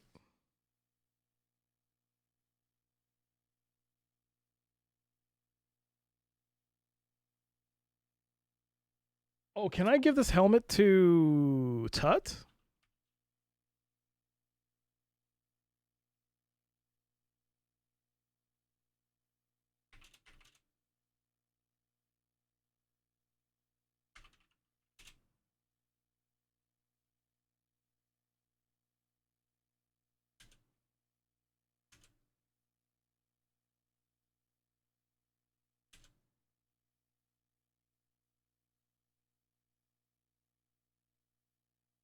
Okay, here he is.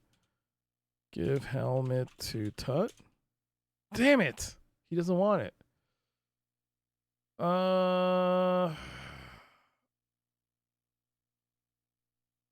Okay.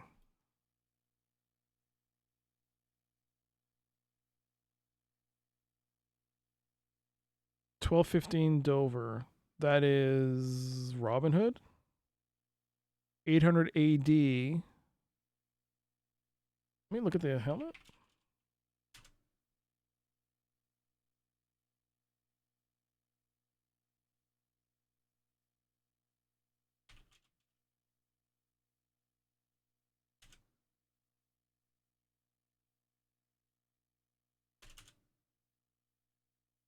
His face is not royal enough. What does he think about that?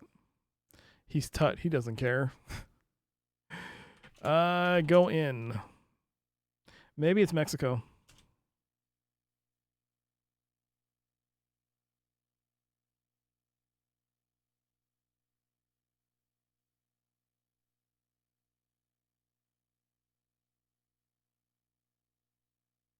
Whoops. Whoops. Whoops. Oh no, what did I do? Shoot. Inventory. Nope, that's not right. Look. Nope, that's not it either. How did I switch it back? There's a picture. Menu, there you go. Time set Mexico 1519. Save.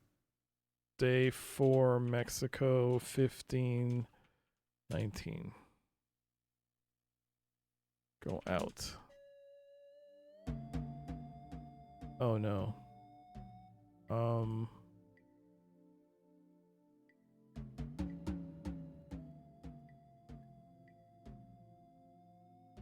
Here we go. There's a mural on the wall that shows a succession of men being boiled in cannibal pots. Next to it is another mural that shows Indian armies defeating the armies of all nations that come against them. The great Aztec chief Montezuma is here, staring at the altar in peyote-induced trance. He seems unsurprised that your material's out of thin air. Montezuma is wearing a bracelet. So we have to go before this.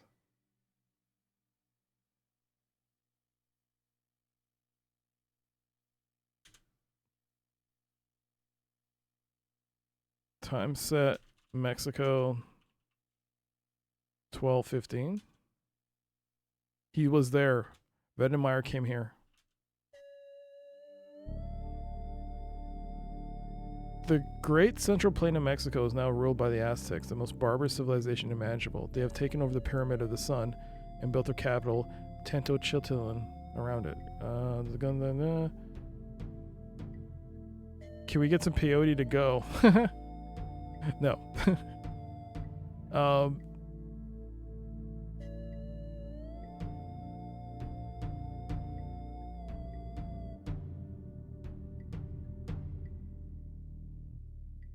Using this as a pretext, the bloodthirsty savages slaughtered between 10 and 20,000 warriors from surrounding tribes every year. You're in the sanctuary deep inside the great temple of the sun. The air here seems to shimmer. There is a mural on the wall that shows the succession of men being boiled in cannibal pots. Next to it is another mural that shows Indian armies defeating the armies of all nations that come against them. A darkened exit leads off to the east.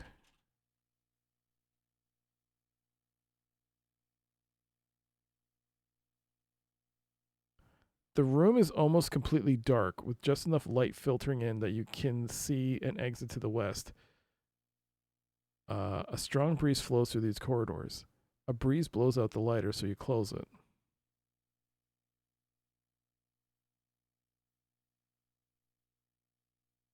Go east? Is that what... Oops. Out? Okay. So I think I have to go even further back.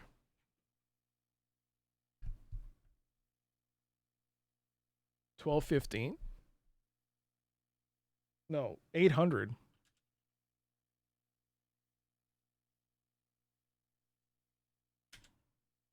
I'm in the year 800 in Mexico.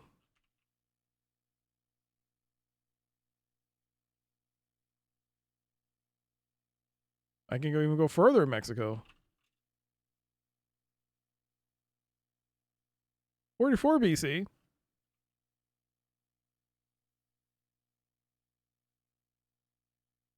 What?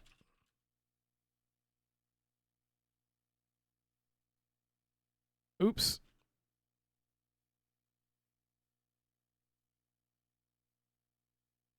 An Olmec Indian is here, making a deep bow in the posture of obedience. He cautiously raises his eye to look at you and cries out, "What have you done to the feather god?" He leaps to his feet and starts running towards you with murder in his eye. Unless you know something that he doesn't know, perhaps that would be a good time to leave. Perhaps now would be a good time to leave. Go in.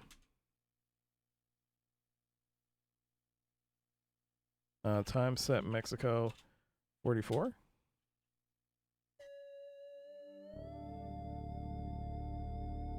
While the great Mayan civilization is flourishing in the Yucatan, the metropolis of Teotihuacan has grown up on the northeast shore of the great inland lake. The Indians hold this place on the island to be sacred, and they have erected a simple one-room temple on the spot where the feathered serpent is believed to have appeared in their Olmec ancestors.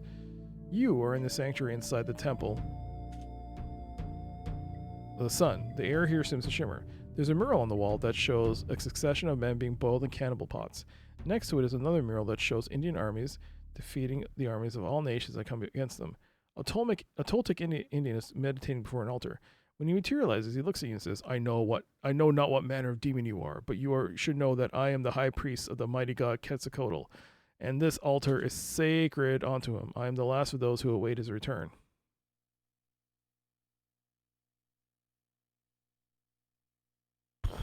Okay. I cannot enter the maze. There's no maze. Speaking of Aztecs, the Mesoamerican based hub in Hexen 2 is probably the fastest, most straightforward hub to play the entire game. All right. Maze or maze? It's the first one.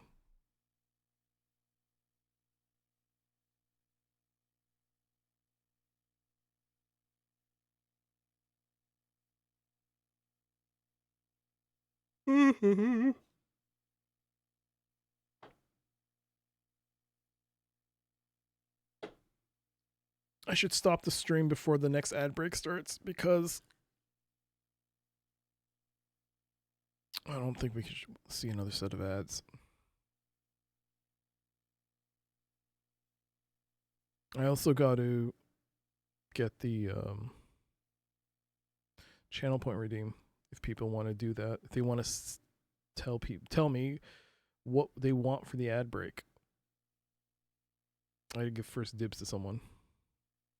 It is getting pretty late. I gotta, yeah.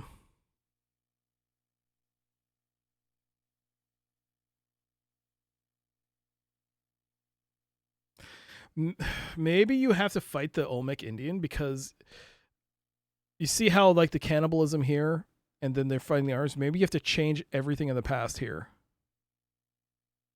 Maybe it'll change the murals.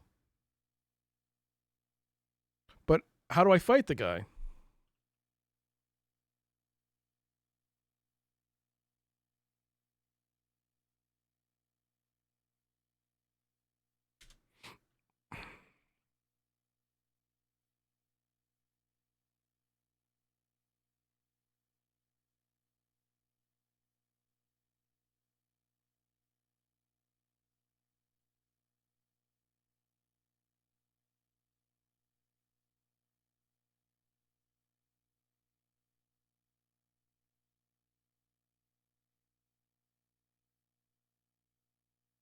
Was it 1361 BC? Yeah. All right, let's see what this goes. This is a priest of Quetzalcoatl, his feather god. Maybe you needed something from the priest to show the older one. That's a good point.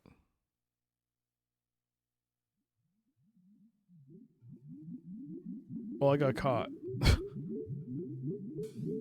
The momentum of Olmec's charge carries him into you. The Olmec deals a stunning blow on the back of your head and you pass out. Sometime later, you're waking to find yourself in a large pot with everything you were carrying lying on the ground nearby. The Olmec is standing next to the pot, sharpening a wicked-looking knife. Get out of pot. You aren't going anywhere without Olmec guarding you. Talk to Olmec.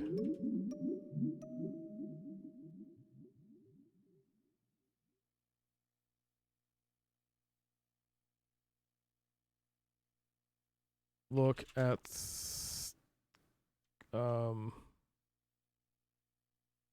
skull. The skulls are gruesome reminders of the barbarous practices of this demented society. The Olmec finishes sharpening his knife and starts towards you. From the look in his eye, it's a safe bet he's not playing to ask for a game of mumble-tea-peg. Mumble-tea-peg? I don't know what that is. Dude, if we're not tied up, why don't we just jump out? I don't get you, man. Take stick. You can't reach anything while you're in the pot. Well, I died. The Olmec raises his knife. Seasoned adventurer that you are, you think there may be a way out. Then he brings it down, and you suddenly realize that seasoned adventurer was just what the cannibal had in mind. You failed your mission. Restore.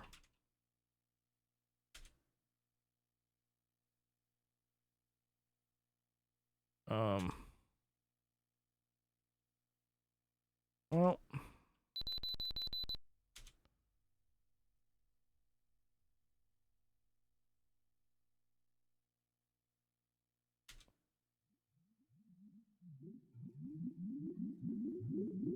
you're not going anywhere without Olmec guarding you.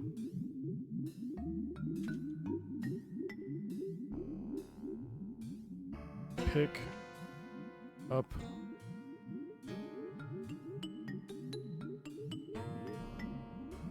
helmet? Jump? Okay. And then you die. So maybe you do have to go to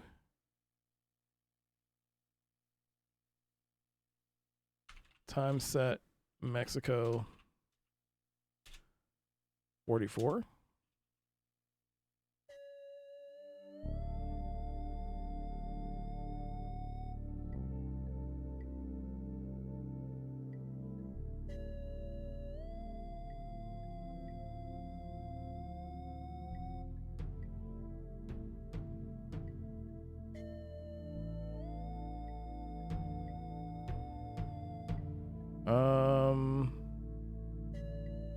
Ask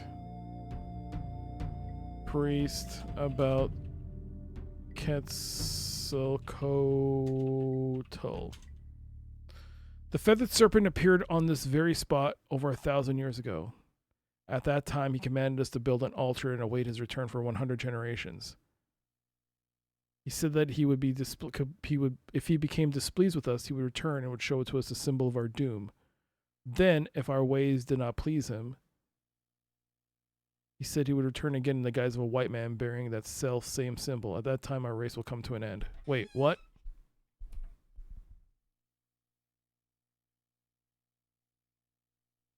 The helmet is a symbol of our doom. If our ways still do not displease him, give helmet to priest. Take off helmet. Give helmet to priest. I do not accept gifts from demons.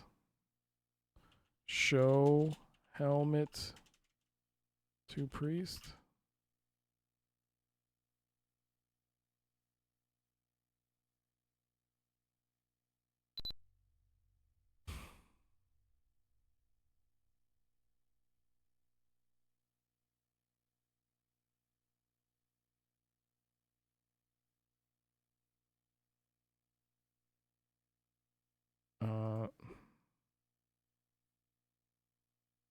Ask about symbol. What do I look like in encyclopedia? Get a life.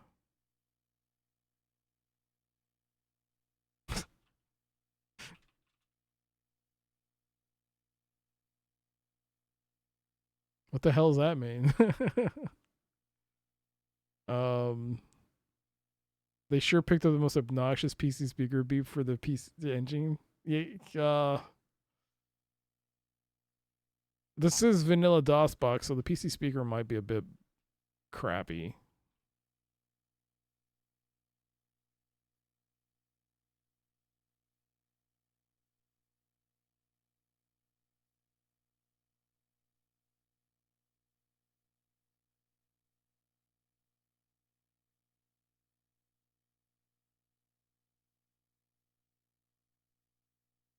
Hmm.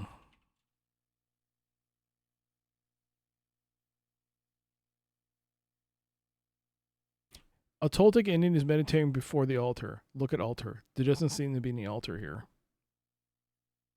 That makes sense. Would imagine you would have to ask what the symbol was as well, but how to do it is the question, I guess. Inquire? Oops. That's not right. Maybe he's looking for a donation of some kind of more sociable. I don't think he's that kind of priest. Give drachma to priest. He doesn't want any gift from me.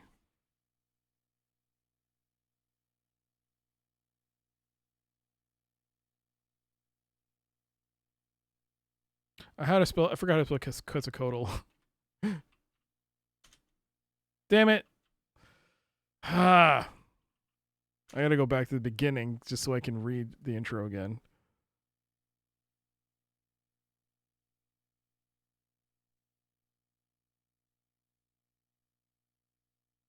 Oops.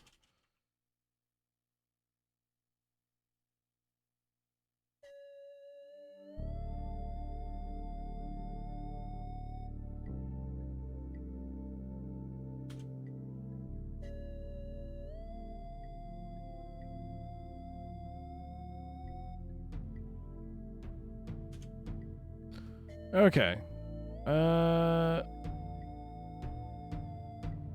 He would return, show us a symbol of our doom. Then he would return. So he would come bearing the same symbol. At that time our race will come to an end. Well, I'm a white guy wearing a helmet. Isn't that the symbol of a Spanish dude? I'm wearing the helmet, right? Is the helmet not on my head? I'm already wearing the helmet. He said that he became displeased with us who returned to show us the symbol of our doom. But the thing is, I wore this I had the helmet on me walking out in 1361. And I got attacked for it.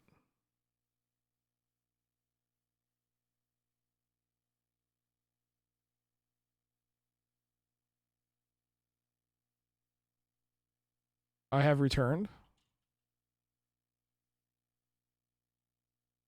Ketsuko, oh, thank you, some guy. I'm fat for the S button. I am God. No. Fear me. Punch priest. Attack priest. I think it's only fair to warn you I've been trained in ancient Indian techniques of martial arts. It is so stupid, man. It's so stupid. Kiss priest. Conditioned by your culture cannibalism, the Toltec thinks they're trying to take a bite out of him, and Toltec backs away. Okay.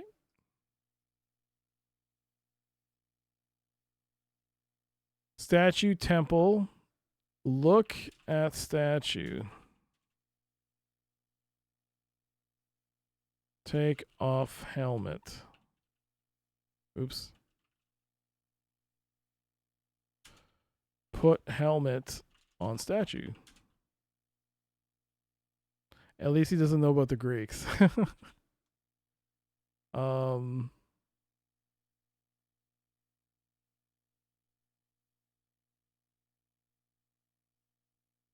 Cushion. Cushion. Put helmet on cushion?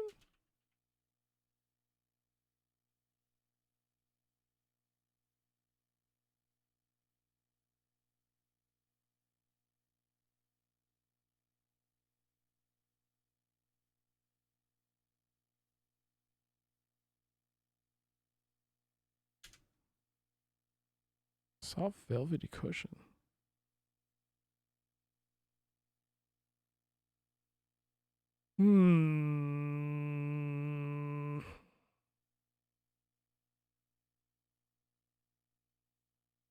Is this Aztec or Maya? This is Aztec, I believe.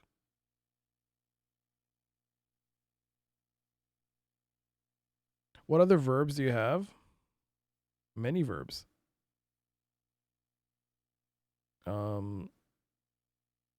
Clean, drug, duck, eat, eavesdrop, empty, enter, escape, fight, follow, free, give. Do you have say? Yeah, say is there. What do you want me to say? Say what? What would you like me to say?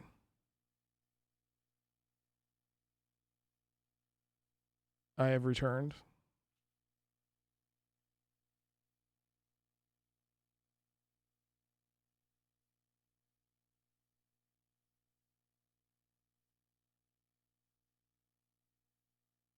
Because before you just type what I wrote to say without prefacing it with the verb say. What did you write? What did you tell me to write? Oh, I have returned. I returned. He didn't.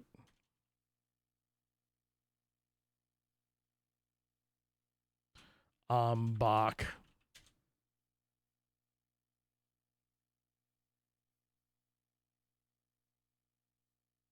You can't say anything in this game. What can you say?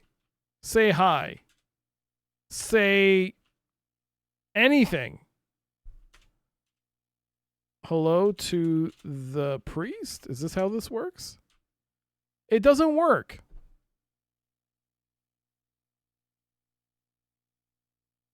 Put it in quotes? The Toltec ignores you. Oh, that's different. I mean, the thing is, it was already in quotes when it says, say, I have returned to the priest. He just ignores me.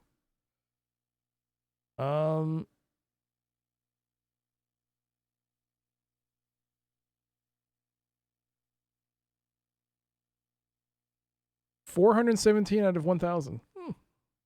You've also completed 6 out of the 10 missions. And you haven't tracked down Lieutenant Vettenmeyer yet.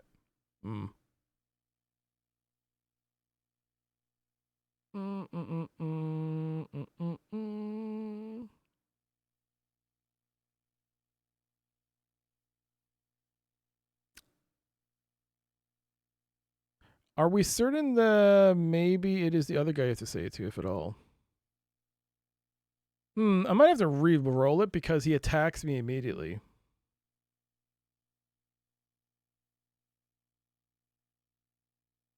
I might have to roll it back to 1519.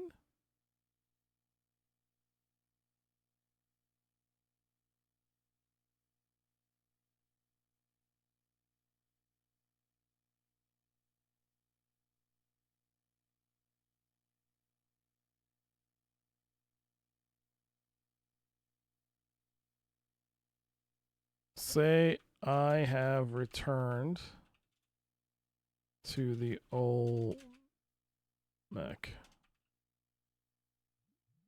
He ignores me.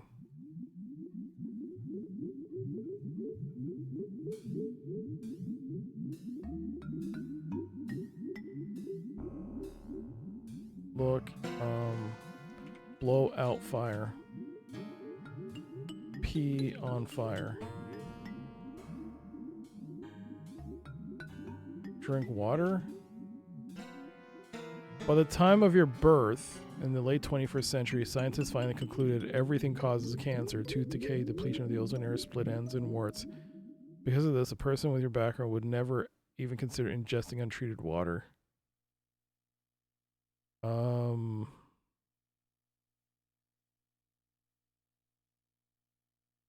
Punch Olmec. Maybe fight Olmec would work?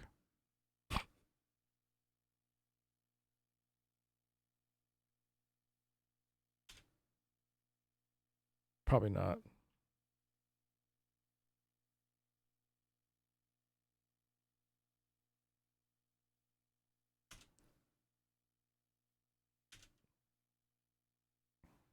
It's an Olmec Indian.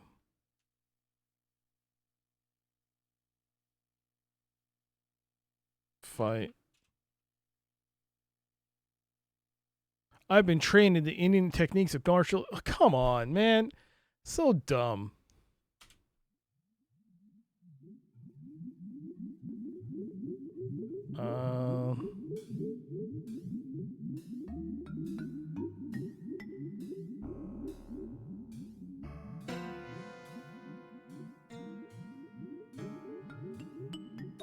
Push pot.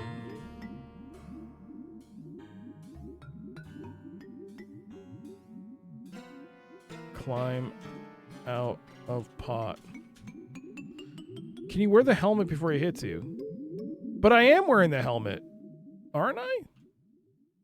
I thought I was.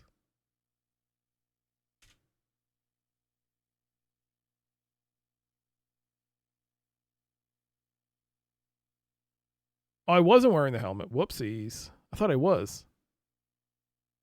Whoopsies.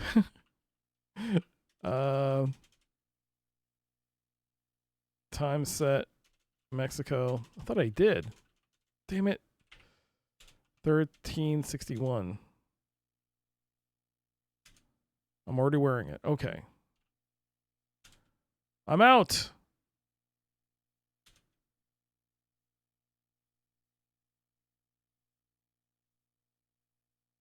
What have you done to the feathered god? He leaps to his feet and starts running towards you with murder in his eye. Unless you know something he doesn't know, perhaps it would be a good time to leave. Leave.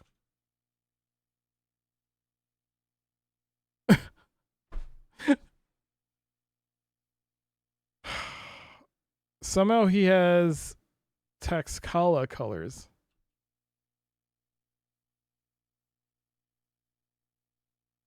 I see I was wearing the helmet.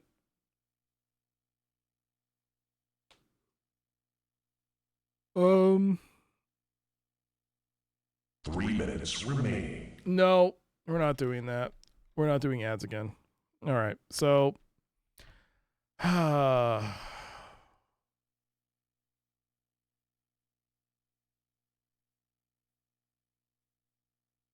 okay. Well... We'll resume this next time.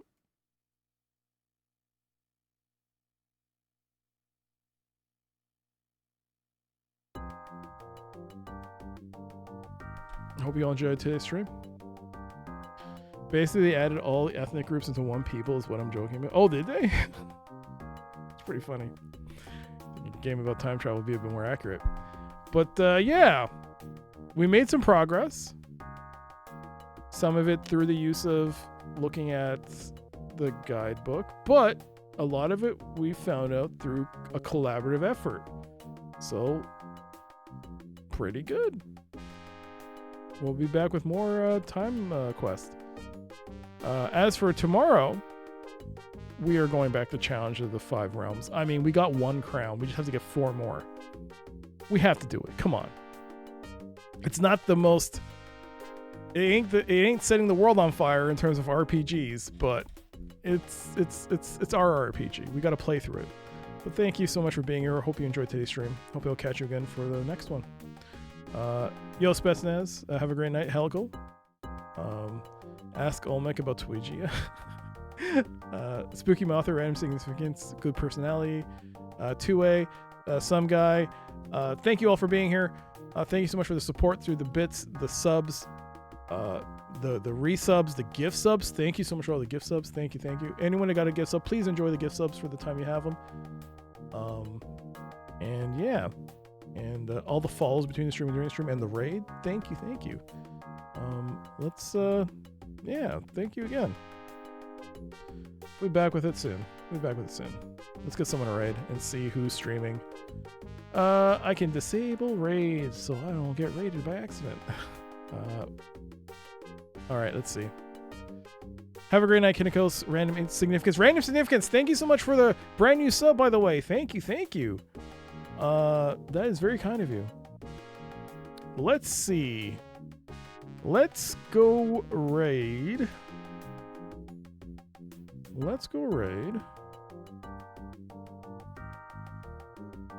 Also, check out the video. I have a YouTube channel, right? I got a YouTube channel, and I